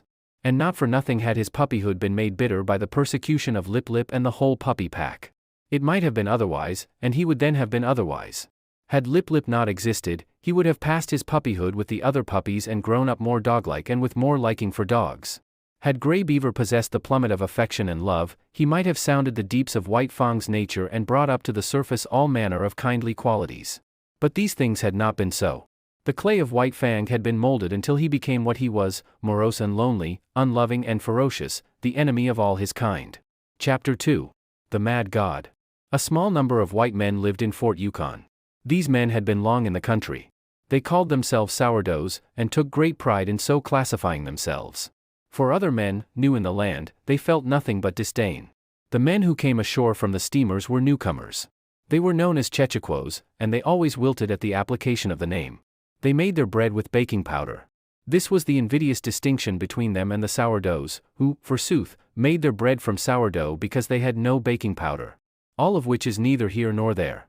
The men in the fort disdained the newcomers and enjoyed seeing them come to grief. Especially did they enjoy the havoc worked amongst the newcomers' dogs by White Fang and his disreputable gang. When a steamer arrived, the men of the fort made it a point always to come down to the bank and see the fun. They looked forward to it with as much anticipation as did the Indian dogs, while they were not slow to appreciate the savage and crafty part played by White Fang. But there was one man amongst them who particularly enjoyed the sport. He would come running at the first sound of a steamboat's whistle, and when the last fight was over and White Fang and the pack had scattered, he would return slowly to the fort, his face heavy with regret. Sometimes, when a soft Southland dog went down, shrieking its death cry under the fangs of the pack, this man would be unable to contain himself, and would leap into the air and cry out with delight. And always he had a sharp and covetous eye for White Fang. This man was called Beauty by the other men of the fort. No one knew his first name, and in general he was known in the country as Beauty Smith. But he was anything save a beauty. To antithesis was due his naming. He was preeminently unbeautiful. Nature had been niggardly with him. He was a small man to begin with, and upon his meager frame was deposited an even more strikingly meager head. Its apex might be likened to a point. In fact, in his boyhood, before he had been named Beauty by his fellows, he had been called Pinhead. Backward, from the apex, his head slanted down to his neck and forward it slanted uncompromisingly to meet a low and remarkably wide forehead. Beginning here, as though regretting her parsimony, nature had spread his features with a lavish hand. His eyes were large, and between them was the distance of two eyes. His face, in relation to the rest of him, was prodigious. In order to discover the necessary area, nature had given him an enormous prognathous jaw. It was wide and heavy, and protruded outward and down until it seemed to rest on his chest. Possibly this appearance was due to the weariness of the slender neck, unable properly to support so great a burden. This jaw gave the impression of ferocious determination. But something lacked. Perhaps it was from excess. Perhaps the jaw was too large. At any rate, it was a lie. Beauty Smith was known far and wide as the weakest of weak-kneed and sniveling cowards. To complete his description, his teeth were large and yellow, while the two eye teeth, larger than their fellows, showed under his lean lips like fangs. His eyes were yellow and muddy, as though nature had run short on pigments and squeezed together the dregs of all her tubes. It was the same with his hair, sparse and irregular of growth, muddy yellow and dirty yellow, rising on his head and sprouting out of his face in unexpected tufts and bunches, in appearance like clumped and wind-blown grain. In short, Beauty Smith was a monstrosity, and the blame of it lay elsewhere. He was not responsible. The clay of him had been so molded in the making. He did the cooking for the other men in the fort, the dishwashing and the drudgery. They did not despise him. Rather did they tolerate him in a broad human way, as one tolerates any creature evilly treated in the making. Also, they feared him. His cowardly rages made them dread a shot in the back or poison in their coffee. But somebody had to do the cooking, and whatever else his shortcomings, Beauty Smith could cook. This was the man that looked at White Fang, delighted in his ferocious prowess, and desired to possess him. He made overtures to White Fang from the first. White Fang began by ignoring him. Later on, when the overtures became more insistent, White Fang bristled and bared his teeth and backed away. He did not like the man. The feel of him was bad. He sensed the evil in him, and feared the extended hand and the attempts at soft-spoken speech. Because of all this, he hated the man. With the simpler creatures, good and bad are things simply understood. The good stands for all things that bring easement and satisfaction and surcease from pain. Therefore, the good is liked. The bad stands for all things that are fraught with discomfort, menace, and hurt, and is hated accordingly. White Fang's feel of Beauty Smith was bad.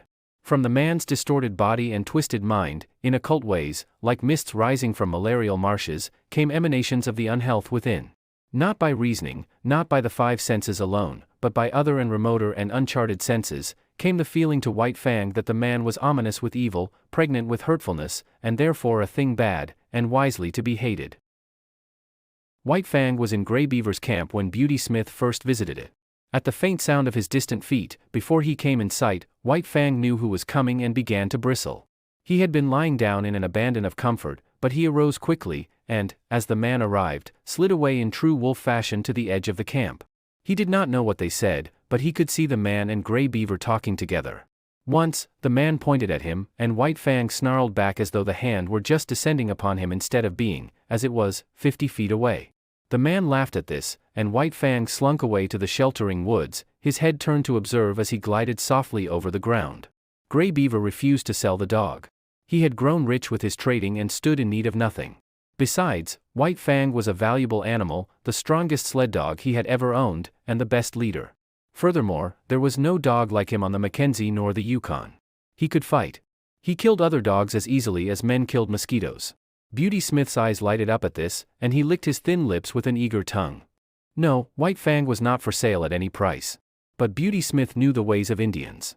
He visited Grey Beaver's camp often, and hidden under his coat was always a black bottle or so. One of the potencies of whiskey is the breeding of thirst. Grey Beaver got the thirst. His fevered membranes and burnt stomach began to clamor for more and more of the scorching fluid, while his brain, thrust all awry by the unwanted stimulant, permitted him to go any length to obtain it. The money he had received for his furs and mittens and moccasins began to go. It went faster and faster, and the shorter his money sack grew, the shorter grew his temper. In the end his money and goods and temper were all gone. Nothing remained to him but his thirst, a prodigious possession in itself that grew more prodigious with every sober breath he drew. Then it was that Beauty Smith had talked with him again about the sale of White Fang, but this time the price offered was in bottles, not dollars, and Grey Beaver's ears were more eager to hear. "You catch 'em dog, you take 'em all right," was his last word. The bottles were delivered, but after 2 days. "You catch 'em dog," were Beauty Smith's words to Grey Beaver. White Fang slunk into camp one evening and dropped down with a sigh of content. The dreaded white god was not there. For days his manifestations of desire to lay hands on him had been growing more insistent, and during that time White Fang had been compelled to avoid the camp. He did not know what evil was threatened by those insistent hands. He knew only that they did threaten evil of some sort, and that it was best for him to keep out of their reach. But scarcely had he lain down when Grey Beaver staggered over to him and tied a leather thong around his neck. He sat down beside White Fang, holding the end of the thong in his hand. In the other hand he held a bottle, which, from time to time, was inverted above his head to the accompaniment of gurgling noises. An hour of this passed, when the vibrations of feet in contact with the ground foreran the one who approached. White Fang heard it first, and he was bristling with recognition while Grey Beaver still nodded stupidly. White Fang tried to draw the thong softly out of his master's hand, but the relaxed fingers closed tightly and Grey Beaver roused himself. Beauty Smith strode into camp and stood over White Fang. He snarled softly up at the thing of fear, watching keenly the deportment of the hands. One hand extended outward and began to descend upon his head. His soft snarl grew tense and harsh. The hand continued slowly to descend, while he crouched beneath it, eyeing it malignantly, his snarl growing shorter and shorter as, with quickening breath, it approached its culmination. Suddenly he snapped, striking with his fangs like a snake. The hand was jerked back, and the teeth came together emptily with a sharp click. Beauty Smith was frightened and angry. Gray Beaver clouted White Fang alongside the head, so that he cowered down close to the earth in respectful obedience. White Fang's suspicious eyes followed every movement.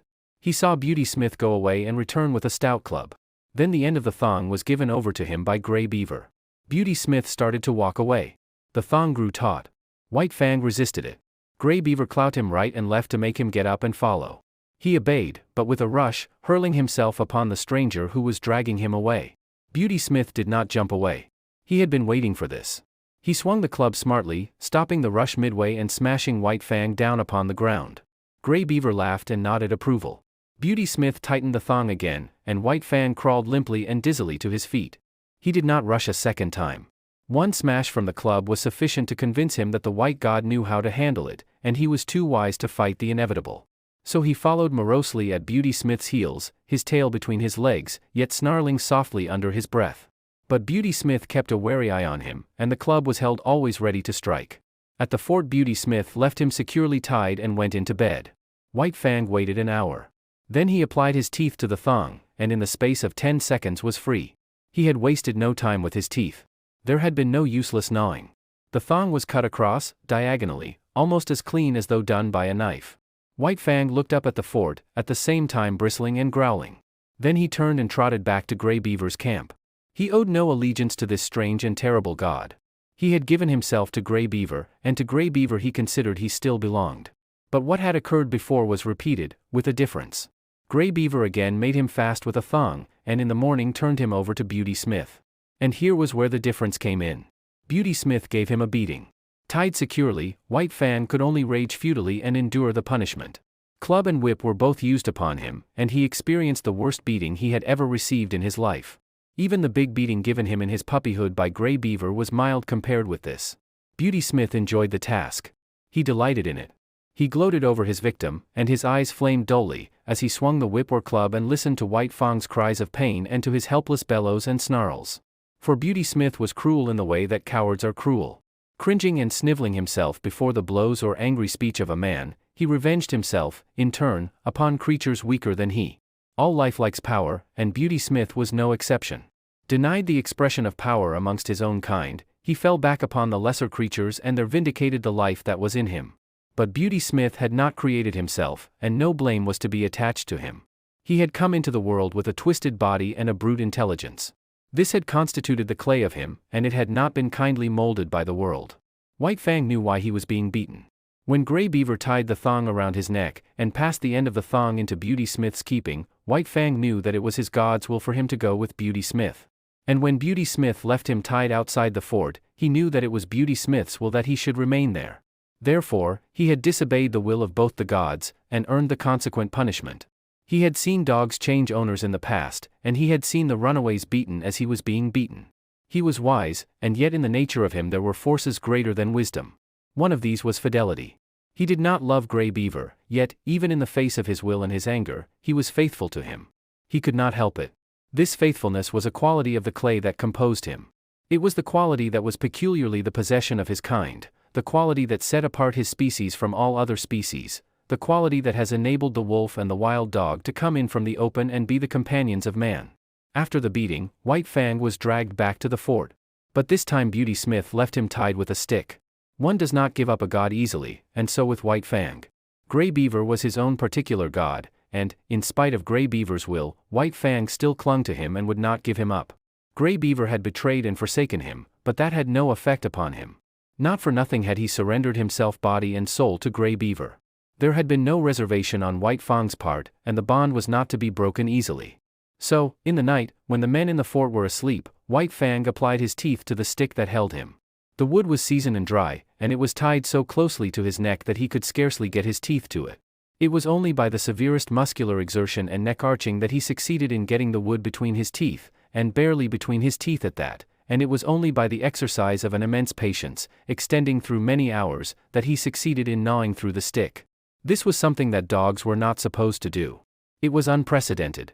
But White Fang did it, trotting away from the fort in the early morning, with the end of the stick hanging to his neck. He was wise. But had he been merely wise he would not have gone back to Gray Beaver who had already twice betrayed him.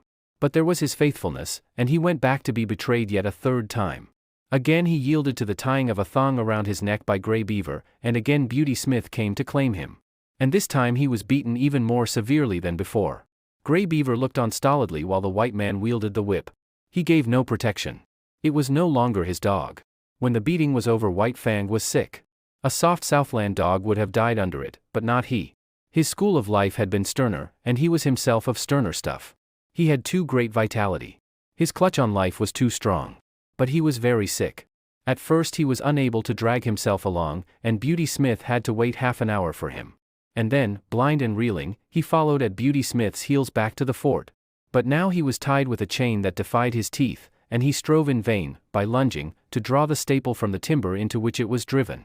After a few days, sober and bankrupt, Grey Beaver departed up the Porcupine on his long journey to the Mackenzie. White Fang remained on the Yukon, the property of a man more than half mad and all brute. But what is a dog to know in its consciousness of madness? To White Fang, Beauty Smith was a veritable, if terrible, god. He was a mad god at best, but White Fang knew nothing of madness. He knew only that he must submit to the will of this new master, obey his every whim and fancy. Chapter 3. The Reign of Hate. Under the tutelage of the mad god, White Fang became a fiend. He was kept chained in a pen at the rear of the fort, and here Beauty Smith teased and irritated and drove him wild with petty torments. The man early discovered White Fang's susceptibility to laughter, and made it a point after painfully tricking him, to laugh at him. This laughter was uproarious and scornful, and at the same time the god pointed his finger derisively at White Fang. At such times reason fled from White Fang, and in his transports of rage he was even more mad than Beauty Smith. Formerly, White Fang had been merely the enemy of his kind, withal a ferocious enemy. He now became the enemy of all things, and more ferocious than ever. To such an extent was he tormented, that he hated blindly and without the faintest spark of reason. He hated the chain that bound him, the men who peered in at him through the slats of the pen, the dogs that accompanied the men and that snarled malignantly at him in his helplessness. He hated the very wood of the pen that confined him. And, first, last, and most of all, he hated Beauty Smith. But Beauty Smith had a purpose in all that he did to White Fang. One day a number of men gathered about the pen. Beauty Smith entered, club in hand, and took the chain off from White Fang's neck. When his master had gone out, White Fang turned loose and tore around the pen, trying to get at the men outside. He was magnificently terrible. Fully 5 feet in length, and standing 2½ feet at the shoulder, he far outweighed a wolf of corresponding size. From his mother he had inherited the heavier proportions of the dog, so that he weighed, without any fat and without an ounce of superfluous flesh, over 90 pounds. It was all muscle, bone, and sinew-fighting flesh in the finest condition. The door of the pen was being opened again. White Fang paused. Something unusual was happening. He waited. The door was opened wider. Then a huge dog was thrust inside, and the door was slammed shut behind him. White Fang had never seen such a dog. It was a mastiff, but the size and fierce aspect of the intruder did not deter him. Here was something, not wood nor iron, upon which to wreak his hate. He leaped in with a flash of fangs that ripped down the side of the mastiff's neck. The mastiff shook his head, growled hoarsely, and plunged at White Fang. But White Fang was here, there, and everywhere, always evading and eluding, and always leaping in and slashing with his fangs and leaping out again in time to escape punishment. The men outside shouted and applauded, while Beauty Smith, in an ecstasy of delight, gloated over the ripping and mangling performed by White Fang. There was no hope for the mastiff from the first. He was too ponderous and slow. In the end, while Beauty Smith beat White Fang back with a club, the mastiff was dragged out by its owner. Then there was a payment of bets, and money clinked in Beauty Smith's hand. White Fang came to look forward eagerly to the gathering of the men around his pen. It meant a fight, and this was the only way that was now vouchsafed him of expressing the life that was in him. Tormented, incited to hate, he was kept a prisoner so that there was no way of satisfying that hate except at the times his master saw fit to put another dog against him. Beauty Smith had estimated his powers well, for he was invariably the victor. One day, 3 dogs were turned in upon him in succession. Another day a full-grown wolf, fresh caught from the wild, was shoved in through the door of the pen. And on still another day 2 dogs were set against him at the same time. This was his severest fight, and though in the end he killed them both, he was himself half killed in doing it. In the fall of the year, when the first snows were falling and mush ice was running in the river, Beauty Smith took passage for himself and White Fang on a steamboat bound up the Yukon to Dawson. White Fang had now achieved a reputation in the land. As the Fighting Wolf, he was known far and wide, and the cage in which he was kept on the steamboat's deck was usually surrounded by curious men. He raged and snarled at them, or lay quietly and studied them with cold hatred. Why should he not hate them? He never asked himself the question. He knew only hate and lost himself in the passion of it. Life had become a hell to him. He had not been made for the close confinement wild beasts endure at the hands of men. And yet it was in precisely this way that he was treated. Men stared at him, poked sticks between the bars to make him snarl, and then laughed at him. They were his environment, these men, and they were molding the clay of him into a more ferocious thing than had been intended by nature. Nevertheless, nature had given him plasticity. Where many another animal would have died or had its spirit broken, he adjusted himself and lived, and at no expense of the spirit. Possibly Beauty Smith, archfiend and tormentor, was capable of breaking White Fang's spirit, but as yet there were no signs of his succeeding. If Beauty Smith had in him a devil, White Fang had another, and the two of them raged against each other unceasingly. In the days before, White Fang had had the wisdom to cower down and submit to a man with a club in his hand, but this wisdom now left him. The mere sight of Beauty Smith was sufficient to send him into transports of fury.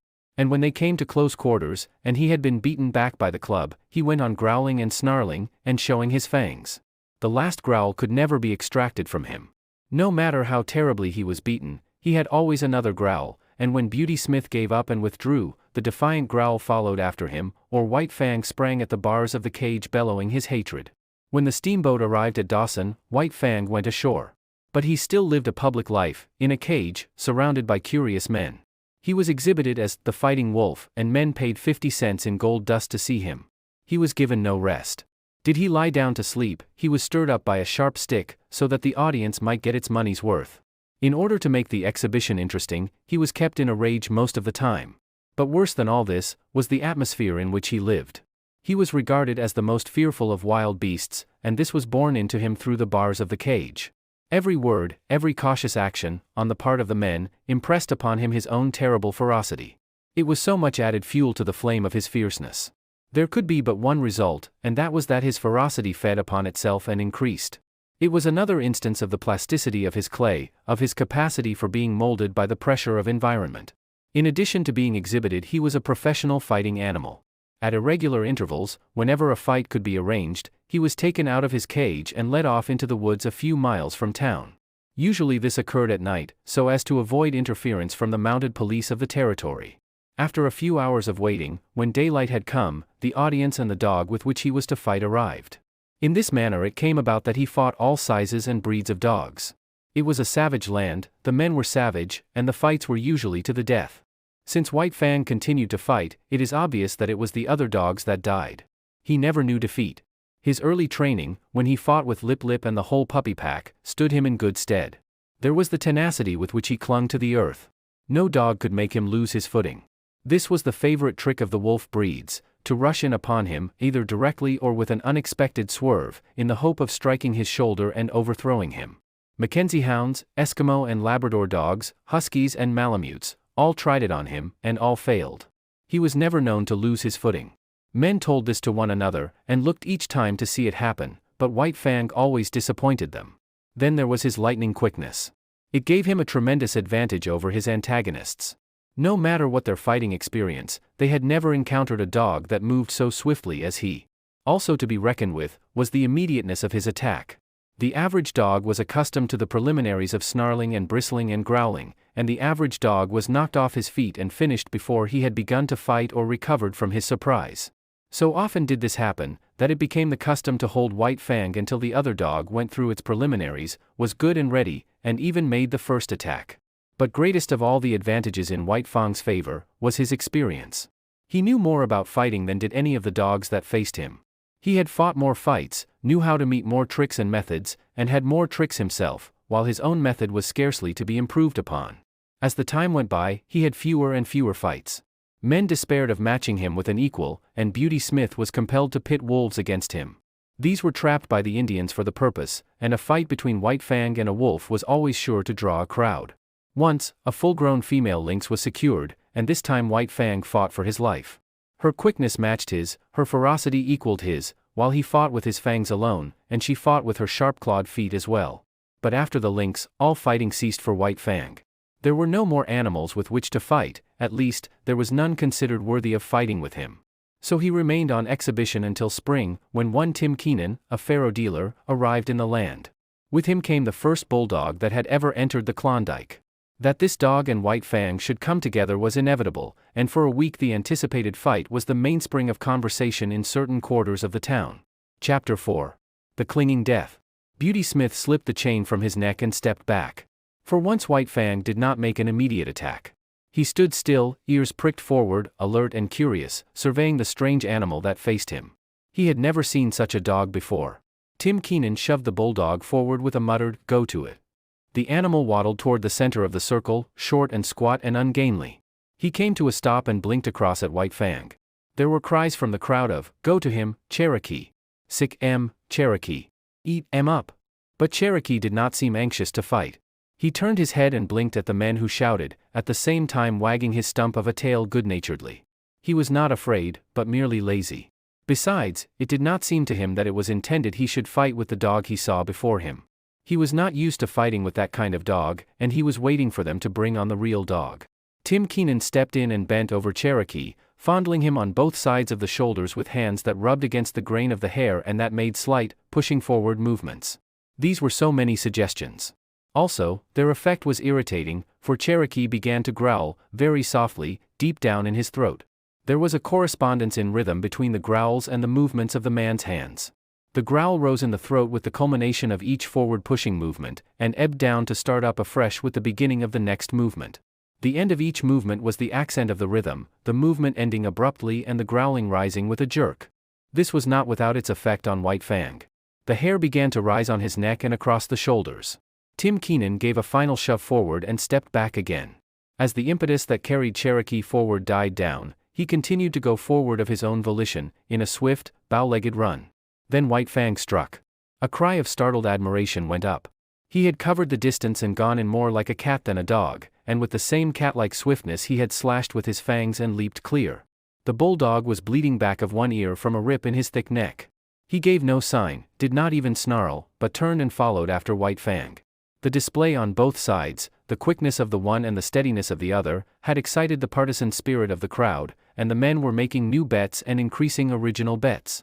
Again, and yet again, White Fang sprang in, slashed, and got away untouched, and still his strange foe followed after him, without too great haste, not slowly, but deliberately and determinately, in a businesslike sort of way. There was purpose in his method, something for him to do that he was intent upon doing and from which nothing could distract him. His whole demeanor, every action, was stamped with this purpose. It puzzled White Fang. Never had he seen such a dog. It had no hair protection. It was soft, and bled easily. There was no thick mat of fur to baffle White Fang's teeth as they were often baffled by dogs of his own breed. Each time that his teeth struck they sank easily into the yielding flesh, while the animal did not seem able to defend itself. Another disconcerting thing was that it made no outcry, such as he had been accustomed to with the other dogs he had fought. Beyond a growl or a grunt, the dog took its punishment silently. And never did it flag in its pursuit of him. Not that Cherokee was slow. He could turn and whirl swiftly enough, but White Fang was never there. Cherokee was puzzled, too. He had never fought before with a dog with which he could not close. The desire to close had always been mutual. But here was a dog that kept at a distance, dancing and dodging here and there and all about. And when it did get its teeth into him, it did not hold on but let go instantly and darted away again. But White Fang could not get at the soft underside of the throat. The bulldog stood too short, while its massive jaws were an added protection. White Fang darted in and out unscathed, while Cherokee's wounds increased. Both sides of his neck and head were ripped and slashed. He bled freely, but showed no signs of being disconcerted. He continued his plodding pursuit, though once, for the moment baffled, he came to a full stop and blinked at the men who looked on, at the same time wagging his stump of a tail as an expression of his willingness to fight. In that moment White Fang was in upon him and out, in passing ripping his trimmed remnant of an ear. With a slight manifestation of anger, Cherokee took up the pursuit again, running on the inside of the circle White Fang was making, and striving to fasten his deadly grip on White Fang's throat. The bulldog missed by a hair's breadth, and cries of praise went up as White Fang doubled suddenly out of danger in the opposite direction. The time went by. White Fang still danced on, dodging and doubling, leaping in and out, and ever inflicting damage.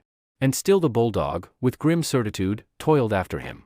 Sooner or later he would accomplish his purpose, get the grip that would win the battle. In the meantime, he accepted all the punishment the other could deal him. His tufts of ears had become tassels, his neck and shoulders were slashed in a score of places, and his very lips were cut and bleeding, all from these lightning snaps that were beyond his foreseeing and guarding. Time and again White Fang had attempted to knock Cherokee off his feet, but the difference in their height was too great. Cherokee was too squat, too close to the ground. White Fang tried the trick once too often. The chance came in one of his quick doublings and countercirclings. He caught Cherokee with head turned away as he whirled more slowly. His shoulder was exposed. White Fang drove in upon it, but his own shoulder was high above, while he struck with such force that his momentum carried him on across over the other's body. For the first time in his fighting history, men saw White Fang lose his footing. His body turned a half somersault in the air, and he would have landed on his back had he not twisted, cat-like, still in the air, in the effort to bring his feet to the earth. As it was, he struck heavily on his side. The next instant he was on his feet, but in that instant Cherokee's teeth closed on his throat. It was not a good grip, being too low down toward the chest, but Cherokee held on. White Fang sprang to his feet and tore wildly around, trying to shake off the bulldog's body. It made him frantic, this clinging, dragging weight. It bound his movements, restricted his freedom. It was like the trap, and all his instinct resented it and revolted against it. It was a mad revolt. For several minutes he was to all intents insane. The basic life that was in him took charge of him. The will to exist of his body surged over him. He was dominated by this mere flesh love of life. All intelligence was gone. It was as though he had no brain. His reason was unseated by the blind yearning of the flesh to exist and move, at all hazards to move, to continue to move, for movement was the expression of its existence. Round and round he went, whirling and turning and reversing, trying to shake off the 50-pound weight that dragged at his throat. The bulldog did little but keep his grip. Sometimes, and rarely, he managed to get his feet to the earth and for a moment to brace himself against White Fang. But the next moment his footing would be lost and he would be dragging around in the whirl of one of White Fang's mad gyrations. Cherokee identified himself with his instinct. He knew that he was doing the right thing by holding on, and there came to him certain blissful thrills of satisfaction. At such moments he even closed his eyes and allowed his body to be hurled hither and thither, willy-nilly, careless of any hurt that might thereby come to it. That did not count. The grip was the thing, and the grip he kept. White Fang ceased only when he had tired himself out. He could do nothing, and he could not understand. Never, in all his fighting, had this thing happened. The dogs he had fought with did not fight that way. With them it was snap and slash and get away, snap and slash and get away. He lay partly on his side, panting for breath. Cherokee, still holding his grip, urged against him, trying to get him over entirely on his side. White Fang resisted, and he could feel the jaws shifting their grip, slightly relaxing and coming together again in a chewing movement. Each shift brought the grip closer to his throat. The bulldog's method was to hold what he had, and when opportunity favored to work in for more. Opportunity favored when White Fang remained quiet. When White Fang struggled, Cherokee was content merely to hold on. The bulging back of Cherokee's neck was the only portion of his body that White Fang's teeth could reach. He got hold toward the base where the neck comes out from the shoulders, but he did not know the chewing method of fighting, nor were his jaws adapted to it. He spasmodically ripped and tore with his fangs for a space. Then a change in their position diverted him. The bulldog had managed to roll him over on his back, and still hanging on to his throat, was on top of him. Like a cat, White Fang bowed his hindquarters in, and, with the feet digging into his enemy's abdomen above him, he began to claw with long tearing strokes. Cherokee might well have been disemboweled had he not quickly pivoted on his grip and got his body off of White Fang's and at right angles to it. There was no escaping that grip. It was like fate itself, and as inexorable. Slowly it shifted up along the jugular. All that saved White Fang from death was the loose skin of his neck and the thick fur that covered it. This served to form a large roll in Cherokee's mouth, the fur of which well nigh defied his teeth. But bit by bit, whenever the chance offered, he was getting more of the loose skin and fur in his mouth. The result was that he was slowly throttling White Fang. The latter's breath was drawn with greater and greater difficulty as the moments went by. It began to look as though the battle were over. The backers of Cherokee waxed jubilant and offered ridiculous odds. White Fang's backers were correspondingly depressed, and refused bets of 10-1 and 20-1, though one man was rash enough to close a wager of 50-1. This man was Beauty Smith. He took a step into the ring and pointed his finger at White Fang. Then he began to laugh derisively and scornfully. This produced the desired effect. White Fang went wild with rage. He called up his reserves of strength, and gained his feet. As he struggled around the ring, the 50 pounds of his foe ever dragging on his throat, his anger passed on into panic. The basic life of him dominated him again, and his intelligence fled before the will of his flesh to live. Round and back again, stumbling and falling and rising, even uprearing at times on his hind legs and lifting his foe clear of the earth, he struggled vainly to shake off the clinging death. At last he fell, toppling backward, exhausted, and the bulldog promptly shifted his grip, getting in closer, mangling more and more of the fur-folded flesh, throttling White Fang more severely than ever. Shouts of applause went up for the victor, and there were many cries of "Cherokee! Cherokee!" To this Cherokee responded by vigorous wagging of the stump of his tail. But the clamor of approval did not distract him. There was no sympathetic relation between his tail and his massive jaws. The one might wag, but the others held their terrible grip on White Fang's throat. It was at this time that a diversion came to the spectators. There was a jingle of bells. Dog mushers' cries were heard. Everybody, save Beauty Smith, looked apprehensively, the fear of the police strong upon them. But they saw, up the trail, and not down, 2 men running with sled and dogs. They were evidently coming down the creek from some prospecting trip. At sight of the crowd they stopped their dogs and came over and joined it, curious to see the cause of the excitement. The dog musher wore a mustache, but the other, a taller and younger man, was smooth-shaven, his skin rosy from the pounding of his blood and the running in the frosty air. White Fang had practically ceased struggling. Now and again he resisted spasmodically and to no purpose. He could get little air, and that little grew less and less under the merciless grip that ever tightened. In spite of his armor of fur, the great vein of his throat would have long since been torn open, had not the first grip of the bulldog been so low down as to be practically on the chest. It had taken Cherokee a long time to shift that grip upward, and this had also tended further to clog his jaws with fur and skinfold. In the meantime, the abysmal brute in Beauty Smith had been rising into his brain and mastering the small bit of sanity that he possessed at best. When he saw White Fang's eyes beginning to glaze, he knew beyond doubt that the fight was lost. Then he broke loose. He sprang upon White Fang and began savagely to kick him.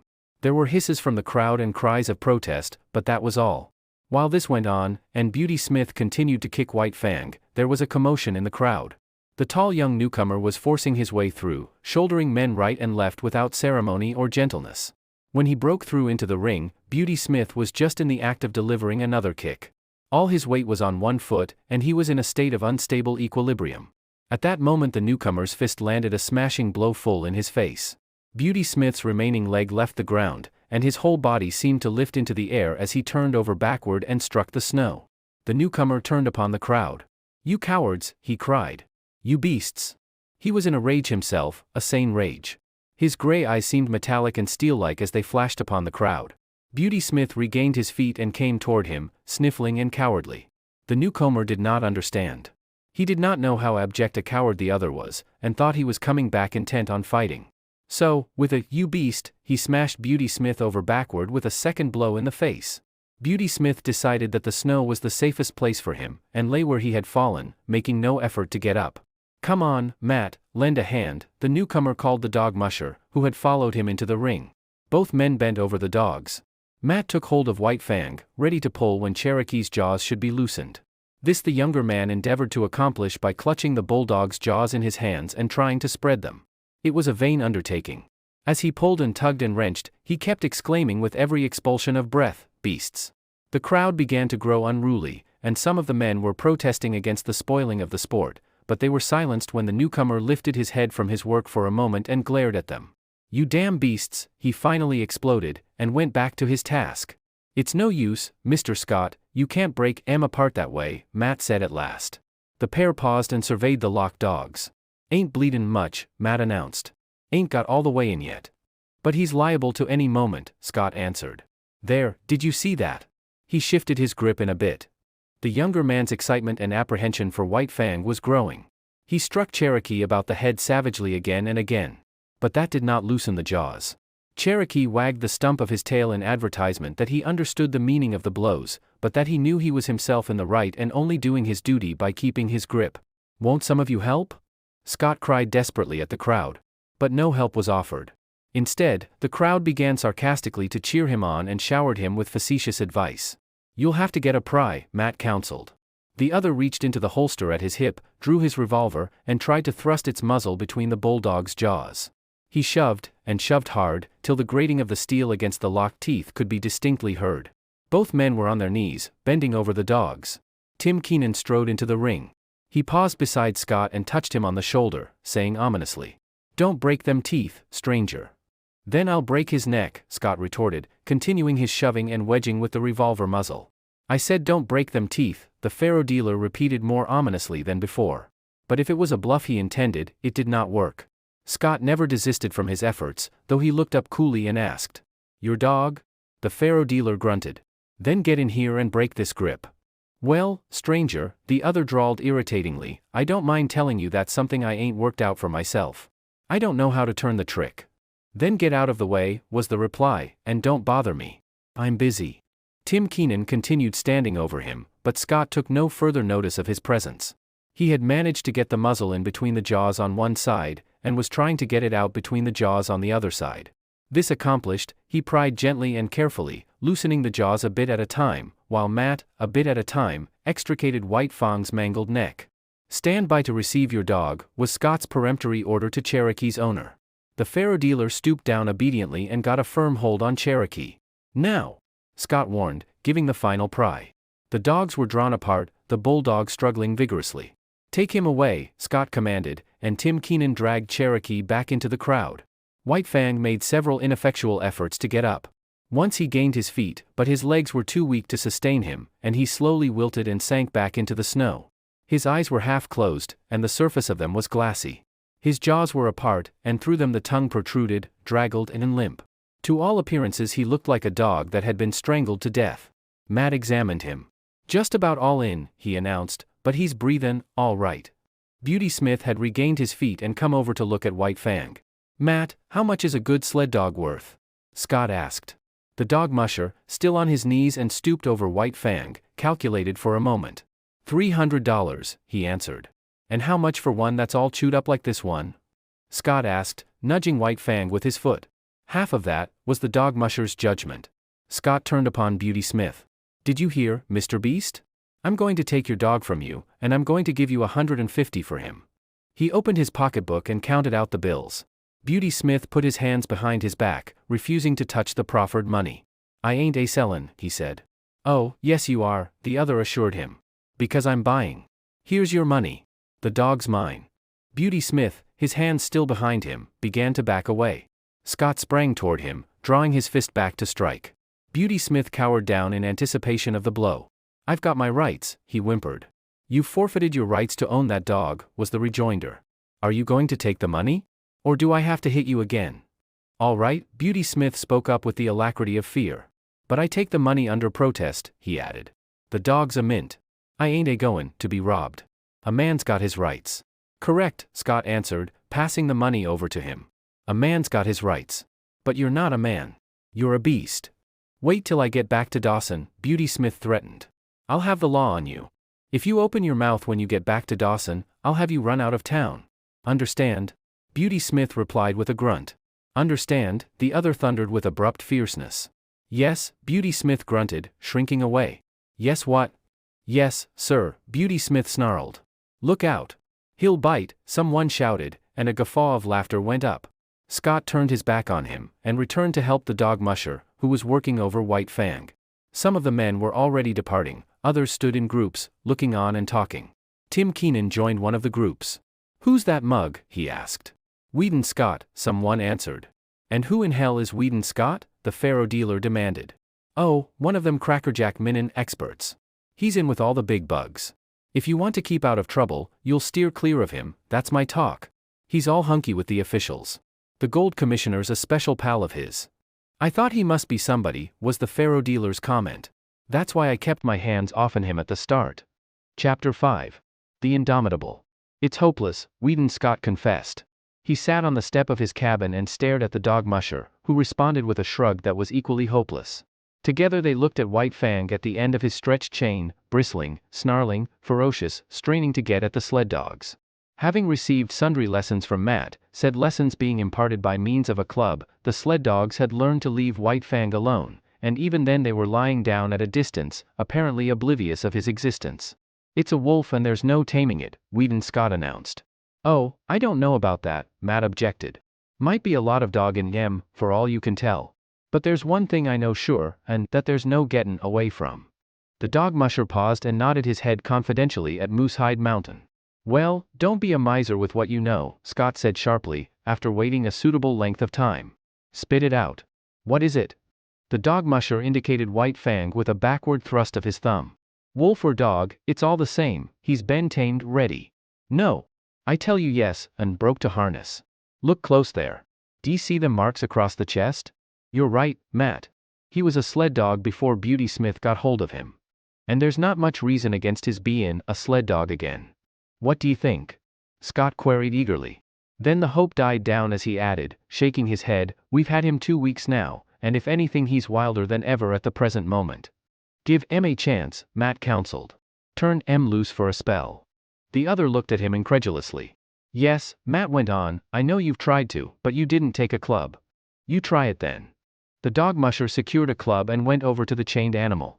White Fang watched the club after the manner of a caged lion watching the whip of its trainer. See, M keep his eye on that club, Matt said. That's a good sign. He's no fool. Don't dast tackle me so long as I got that club handy. He's not clean crazy, sure. As the man's hand approached his neck, White Fang bristled and snarled and crouched down. But while he eyed the approaching hand, he at the same time contrived to keep track of the club in the other hand, suspended threateningly above him. Matt unsnapped the chain from the collar and stepped back. White Fang could scarcely realize that he was free. Many months had gone by since he passed into the possession of Beauty Smith, and in all that period he had never known a moment of freedom except at the times he had been loose to fight with other dogs. Immediately after such fights he had always been imprisoned again. He did not know what to make of it. Perhaps some new devilry of the gods was about to be perpetrated on him. He walked slowly and cautiously, prepared to be assailed at any moment. He did not know what to do, it was all so unprecedented. He took the precaution to sheer off from the 2 watching gods, and walked carefully to the corner of the cabin. Nothing happened. He was plainly perplexed, and he came back again, pausing a dozen feet away and regarding the 2 men intently. Won't he run away? His new owner asked. Matt shrugged his shoulders. Got to take a gamble. Only way to find out is to find out. Poor devil, Scott murmured pityingly. What he needs is some show of human kindness, he added, turning and going into the cabin. He came out with a piece of meat, which he tossed to White Fang. He sprang away from it, and from a distance studied it suspiciously. Hi you, Major. Matt shouted warningly, but too late. Major had made a spring for the meat. At the instant his jaws closed on it, White Fang struck him. He was overthrown. Matt rushed in, but quicker than he was White Fang. Major staggered to his feet, but the blood spouting from his throat reddened the snow in a widening path. It's too bad, but it served him right, Scott said hastily.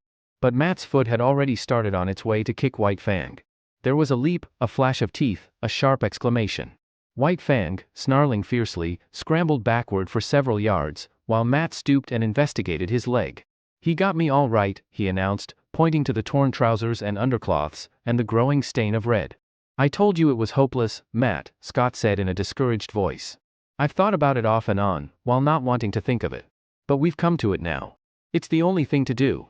As he talked, with reluctant movements he drew his revolver, threw open the cylinder, and assured himself of its contents. Look here, Mr. Scott, Matt objected, that dog's been through hell.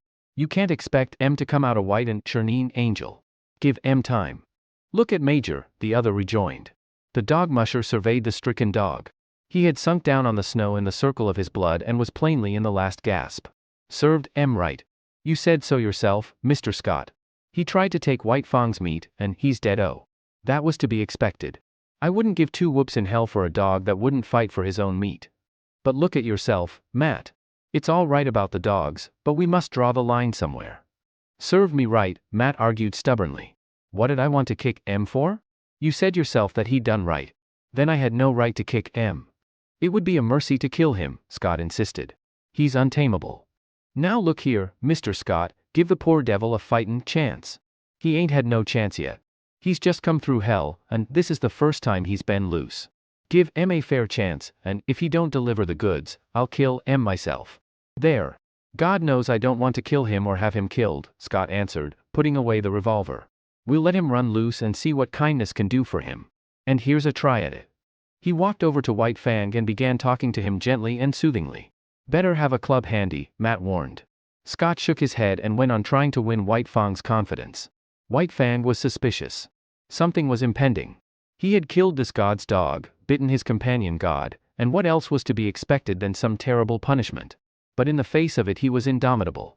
He bristled and showed his teeth, his eyes vigilant, his whole body wary and prepared for anything.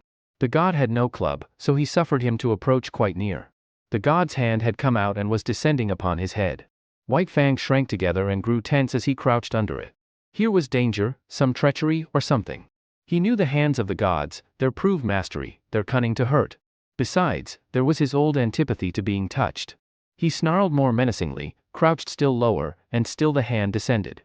He did not want to bite the hand, and he endured the peril of it until his instinct surged up in him, mastering him with its insatiable yearning for life. Weedon Scott had believed that he was quick enough to avoid any snap or slash.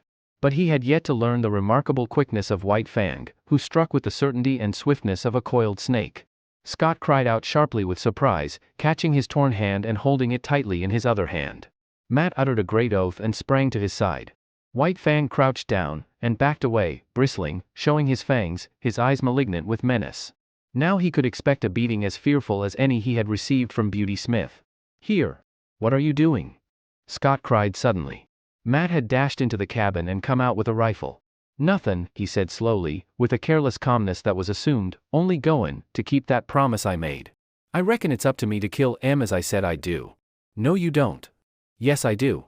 Watch me." As Matt had pleaded for White Fang when he had been bitten, it was now Weedon Scott's turn to plead. "You said to give him a chance. Well, give it to him. We've only just started, and we can't quit at the beginning. It served me right, this time. And, look at him." White Fang, near the corner of the cabin and 40 feet away, was snarling with blood-curdling viciousness, not at Scott, but at the dog musher. "Well, I'll be everlastingly gosh swoggled," was the dog musher's expression of astonishment. "Look at the intelligence of him," Scott went on hastily. "He knows the meaning of firearms as well as you do. He's got intelligence and we've got to give that intelligence a chance. Put up the gun." "All right, I'm willin'," Matt agreed, leaning the rifle against the woodpile. "But will you look at that," he exclaimed the next moment.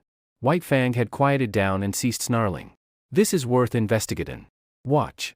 Matt reached for the rifle, and at the same moment White Fang snarled. He stepped away from the rifle, and White Fang's lifted lips descended, covering his teeth. "Now, just for fun." Matt took the rifle and began slowly to raise it to his shoulder.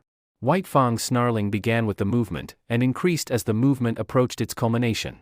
But the moment before the rifle came to a level on him, he leaped sidewise behind the corner of the cabin. Matt stood staring along the sights at the empty space of snow which had been occupied by White Fang. The dog musher put the rifle down solemnly, then turned and looked at his employer. "I agree with you, Mr. Scott. That dog's too intelligent to kill."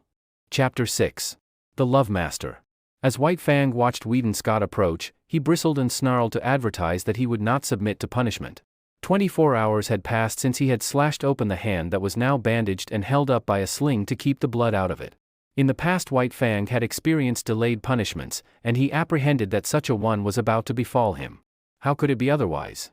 He had committed what was to him sacrilege, sunk his fangs into the holy flesh of a god, and of a white-skinned superior god at that. In the nature of things, and of intercourse with gods, something terrible awaited him. The god sat down several feet away. White Fang could see nothing dangerous in that. When the gods administered punishment they stood on their legs. Besides, this god had no club, no whip, no firearm. And furthermore, he himself was free. No chain nor stick bound him. He could escape into safety while the god was scrambling to his feet. In the meantime he would wait and see. The god remained quiet, made no movement, and White Fang's snarl slowly dwindled to a growl that ebbed down in his throat and ceased. Then the god spoke, and at the first sound of his voice, the hair rose on White Fang's neck and the growl rushed up in his throat. But the god made no hostile movement, and went on calmly talking. For a time White Fang growled in unison with him, a correspondence of rhythm being established between growl and voice. But the god talked on interminably. He talked to White Fang as White Fang had never been talked to before. He talked softly and soothingly, with a gentleness that somehow, somewhere, touched White Fang. In spite of himself and all the pricking warnings of his instinct, White Fang began to have confidence in this god. He had a feeling of security that was belied by all his experience with men. After a long time, the god got up and went into the cabin. White Fang scanned him apprehensively when he came out. He had neither whip nor club nor weapon. Nor was his uninjured hand behind his back hiding something. He sat down as before, in the same spot, several feet away. He held out a small piece of meat. White Fang pricked his ears and investigated it suspiciously, managing to look at the same time both at the meat and the god, alert for any overt act, his body tense and ready to spring away at the first sign of hostility. Still the punishment delayed. The god merely held near to his nose a piece of meat. And about the meat there seemed nothing wrong. Still White Fang suspected, and though the meat was proffered to him with short inviting thrusts of the hand, He refused to touch it. The gods were all wise, and there was no telling what masterful treachery lurked behind that apparently harmless piece of meat. In past experience, especially in dealing with squaws, meat and punishment had often been disastrously related. In the end, the god tossed the meat on the snow at White Fang's feet. He smelled the meat carefully, but he did not look at it. While he smelled it, he kept his eyes on the god. Nothing happened. He took the meat into his mouth and swallowed it. Still nothing happened. The god was actually offering him another piece of meat. Again he refused to take it from the hand, and again it was tossed to him. This was repeated a number of times. But there came a time when the god refused to toss it. He kept it in his hand and steadfastly proffered it. The meat was good meat, and White Fang was hungry. Bit by bit, infinitely cautious, he approached the hand. At last the time came that he decided to eat the meat from the hand. He never took his eyes from the god, thrusting his head forward with ears flattened back and hair involuntarily rising and cresting on his neck. Also a low growl rumbled in his throat as warning that he was not to be trifled with. He ate the meat, and nothing happened. Piece by piece, he ate all the meat, and nothing happened. Still the punishment delayed. He licked his chops and waited. The god went on talking. In his voice was kindness, something of which White Fang had no experience whatever. And within him it aroused feelings which he had likewise never experienced before. He was aware of a certain strange satisfaction, as though some need were being gratified, as though some void in his being were being filled. Then again came the prod of his instinct and the warning of past experience. The gods were ever crafty, and they had unguessed ways of attaining their ends. Ah, he had thought so. There it came now, the god's hand, cunning to hurt, thrusting out at him, descending upon his head. But the god went on talking. His voice was soft and soothing. In spite of the menacing hand, the voice inspired confidence. And in spite of the assuring voice, the hand inspired distrust. White Fang was torn by conflicting feelings, impulses. It seemed he would fly to pieces, so terrible was the control he was exerting, holding together by an unwanted indecision the counterforces that struggled within him for mastery. He compromised. He snarled and bristled and flattened his ears. But he neither snapped nor sprang away. The hand descended. Nearer and nearer it came. It touched the ends of his upstanding hair. He shrank down under it. It followed down after him, pressing more closely against him. Shrinking, almost shivering, he still managed to hold himself together. It was a torment, this hand that touched him and violated his instinct. He could not forget in a day all the evil that had been wrought him at the hands of men. But it was the will of the god, and he strove to submit. The hand lifted and descended again in a patting, caressing movement. This continued, but every time the hand lifted, the hair lifted under it. And every time the hand descended, the ears flattened down and a cavernous growl surged in his throat. White Fang growled and growled with insistent warning. By this means he announced that he was prepared to retaliate for any hurt he might receive. There was no telling when the god's ulterior motive might be disclosed. At any moment that soft, confidence-inspiring voice might break forth in a roar of wrath, that gentle and caressing hand transform itself into a vice-like grip to hold him helpless and administer punishment. But the god talked on softly, and ever the hand rose and fell with non-hostile pats. White Fang experienced dual feelings. It was distasteful to his instinct. It restrained him, opposed the will of him toward personal liberty. And yet it was not physically painful. On the contrary, it was even pleasant, in a physical way. The patting movement slowly and carefully changed to a rubbing of the ears about their bases, and the physical pleasure even increased a little. Yet he continued to fear, and he stood on guard, expectant of unguessed evil, alternately suffering and enjoying as one feeling or the other came uppermost and swayed him. "Well, I'll be gosh swoggled." So spoke Matt, coming out of the cabin, his sleeves rolled up, a pan of dirty dishwater in his hands, arrested in the act of emptying the pan by the sight of Weedon Scott patting White Fang. At the instant his voice broke the silence, White Fang leaped back, snarling savagely at him. Matt regarded his employer with grieved disapproval. "If you don't mind my expressin' my feelin's, Mr. Scott, I'll make free to say you're 17 kinds of a damn fool and all of 'em different, and then some." Weedon Scott smiled with a superior air, gained his feet, and walked over to White Fang. He talked soothingly to him, but not for long, then slowly put out his hand, rested it on White Fang's head, and resumed the interrupted patting. White Fang endured it, keeping his eyes fixed suspiciously, not upon the man that patted him, but upon the man that stood in the doorway. "You may be a number one, tip-top minin, expert, all right, the dog musher delivered himself oracularly, but you missed the chance of your life when you was a boy and didn't run off and join a circus." White Fang snarled at the sound of his voice, but this time did not leap away from under the hand that was caressing his head and the back of his neck with long, soothing strokes. It was the beginning of the end for White Fang, the ending of the old life and the reign of hate. A new and incomprehensibly fairer life was dawning. It required much thinking and endless patience on the part of Weedon Scott to accomplish this. And on the part of White Fang it required nothing less than a revolution. He had to ignore the urges and promptings of instinct and reason, defy experience, give the lie to life itself. Life, as he had known it, not only had no place in it for much that he now did, but all the currents had gone counter to those to which he now abandoned himself. In short, when all things were considered, he had to achieve an orientation far vaster than the one he had achieved at the time he came voluntarily in from the wild and accepted Grey Beaver as his lord. At that time he was a mere puppy, soft from the making, without form, ready for the thumb of circumstance to begin its work upon him. But now it was different. The thumb of circumstance had done its work only too well. By it he had been formed and hardened into the fighting wolf, fierce and implacable, unloving and unlovable. To accomplish the change was like a reflux of being, and this when the plasticity of youth was no longer his, when the fiber of him had become tough and knotty, when the warp and the woof of him had made of him an adamant in texture, harsh and unyielding, when the face of his spirit had become iron and all his instincts and axioms had crystallized into set rules, cautions, dislikes, and desires. Yet again, in this new orientation, it was the thumb of circumstance that pressed and prodded him, softening that which had become hard and remolding it into fairer form. Weedon Scott was in truth this thumb. He had gone to the roots of White Fang's nature, and with kindness touched to life potencies that had languished and well-nigh perished. One such potency was love. It took the place of like, which latter had been the highest feeling that thrilled him in his intercourse with the gods. But this love did not come in a day. It began with like and out of it slowly developed. White Fang did not run away, though he was allowed to remain loose, because he liked this new god. This was certainly better than the life he had lived in the cage of Beauty Smith, and it was necessary that he should have some god. The lordship of man was a need of his nature. The seal of his dependence on man had been set upon him in that early day when he turned his back on the wild and crawled to Grey Beaver's feet to receive the expected beating. This seal had been stamped upon him again, and ineradicably, on his second return from the wild, when the long famine was over and there was fish once more in the village of Grey Beaver. And so, because he needed a god and because he preferred Weedon Scott to Beauty Smith, White Fang remained. In acknowledgement of fealty, he proceeded to take upon himself the guardianship of his master's property. He prowled about the cabin while the sled dog slept, and the first night visitor to the cabin fought him off with a club until Weedon Scott came to the rescue.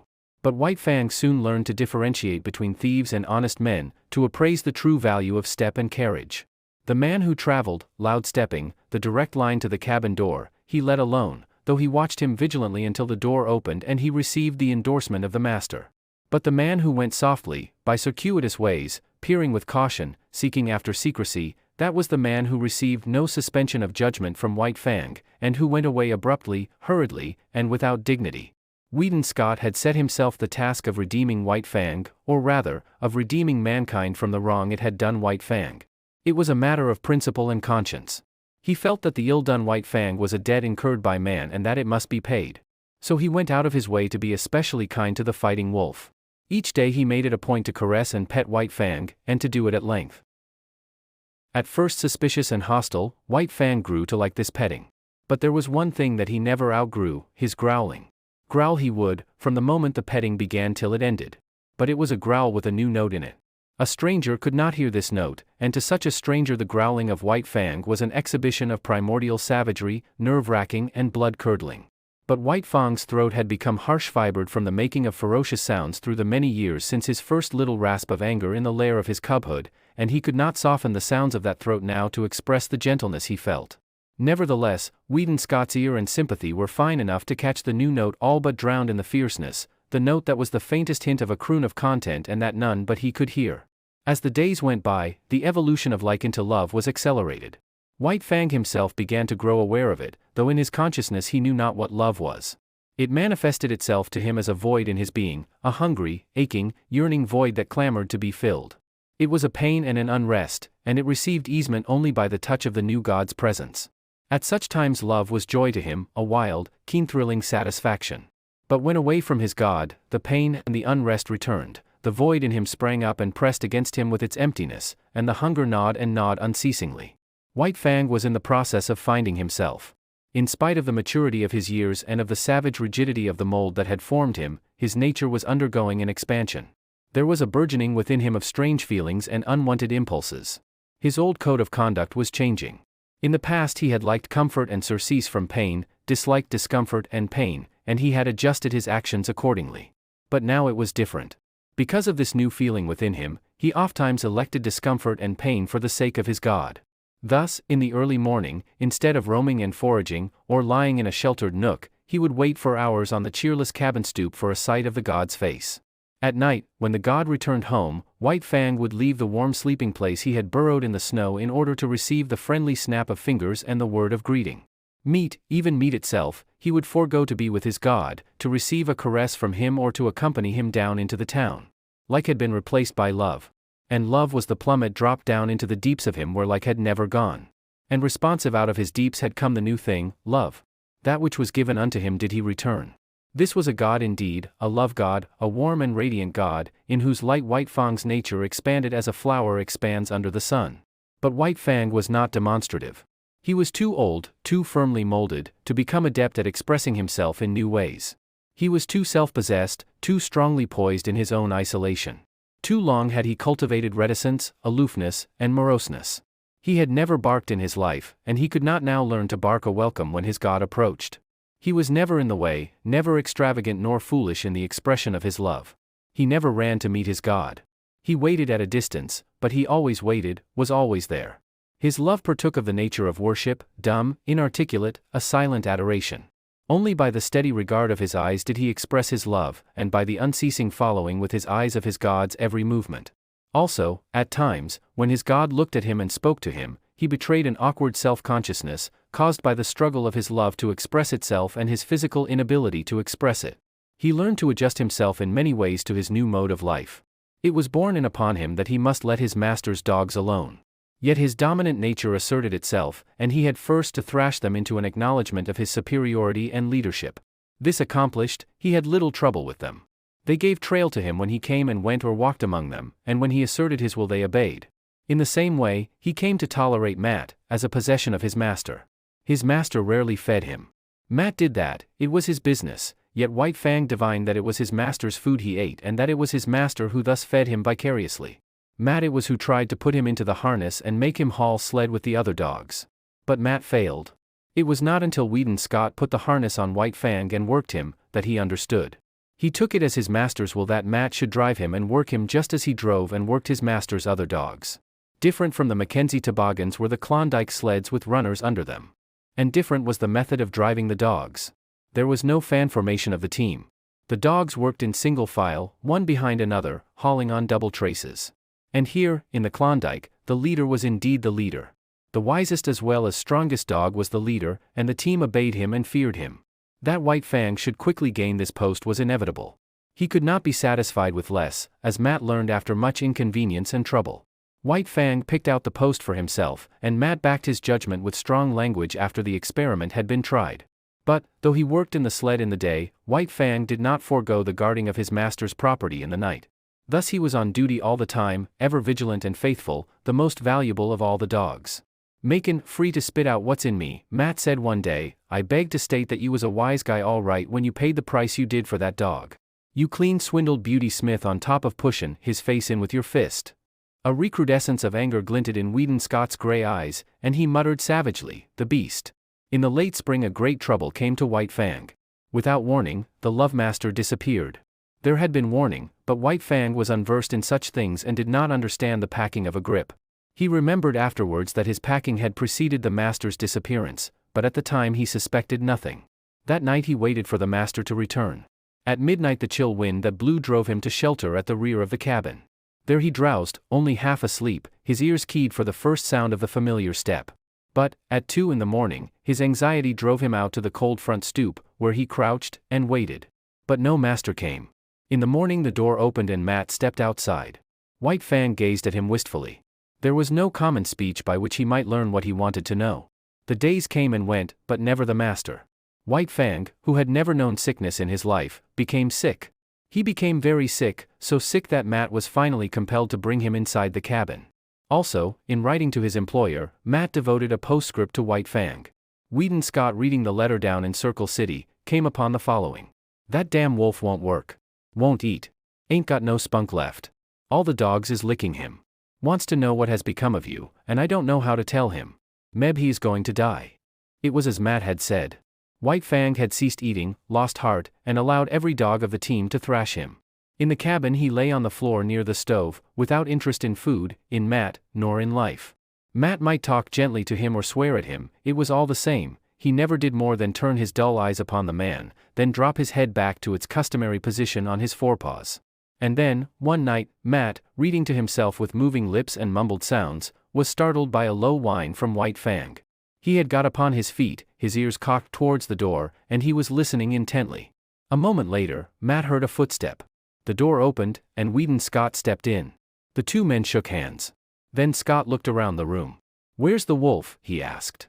Then he discovered him, standing where he had been lying, near to the stove. He had not rushed forward after the manner of other dogs.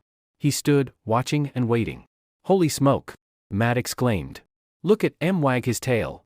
Weedon Scott strode half across the room toward him, at the same time calling him. White Fang came to him, not with a great bound, yet quickly. He was awakened from self-consciousness, but as he drew near, his eyes took on a strange expression. Something, an incommunicable vastness of feeling, rose up into his eyes as a light and shone forth. "He never looked at me that way all the time you was gone," Matt commented. Weedon Scott did not hear.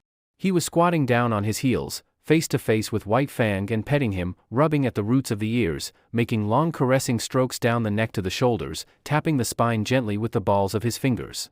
And White Fang was growling responsively, the crooning note of the growl more pronounced than ever. But that was not all. What of his joy, the great love in him, ever surging and struggling to express itself, succeeded in finding a new mode of expression. He suddenly thrust his head forward and nudged his way in between the master's arm and body. And here, confined, hidden from view all except his ears, no longer growling, he continued to nudge and snuggle. The two men looked at each other. Scott's eyes were shining.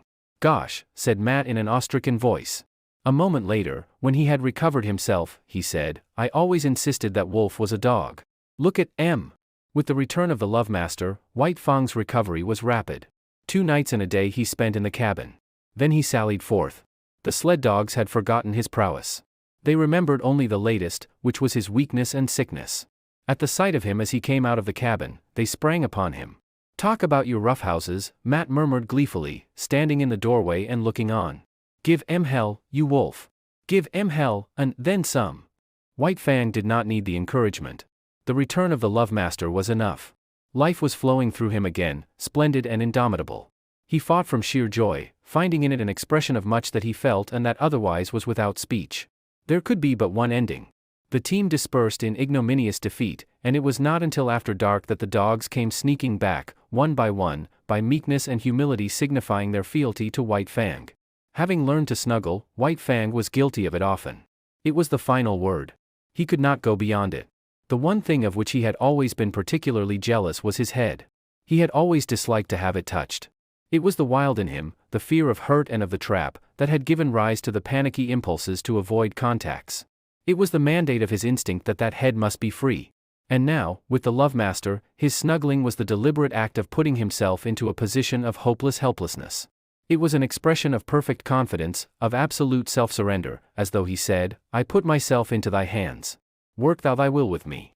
One night, not long after the return, Scott and Matt sat at a game of cribbage preliminary to going to bed. 15-2, 15-4 and a pair makes 6, Matt was pegging up, when there was an outcry and sound of snarling without. They looked at each other as they started to rise to their feet. "The wolf's nailed somebody," Matt said. A wild scream of fear and anguish hastened them. "Bring a light," Scott shouted, as he sprang outside. Matt followed with the lamp, and by its light they saw a man lying on his back in the snow. His arms were folded, one above the other, across his face and throat. Thus he was trying to shield himself from White Fang's teeth. And there was need for it. White Fang was in a rage, wickedly making his attack on the most vulnerable spot. From shoulder to wrist of the crossed arms, the coat sleeve, blue flannel shirt and undershirt were ripped in rags, while the arms themselves were terribly slashed and streaming blood. All this the two men saw in the first instant. The next instant Weedon Scott had White Fang by the throat and was dragging him clear. White Fang struggled and snarled, but made no attempt to bite, while he quickly quieted down at a sharp word from the master. Matt helped the man to his feet. As he arose he lowered his crossed arms, exposing the bestial face of Beauty Smith. The dog musher let go of him precipitately, with action similar to that of a man who has picked up live fire. Beauty Smith blinked in the lamplight and looked about him. He caught sight of White Fang and terror rushed into his face. At the same moment Matt noticed two objects lying in the snow. He held the lamp close to them, indicating them with his toe for his employer's benefit, a steel dog chain and a stout club. Weedon Scott saw and nodded. Not a word was spoken. The dog musher laid his hand on Beauty Smith's shoulder and faced him to the right about. No word needed to be spoken. Beauty Smith started. In the meantime the love master was patting White Fang and talking to him. Tried to steal you, eh? And you wouldn't have it. Well, he made a mistake, didn't he? Must-a thought he had hold of 17 devils, the dog musher sniggered. White Fang, still wrought up and bristling, growled and growled, the hair slowly lying down, the crooning note remote and dim, but growing in his throat. Part 5. Chapter 1. The Long Trail. It was in the air. White Fang sensed the coming calamity, even before there was tangible evidence of it. In vague ways it was borne in upon him that a change was impending. He knew not how nor why, yet he got his feel of the oncoming event from the gods themselves. In ways subtler than they knew, they betrayed their intentions to the wolf dog that haunted the cabin stoop, and that, though he never came inside the cabin, knew what went on inside their brains.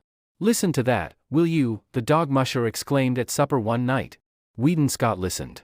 Through the door came a low, anxious whine, like a sobbing under the breath that had just grown audible. Then came the long sniff, as White Fang reassured himself that his god was still inside and had not yet taken himself off in mysterious and solitary flight. I do believe that wolf's on to you, the dog musher said. Weedon Scott looked across at his companion with eyes that almost pleaded, though this was given the lie by his words. What the devil can I do with a wolf in California? He demanded. That's what I say, Matt answered. What the devil can you do with a wolf in California? But this did not satisfy Weedon Scott. The other seemed to be judging him in a non-committal sort of way. White man's dogs would have no show against him, Scott went on. He'd kill them on sight.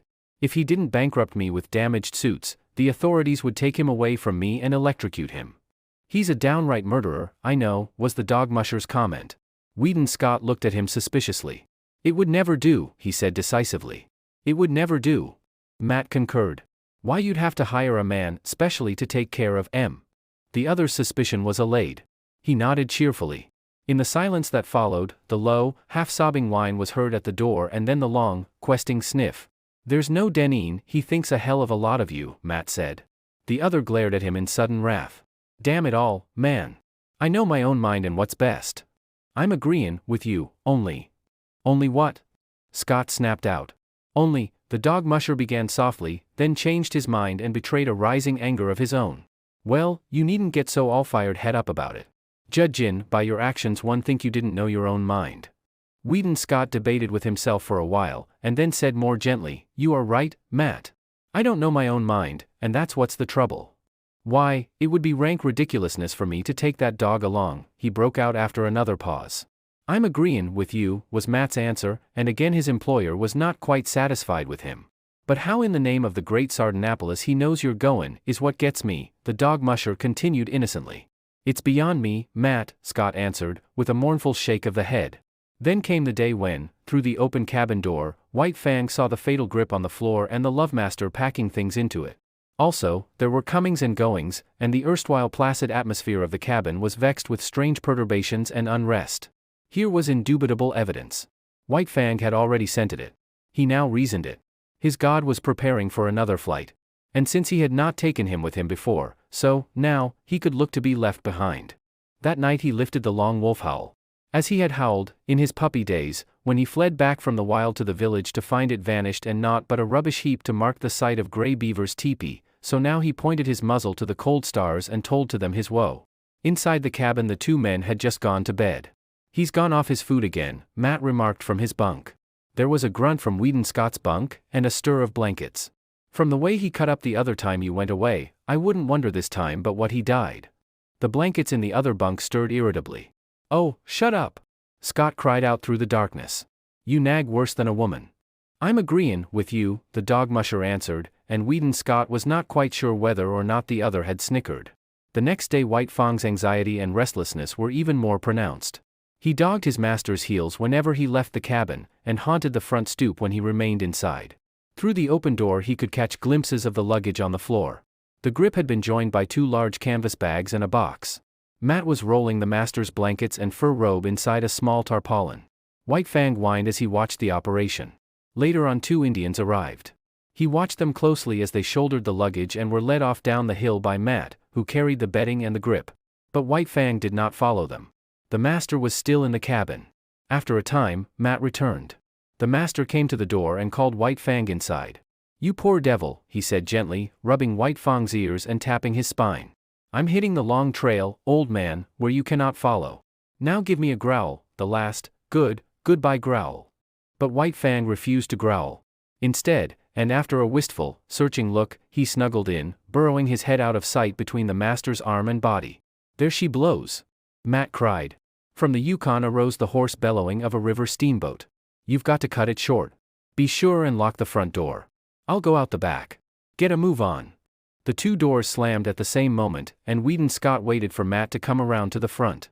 From inside the door came a low whining and sobbing. Then there were long, deep-drawn sniffs. "You must take good care of him, Matt," Scott said, as they started down the hill. "Write and let me know how he gets along." "Sure," the dog musher answered. "But listen to that, will you?" Both men stopped. White Fang was howling as dogs howl when their masters lie dead. He was voicing an utter woe, his cry bursting upward in great heartbreaking rushes, dying down into quavering misery, and bursting upward again with a rush upon rush of grief. The Aurora was the first steamboat of the year for the outside, and her decks were jammed with prosperous adventurers and broken gold seekers, all equally as mad to get to the outside as they had been originally to get to the inside. Near the gangplank, Scott was shaking hands with Matt, who was preparing to go ashore. But Matt's hand went limp in the other's grasp as his gaze shot past and remained fixed on something behind him. Scott turned to see. Sitting on the deck several feet away and watching wistfully was White Fang. The dog musher swore softly, in awe-stricken accents. Scott could only look in wonder. "Did you lock the front door?" Matt demanded.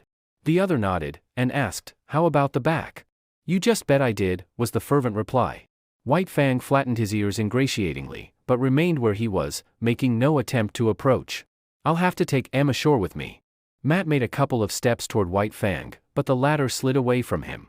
The dog musher made a rush of it, and White Fang dodged between the legs of a group of men. Ducking, turning, doubling, he slid about the deck, eluding the other's efforts to capture him. But when the lovemaster spoke, White Fang came to him with prompt obedience. "Won't come to the hand that's fed Em all these months," the dog musher muttered resentfully.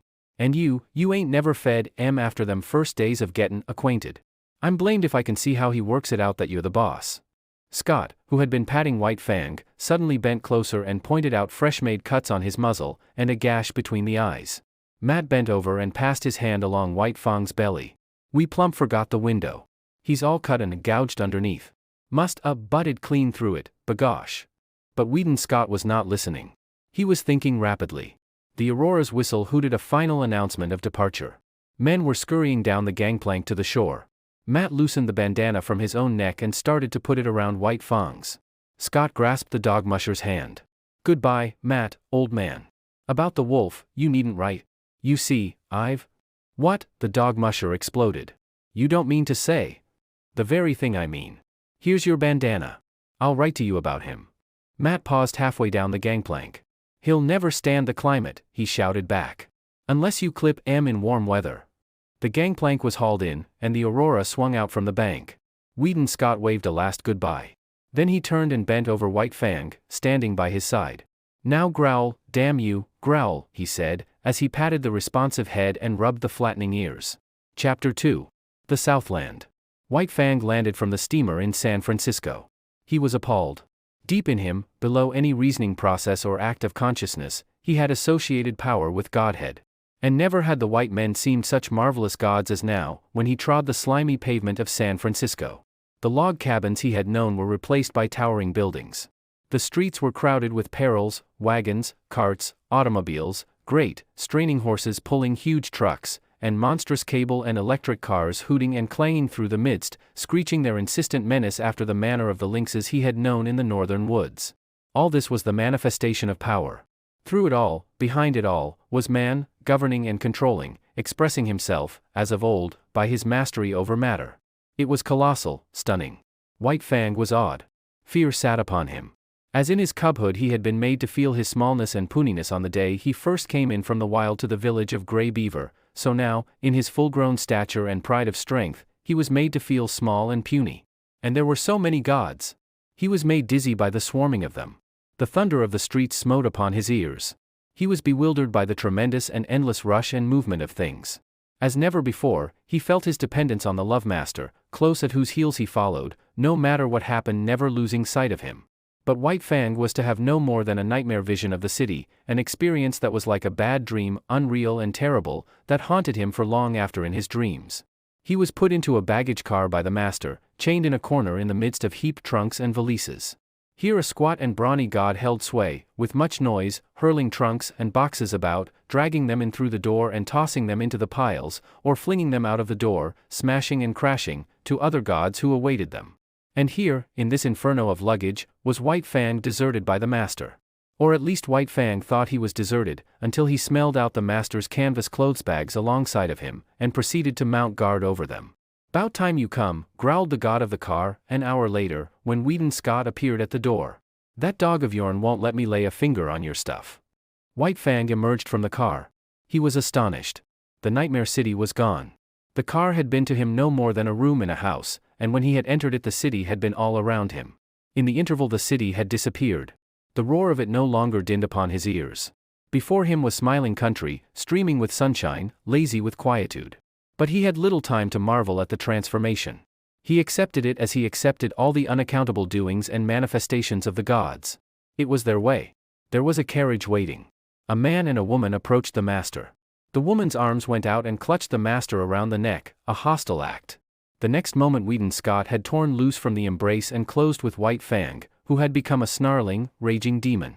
"It's all right, mother," Scott was saying as he kept tight hold of White Fang and placated him. "He thought you were going to injure me, and he wouldn't stand for it. It's all right. It's all right. He'll learn soon enough. And in the meantime I may be permitted to love my son when his dog is not around," she laughed, though she was pale and weak from the fright. She looked at White Fang, who snarled and bristled and glared malevolently. "He'll have to learn, and he shall, without postponement," Scott said. He spoke softly to White Fang until he had quieted him, then his voice became firm. "Down, sir. Down with you." This had been one of the things taught him by the master, and White Fang obeyed, though he lay down reluctantly and sullenly. "Now, mother." Scott opened his arms to her, but kept his eyes on White Fang. "Down," he warned. "Down." White Fang, bristling silently, half-crouching as he rose, sank back and watched the hostile act repeated. But no harm came of it, nor of the embrace from the strange man-god that followed. Then the clothes bags were taken into the carriage, the strange gods and the Love Master followed, and White Fang pursued, now running vigilantly behind, now bristling up to the running horses and warning them that he was there to see that no harm befell the god they dragged so swiftly across the earth. At the end of 15 minutes, the carriage swung in through a stone gateway and on between a double row of arched and interlacing walnut trees. On either side stretched lawns, their broad sweep broken here and there by great sturdy-limbed oaks. In the near distance, in contrast with the young green of the tended grass, sunburnt hayfields showed tan and gold, while beyond were the tawny hills and upland pastures. From the head of the lawn, on the first soft swell from the valley level, looked down the deep-porched, many-windowed house. Little opportunity was given White Fang to see all this. Hardly had the carriage entered the grounds, when he was set upon by a sheepdog, bright-eyed, sharp-muzzled, righteously indignant and angry. It was between him and the master, cutting him off. White Fang snarled no warning, but his hair bristled as he made his silent and deadly rush. This rush was never completed. He halted with awkward abruptness, with stiff forelegs bracing himself against his momentum, almost sitting down on his haunches, so desirous was he of avoiding contact with the dog he was in the act of attacking. It was a female, and the law of his kind thrust a barrier between. For him to attack her would require nothing less than a violation of his instinct. But with the sheepdog it was otherwise. Being a female, she possessed no such instinct. On the other hand, being a sheepdog, her instinctive fear of the wild, and especially of the wolf, was unusually keen. White Fang was to her a wolf, the hereditary marauder who had preyed upon her flocks from the time sheep were first herded and guarded by some dim ancestor of hers. And so, as he abandoned his rush at her and braced himself to avoid the contact, she sprang upon him. He snarled involuntarily as he felt her teeth in his shoulder, but beyond this made no offer to hurt her. He backed away, stiff-legged with self-consciousness, and tried to go around her. He dodged this way and that, and curved and turned, but to no purpose. She remained always between him and the way he wanted to go. "Here, collie," called the strange man in the carriage. Weedon Scott laughed. Never mind, father. It is good discipline. White Fang will have to learn many things, and it's just as well that he begins now. He'll adjust himself all right. The carriage drove on, and still Collie blocked White Fang's way. He tried to outrun her by leaving the drive and circling across the lawn, but she ran on the inner and smaller circle, and was always there, facing him with her 2 rows of gleaming teeth. Back he circled, across the drive to the other lawn, and again she headed him off. The carriage was bearing the master away. White Fang caught glimpses of it disappearing amongst the trees. The situation was desperate. He essayed another circle. She followed, running swiftly. And then, suddenly, he turned upon her. It was his old fighting trick. Shoulder to shoulder, he struck her squarely. Not only was she overthrown. So fast had she been running that she rolled along, now on her back, now on her side, as she struggled to stop, clawing gravel with her feet and crying shrilly her hurt pride and indignation. White Fang did not wait. The way was clear, and that was all he had wanted. She took after him, never ceasing her outcry. It was the straightaway now, and when it came to real running, White Fang could teach her things. She ran frantically, hysterically, straining to the utmost, advertising the effort she was making with every leap, and all the time White Fang slid smoothly away from her silently, without effort, gliding like a ghost over the ground. As he rounded the house to the porte-cochere, he came upon the carriage. It had stopped, and the master was alighting. At this moment, still running at top speed, White Fang became suddenly aware of an attack from the side. It was a deerhound rushing upon him. White Fang tried to face it. But he was going too fast, and the hound was too close. It struck him on the side, and such was his forward momentum and the unexpectedness of it, White Fang was hurled to the ground and rolled clear over. He came out of the tangle a spectacle of malignancy, ears flattened back, lips writhing, nose wrinkling, his teeth clipping together as the fangs barely missed the hound's soft throat. The master was running up, but was too far away, and it was Collie that saved the hound's life. Before White Fang could spring in and deliver the fatal stroke, and just as he was in the act of springing in, Collie arrived. She had been outmaneuvered and outrun, to say nothing of her having been unceremoniously tumbled in the gravel, and her arrival was like that of a tornado, made up of offended dignity, justifiable wrath, and instinctive hatred for this marauder from the wild. She struck White Fang at right angles in the midst of his spring, and again he was knocked off his feet and rolled over. The next moment the master arrived, and with one hand held White Fang, while the father called off the dogs. "I say, this is a pretty warm reception for a poor lone wolf from the Arctic," the master said, while White Fang calmed down under his caressing hand. "In all his life he's only been known once to go off his feet, and here he's been rolled twice in 30 seconds.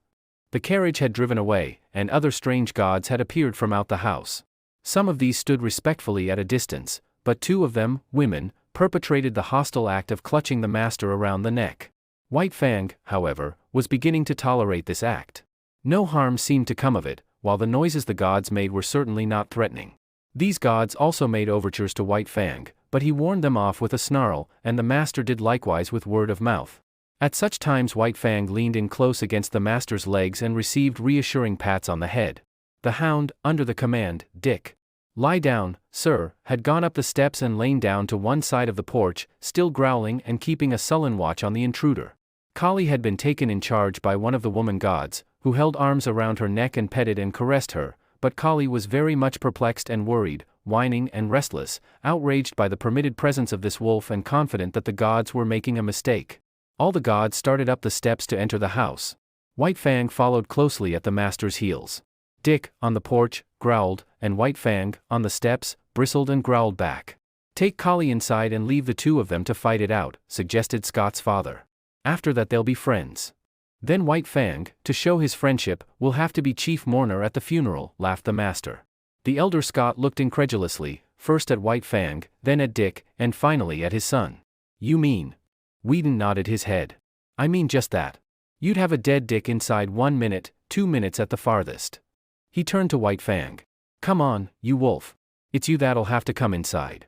White Fang walked stiff-legged up the steps and across the porch, with tail rigidly erect, keeping his eyes on Dick to guard against a flank attack, and at the same time prepared for whatever fierce manifestation of the unknown that might pounce out upon him from the interior of the house. But no thing of fear pounced out, and when he had gained the inside he scouted carefully around, looking at it and finding it not. Then he lay down with a contented grunt at the master's feet, observing all that went on, ever ready to spring to his feet and fight for life with the terrors he felt must lurk under the trap roof of the dwelling. Chapter 3. The God's Domain. Not only was White Fang adaptable by nature, but he had traveled much, and knew the meaning and necessity of adjustment.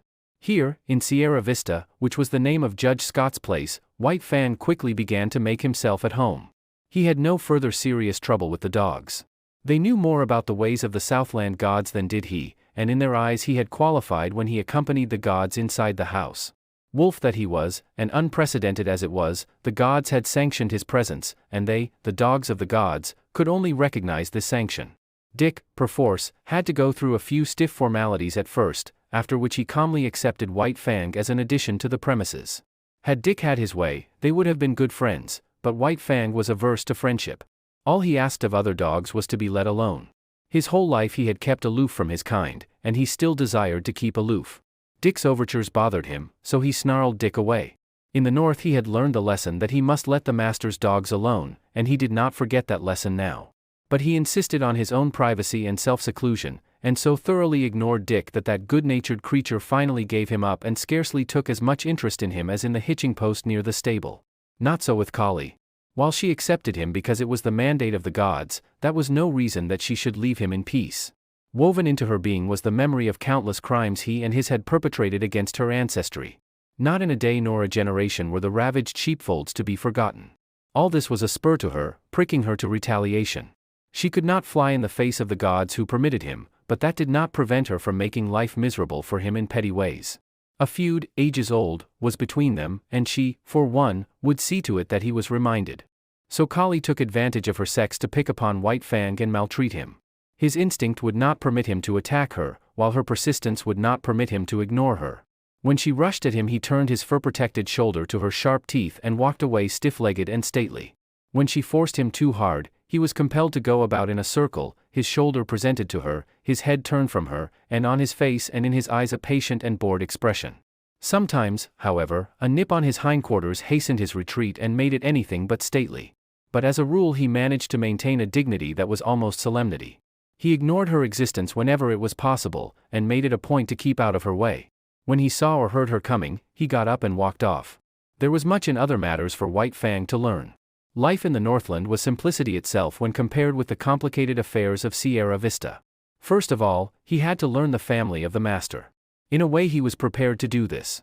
As Mitsa and Klukuch had belonged to Grey Beaver, sharing his food, his fire, and his blankets, so now, at Sierra Vista, belonged to the Love Master all the denizens of the house. But in this matter there was a difference, and many differences. Sierra Vista was a far vaster affair than the teepee of Grey Beaver. There were many persons to be considered. There was Judge Scott, and there was his wife. There were the master's two sisters, Beth and Mary.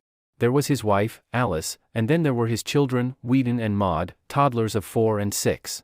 There was no way for anybody to tell him about all these people, and of blood ties and relationship he knew nothing whatever and never would be capable of knowing. Yet he quickly worked it out that all of them belonged to the master. Then, by observation, whenever opportunity offered, by study of action, speech, and the very intonations of the voice, he slowly learned the intimacy and the degree of favor they enjoyed with the master. And by this ascertained standard, White Fang treated them accordingly.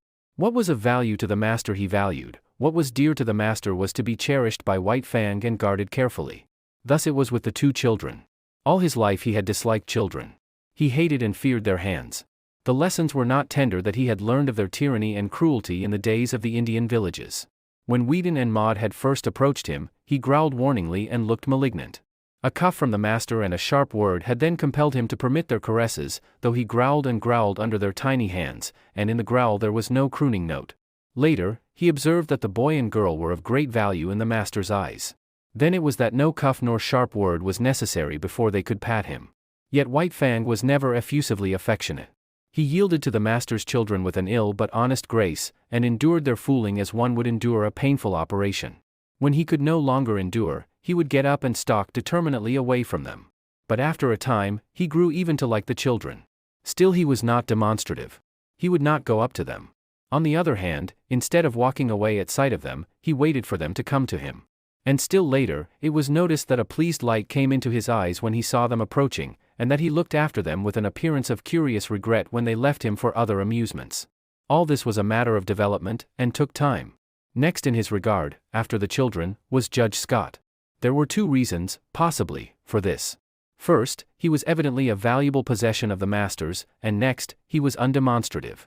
White Fang liked to lie at his feet on the wide porch when he read the newspaper, from time to time favoring White Fang with a look or a word, untroublesome tokens that he recognized White Fang's presence and existence. But this was only when the master was not around. When the master appeared, all other beings ceased to exist so far as White Fang was concerned. White Fang allowed all the members of the family to pet him and make much of him, but he never gave to them what he gave to the master. No caress of theirs could put the love croon into his throat, and, try as they would, they could never persuade him into snuggling against them. This expression of abandon and surrender, of absolute trust, he reserved for the master alone. In fact, he never regarded the members of the family in any other light than possessions of the love master. Also, White Fang had early come to differentiate between the family and the servants of the household. The latter were afraid of him, while he merely refrained from attacking them. This because he considered that they were likewise possessions of the master. Between White Fang and them existed a neutrality and no more. They cooked for the master and washed the dishes and did other things just as Matt had done up in the Klondike. They were, in short, appurtenances of the household. Outside the household there was even more for White Fang to learn. The master's domain was wide and complex, yet it had its metes and bounds. The land itself ceased at the county road. Outside was the common domain of all gods, the roads and streets. Then inside other fences were the particular domains of other gods. A myriad laws governed all these things and determined conduct, yet he did not know the speech of the gods, nor was there any way for him to learn save by experience. He obeyed his natural impulses until they ran him counter to some law. When this had been done a few times, he learned the law and after that observed it. But most potent in his education was the cuff of the master's hand, the censure of the master's voice. Because of White Fang's very great love, a cuff from the master hurt him far more than any beating Grey Beaver or Beauty Smith had ever given him. They had hurt only the flesh of him, beneath the flesh the spirit had still raged, splendid and invincible. But with the master the cuff was always too light to hurt the flesh. Yet it went deeper. It was an expression of the master's disapproval, and White Fang's spirit wilted under it. In point of fact, the cuff was rarely administered. The master's voice was sufficient. By it White Fang knew whether he did right or not. By it he trimmed his conduct and adjusted his actions. It was the compass by which he steered and learned to chart the manners of a new land and life. In the Northland, the only domesticated animal was the dog. All other animals lived in the wild, and were, when not too formidable, lawful spoil for any dog. All his days White Fang had foraged among the live things for food. It did not enter his head that in the Southland it was otherwise. But this he was to learn early in his residence in Santa Clara Valley. Sauntering around the corner of the house in the early morning, he came upon a chicken that had escaped from the chicken yard. White Fang's natural impulse was to eat it. A couple of bounds, a flash of teeth and a frightened squawk, and he had scooped in the adventurous fowl. It was farm-bred and fat and tender, and White Fang licked his chops and decided that such fare was good. Later in the day, he chanced upon another stray chicken near the stables. One of the grooms ran to the rescue. He did not know White Fang's breed, so for weapon he took a light buggy whip. At the first cut of the whip, White Fang left the chicken for the man. A club might have stopped White Fang, but not a whip. Silently, without flinching, he took a second cut in his forward rush, and as he leaped for the throat the groom cried out, "My God," and staggered backward. He dropped the whip and shielded his throat with his arms. In consequence, his forearm was ripped open to the bone. The man was badly frightened. It was not so much White Fang's ferocity as it was his silence that unnerved the groom. Still protecting his throat and face with his torn and bleeding arm, he tried to retreat to the barn. And it would have gone hard with him had not Collie appeared on the scene. As she had saved Dick's life, she now saved the groom's. She rushed upon White Fang in frenzied wrath. She had been right. She had known better than the blundering gods. All her suspicions were justified. Here was the ancient marauder up to his old tricks again. The groom escaped into the stables, and White Fang backed away before Collie's wicked teeth, or presented his shoulder to them and circled round and round. But Collie did not give over, as was her wont, after a decent interval of chastisement. On the contrary, she grew more excited and angry every moment, until, in the end, White Fang flung dignity to the winds and frankly fled away from her across the fields. "He'll learn to leave chickens alone," the master said. "But I can't give him the lesson until I catch him in the act." 2 nights later came the act, but on a more generous scale than the master had anticipated. White Fang had observed closely the chicken yards and the habits of the chickens. In the nighttime, after they had gone to roost, he climbed to the top of a pile of newly hauled lumber. From there he gained the roof of a chicken house, passed over the ridgepole and dropped to the ground inside. A moment later he was inside the house, and the slaughter began. In the morning, when the master came out onto the porch, 50 white leghorn hens, laid out in a row by the groom, greeted his eyes.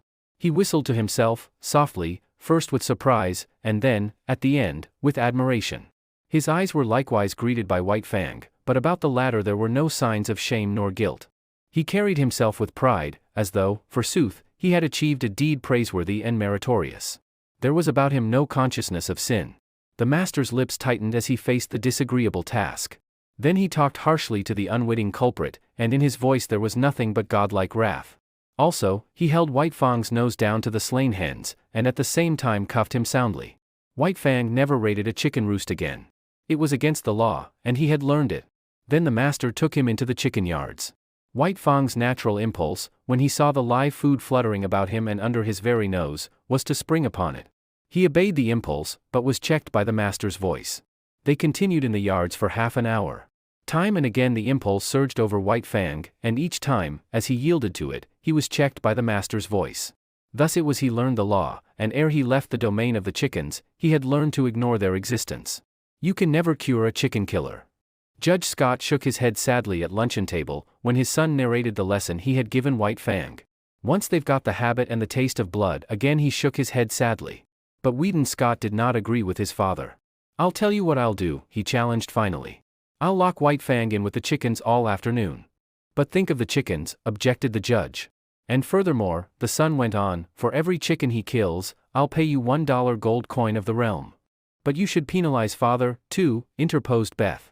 Her sister seconded her, and a chorus of approval arose from around the table.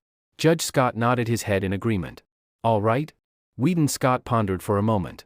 And if, at the end of the afternoon White Fang hasn't harmed a chicken, for every 10 minutes of the time he has spent in the yard, you will have to say to him, gravely and with deliberation, just as if you were sitting on the bench and solemnly passing judgment, White Fang, you are smarter than I thought.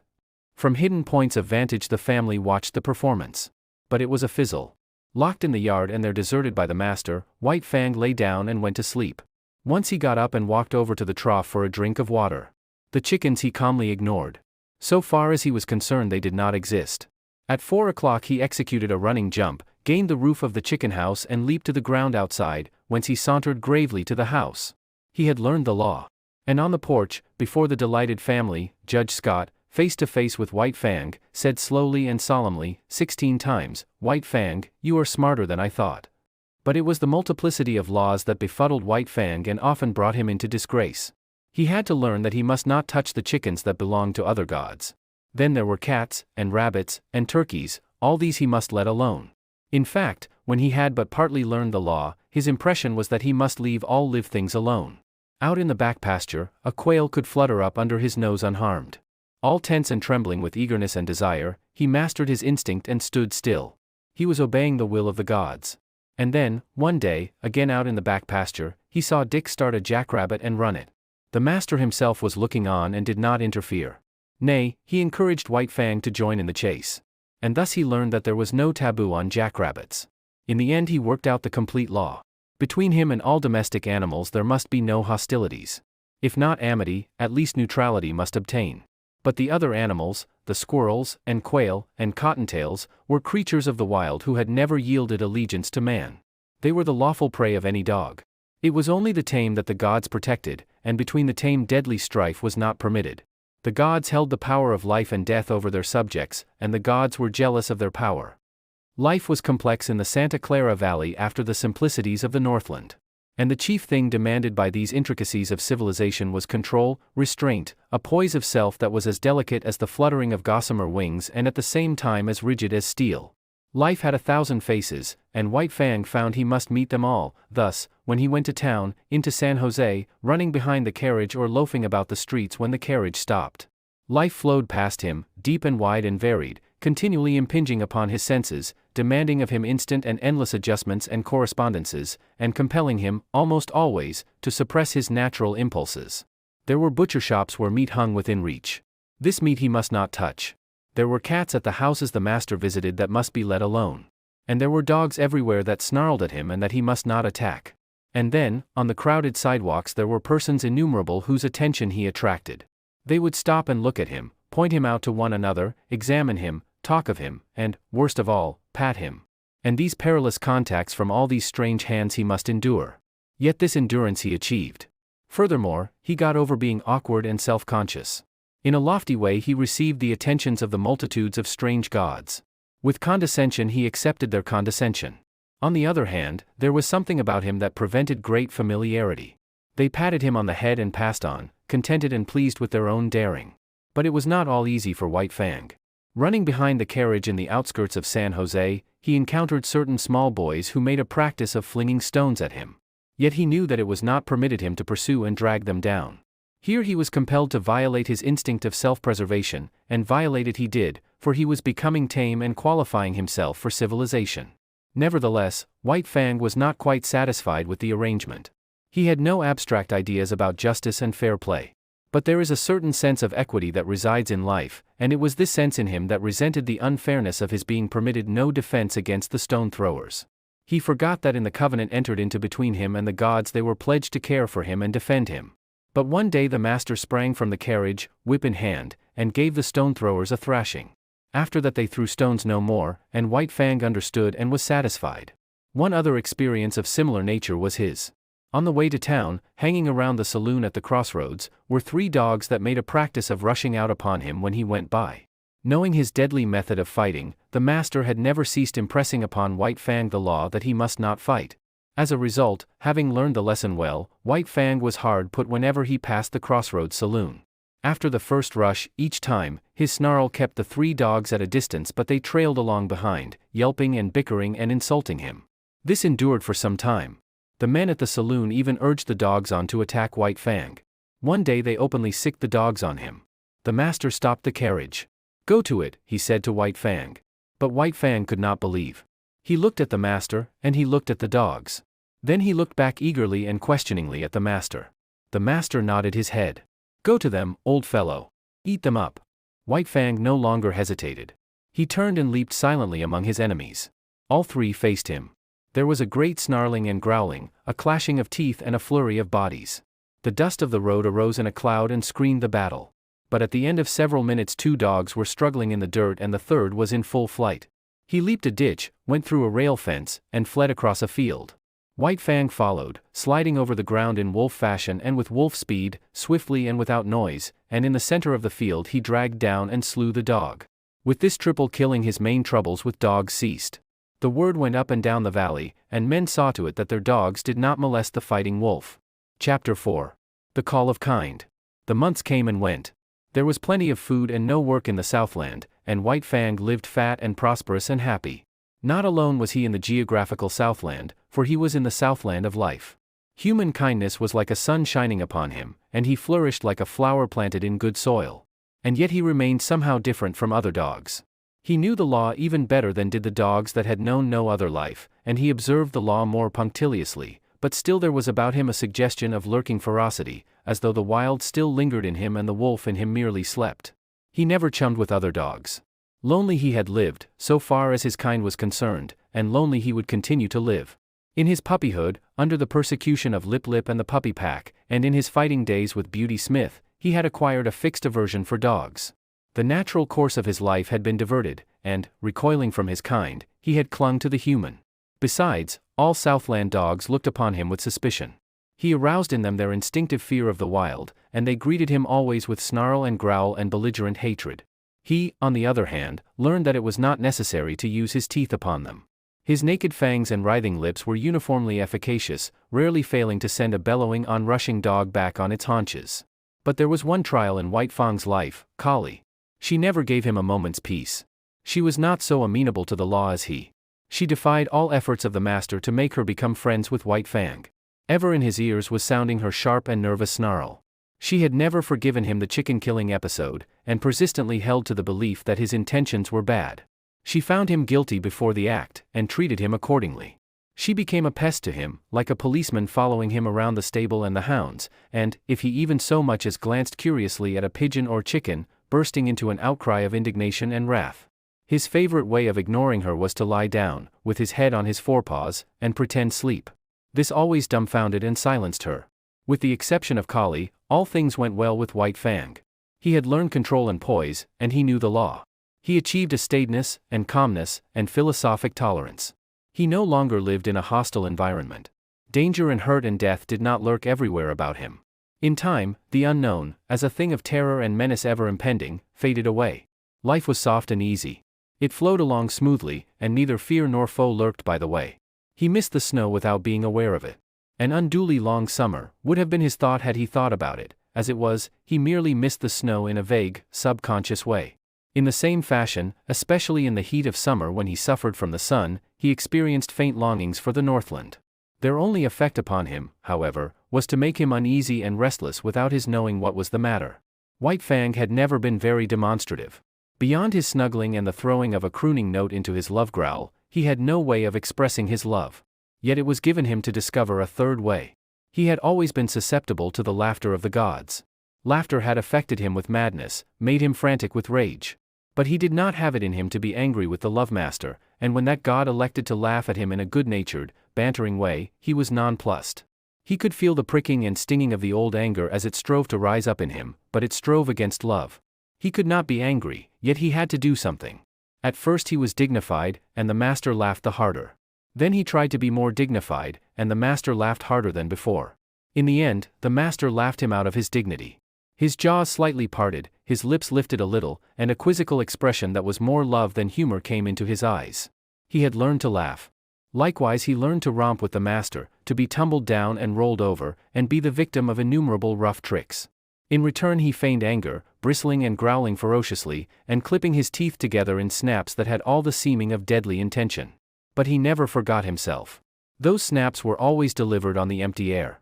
At the end of such a romp, when blow and cuff and snap and snarl were fast and furious, they would break off suddenly and stand several feet apart, glaring at each other. And then, just as suddenly, like the sun rising on a stormy sea, they would begin to laugh. This would always culminate with the master's arms going around White Fang's neck and shoulders while the latter crooned and growled his love song. But nobody else ever romped with White Fang. He did not permit it. He stood on his dignity, and when they attempted it, his warning snarl and bristling mane were anything but playful. That he allowed the master these liberties was no reason that he should be a common dog, loving here and loving there, everybody's property for a romp and good time. He loved with single heart and refused to cheapen himself or his love. The master went out on horseback a great deal, and to accompany him was one of White Fang's chief duties in life. In the Northland he had evidenced his fealty by toiling in the harness, but there were no sleds in the Southland, nor did dogs pack burdens on their backs. So he rendered fealty in the new way, by running with the master's horse. The longest day never played White Fang out. His was the gait of the wolf, smooth, tireless and effortless, and at the end of 50 miles he would come in jauntily ahead of the horse.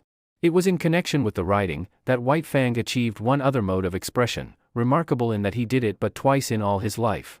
The first time occurred when the master was trying to teach a spirited thoroughbred the method of opening and closing gates without the riders dismounting.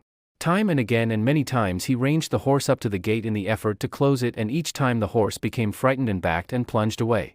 It grew more nervous and excited every moment. When it reared, the master put the spurs to it and made it drop its forelegs back to earth, whereupon it would begin kicking with its hind legs. White Fang watched the performance with increasing anxiety until he could contain himself no longer, when he sprang in front of the horse and barked savagely and warningly. Though he often tried to bark thereafter, and the master encouraged him, he succeeded only once, and then it was not in the master's presence. A scamper across the pasture, a jackrabbit rising suddenly under the horse's feet, a violent shear, a stumble, a fall to earth, and a broken leg for the master, was the cause of it. White Fang sprang in a rage at the throat of the offending horse, but was checked by the master's voice. "Home!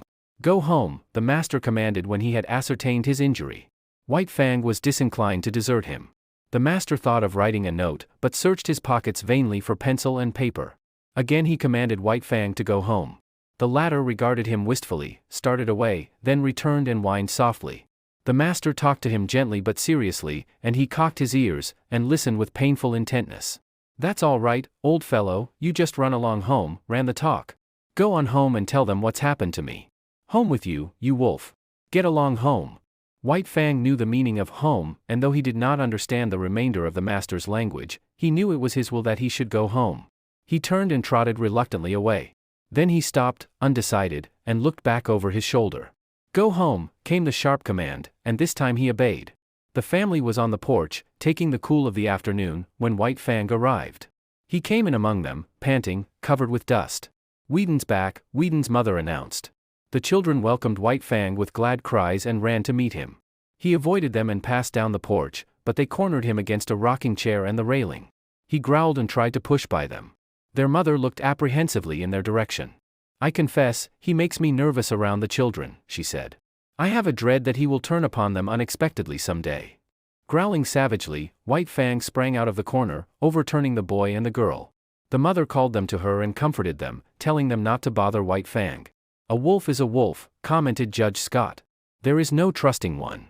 "But he is not all wolf," interposed Beth, standing for her brother in his absence. "You have only Whedon's opinion for that," rejoined the judge. "He merely surmises that there is some strain of dog in White Fang, but as he will tell you himself, he knows nothing about it. As for his appearance..." He did not finish his sentence. White Fang stood before him, growling fiercely. "Go away. Lie down, sir," Judge Scott commanded. White Fang turned to the lovemaster's wife. She screamed with fright as he seized her dress in his teeth and dragged on it till the frail fabric tore away. By this time he had become the center of interest. He had ceased from his growling and stood, head up, looking into their faces. His throat worked spasmodically, but made no sound, while he struggled with all his body, convulsed with the effort to rid himself of the incommunicable something that strained for utterance. "I hope he is not going mad," said Whedon's mother. "I told Whedon that I was afraid the warm climate would not agree with an Arctic animal." "He's trying to speak, I do believe," Beth announced. At this moment speech came to White Fang, rushing up in a great burst of barking. "Something has happened to Whedon," his wife said decisively. They were all on their feet now, and White Fang ran down the steps, looking back for them to follow. For the second and last time in his life he had barked and made himself understood. After this event he found a warmer place in the hearts of the Sierra Vista people, and even the groom whose arm he had slashed admitted that he was a wise dog even if he was a wolf. Judge Scott still held to the same opinion, and proved it to everybody's dissatisfaction by measurements and descriptions taken from the encyclopedia and various works on natural history. The days came and went, streaming their unbroken sunshine over the Santa Clara Valley. But as they grew shorter and White Fang's second winter in the Southland came on, he made a strange discovery. Collie's teeth were no longer sharp. There was a playfulness about her nips and a gentleness that prevented them from really hurting him. He forgot that she had made life a burden to him, and when she disported herself around him he responded solemnly, striving to be playful and becoming no more than ridiculous. One day she led him off on a long chase through the back pasture land into the woods. It was the afternoon that the master was to ride, and White Fang knew it. The horse stood saddled and waiting at the door. White Fang hesitated. But there was that in him deeper than all the law he had learned, than the customs that had molded him, than his love for the master, than the very will to live of himself, and when, in the moment of his indecision, Collie nipped him and scampered off, he turned and followed after. The master rode alone that day, and in the woods, side by side, White Fang ran with Collie, as his mother, Kitch, and Old One Eye had run long years before in the silent Northland forest. Chapter 5. The Sleeping Wolf. It was about this time that the newspapers were full of the daring escape of a convict from San Quentin prison. He was a ferocious man. He had been ill-made in the making. He had not been born right, and he had not been helped any by the molding he had received at the hands of society. The hands of society are harsh, and this man was a striking sample of its handiwork. He was a beast, a human beast, it is true, but nevertheless so terrible a beast that he can best be characterized as carnivorous. In San Quentin prison he had proved incorrigible. Punishment failed to break his spirit. He could die dumb-mad and fighting to the last, but he could not live and be beaten. The more fiercely he fought, the more harshly society handled him, and the only effect of harshness was to make him fiercer. Straitjackets, starvation, and beatings and clubbings were the wrong treatment for Jim Hall, but it was the treatment he received. It was the treatment he had received from the time he was a little pulpy boy in a San Francisco slum, soft clay in the hands of society and ready to be formed into something. It was during Jim Hall's third term in prison that he encountered a guard that was almost as great a beast as he. The guard treated him unfairly, lied about him to the warden, lost his credits, persecuted him. The difference between them was that the guard carried a bunch of keys and a revolver. Jim Hall had only his naked hands and his teeth. But he sprang upon the guard one day and used his teeth on the other's throat just like any jungle animal. After this, Jim Hall went to live in the incorrigible cell. He lived there 3 years. The cell was of iron, the floor, the walls, the roof. He never left this cell. He never saw the sky nor the sunshine. Day was a twilight and night was a black silence. He was in an iron tomb, buried alive. He saw no human face, spoke to no human thing. When his food was shoved into him, he growled like a wild animal. He hated all things. For days and nights he bellowed his rage at the universe. For weeks and months he never made a sound, in the black silence eating his very soul. He was a man and a monstrosity, as fearful a thing of fear as ever gibbered in the visions of a maddened brain. And then, one night, he escaped. The warders said it was impossible, but nevertheless the cell was empty, and half out of it lay the body of a dead guard. 2 other dead guards marked his trail through the prison to the outer walls, and he had killed with his hands to avoid noise. He was armed with the weapons of the slain guards, a live arsenal that fled through the hills pursued by the organized might of society. A heavy price of gold was upon his head. Avaricious farmers hunted him with shotguns. His blood might pay off a mortgage or send a son to college. Public-spirited citizens took down their rifles and went out after him. A pack of bloodhounds followed the way of his bleeding feet. And the sleuthhounds of the law, the paid fighting animals of society, with telephone, and telegraph, and special train, clung to his trail night and day. Sometimes they came upon him, and men faced him like heroes, or stampeded through barbed wire fences to the delight of the Commonwealth reading the account at the breakfast table. It was after such encounters that the dead and wounded were carted back to the towns, and their places filled by men eager for the manhunt. And then Jim Hall disappeared. The bloodhounds vainly quested on the lost trail. Inoffensive ranchers in remote valleys were held up by armed men and compelled to identify themselves, while the remains of Jim Hall were discovered on a dozen mountainsides by greedy claimants for blood money. In the meantime the newspapers were read at Sierra Vista, not so much with interest as with anxiety. The women were afraid. Judge Scott pooh-poohed and laughed, but not with reason, for it was in his last days on the bench that Jim Hall had stood before him and received sentence. And in open courtroom, before all men, Jim Hall had proclaimed that the day would come when he would wreak vengeance on the judge that sentenced him. For once, Jim Hall was right. He was innocent of the crime for which he was sentenced. It was a case, in the parlance of thieves and police, of railroading. Jim Hall was being railroaded to prison for a crime he had not committed. Because of the 2 prior convictions against him, Judge Scott imposed upon him a sentence of 50 years. Judge Scott did not know all things, and he did not know that he was party to a police conspiracy, that the evidence was hatched and perjured, that Jim Hall was guiltless of the crime charged. And Jim Hall, on the other hand, did not know that Judge Scott was merely ignorant. Jim Hall believed that the judge knew all about it and was hand in glove with the police in the perpetration of the monstrous injustice. 1 broken hind leg, he went on. 3 broken ribs, 1 at least of which has pierced the lungs. He has lost nearly all the blood in his body. There is a large likelihood of internal injuries. He must have been jumped upon. To say nothing of 3 bullet holes clear through him. 1 chance in 1,000 is really optimistic. He hasn't a chance in 10,000. But he mustn't lose any chance that might be of help to him, Judge Scott exclaimed. Never mind expense. Put him under the X-ray, anything. Whedon, telegraph at once to San Francisco for Dr. Nichols. No reflection on you, doctor, you understand, but he must have the advantage of every chance. The surgeon smiled indulgently. Of course I understand. He deserves all that can be done for him. He must be nursed as you would nurse a human being, a sick child. And don't forget what I told you about temperature. I'll be back at 10 o'clock again. White Fang received the nursing. Judge Scott's suggestion of a trained nurse was indignantly clamored down by the girls, who themselves undertook the task. And White Fang won out on the 1 chance in 10,000 denied, 1 broken hind leg, he went on. 3 broken ribs, 1 at least of which has pierced the lungs. He has lost nearly all the blood in his body. There is a large likelihood of internal injuries. He must have been jumped upon. To say nothing of 3 bullet holes clear through him. 1 chance in 1,000 is really optimistic. He hasn't a chance in 10,000. But he mustn't lose any chance that might be of help to him, Judge Scott exclaimed. Never mind expense. Put him under the X-ray, anything. Whedon, telegraph at once to San Francisco for Dr. Nichols. No reflection on you, doctor, you understand, but he must have the advantage of every chance. The surgeon smiled indulgently. Of course I understand. He deserves all that can be done for him. He must be nursed as you would nurse a human being, a sick child. And don't forget what I told you about temperature. I'll be back at 10 o'clock again. White Fang received the nursing. Judge Scott's suggestion of a trained nurse was indignantly clamored down by the girls, who themselves undertook the task. And White Fang won out on the 1 chance in 10,000 denied him by the surgeon. The latter was not to be censured for his misjudgment. All his life he had tended and operated on the soft humans of civilization, who lived sheltered lives and had descended out of many sheltered generations. Compared with White Fang, they were frail and flabby, and clutched life without any strength in their grip. White Fang had come straight from the wild, where the weak perish early and shelter is vouchsafed to none. In neither his father nor his mother was there any weakness, nor in the generations before them. A constitution of iron and the vitality of the wild were White Fang's inheritance, and he clung to life, the whole of him and every part of him, in spirit and in flesh, with the tenacity that of old belonged to all creatures.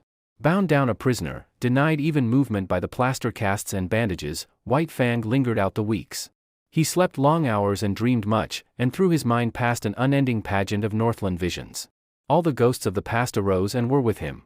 Once again he lived in the lair with Kitch, crept trembling to the knees of Grey Beaver to tender his allegiance, ran for his life before Lip Lip and all the howling bedlam of the puppy pack.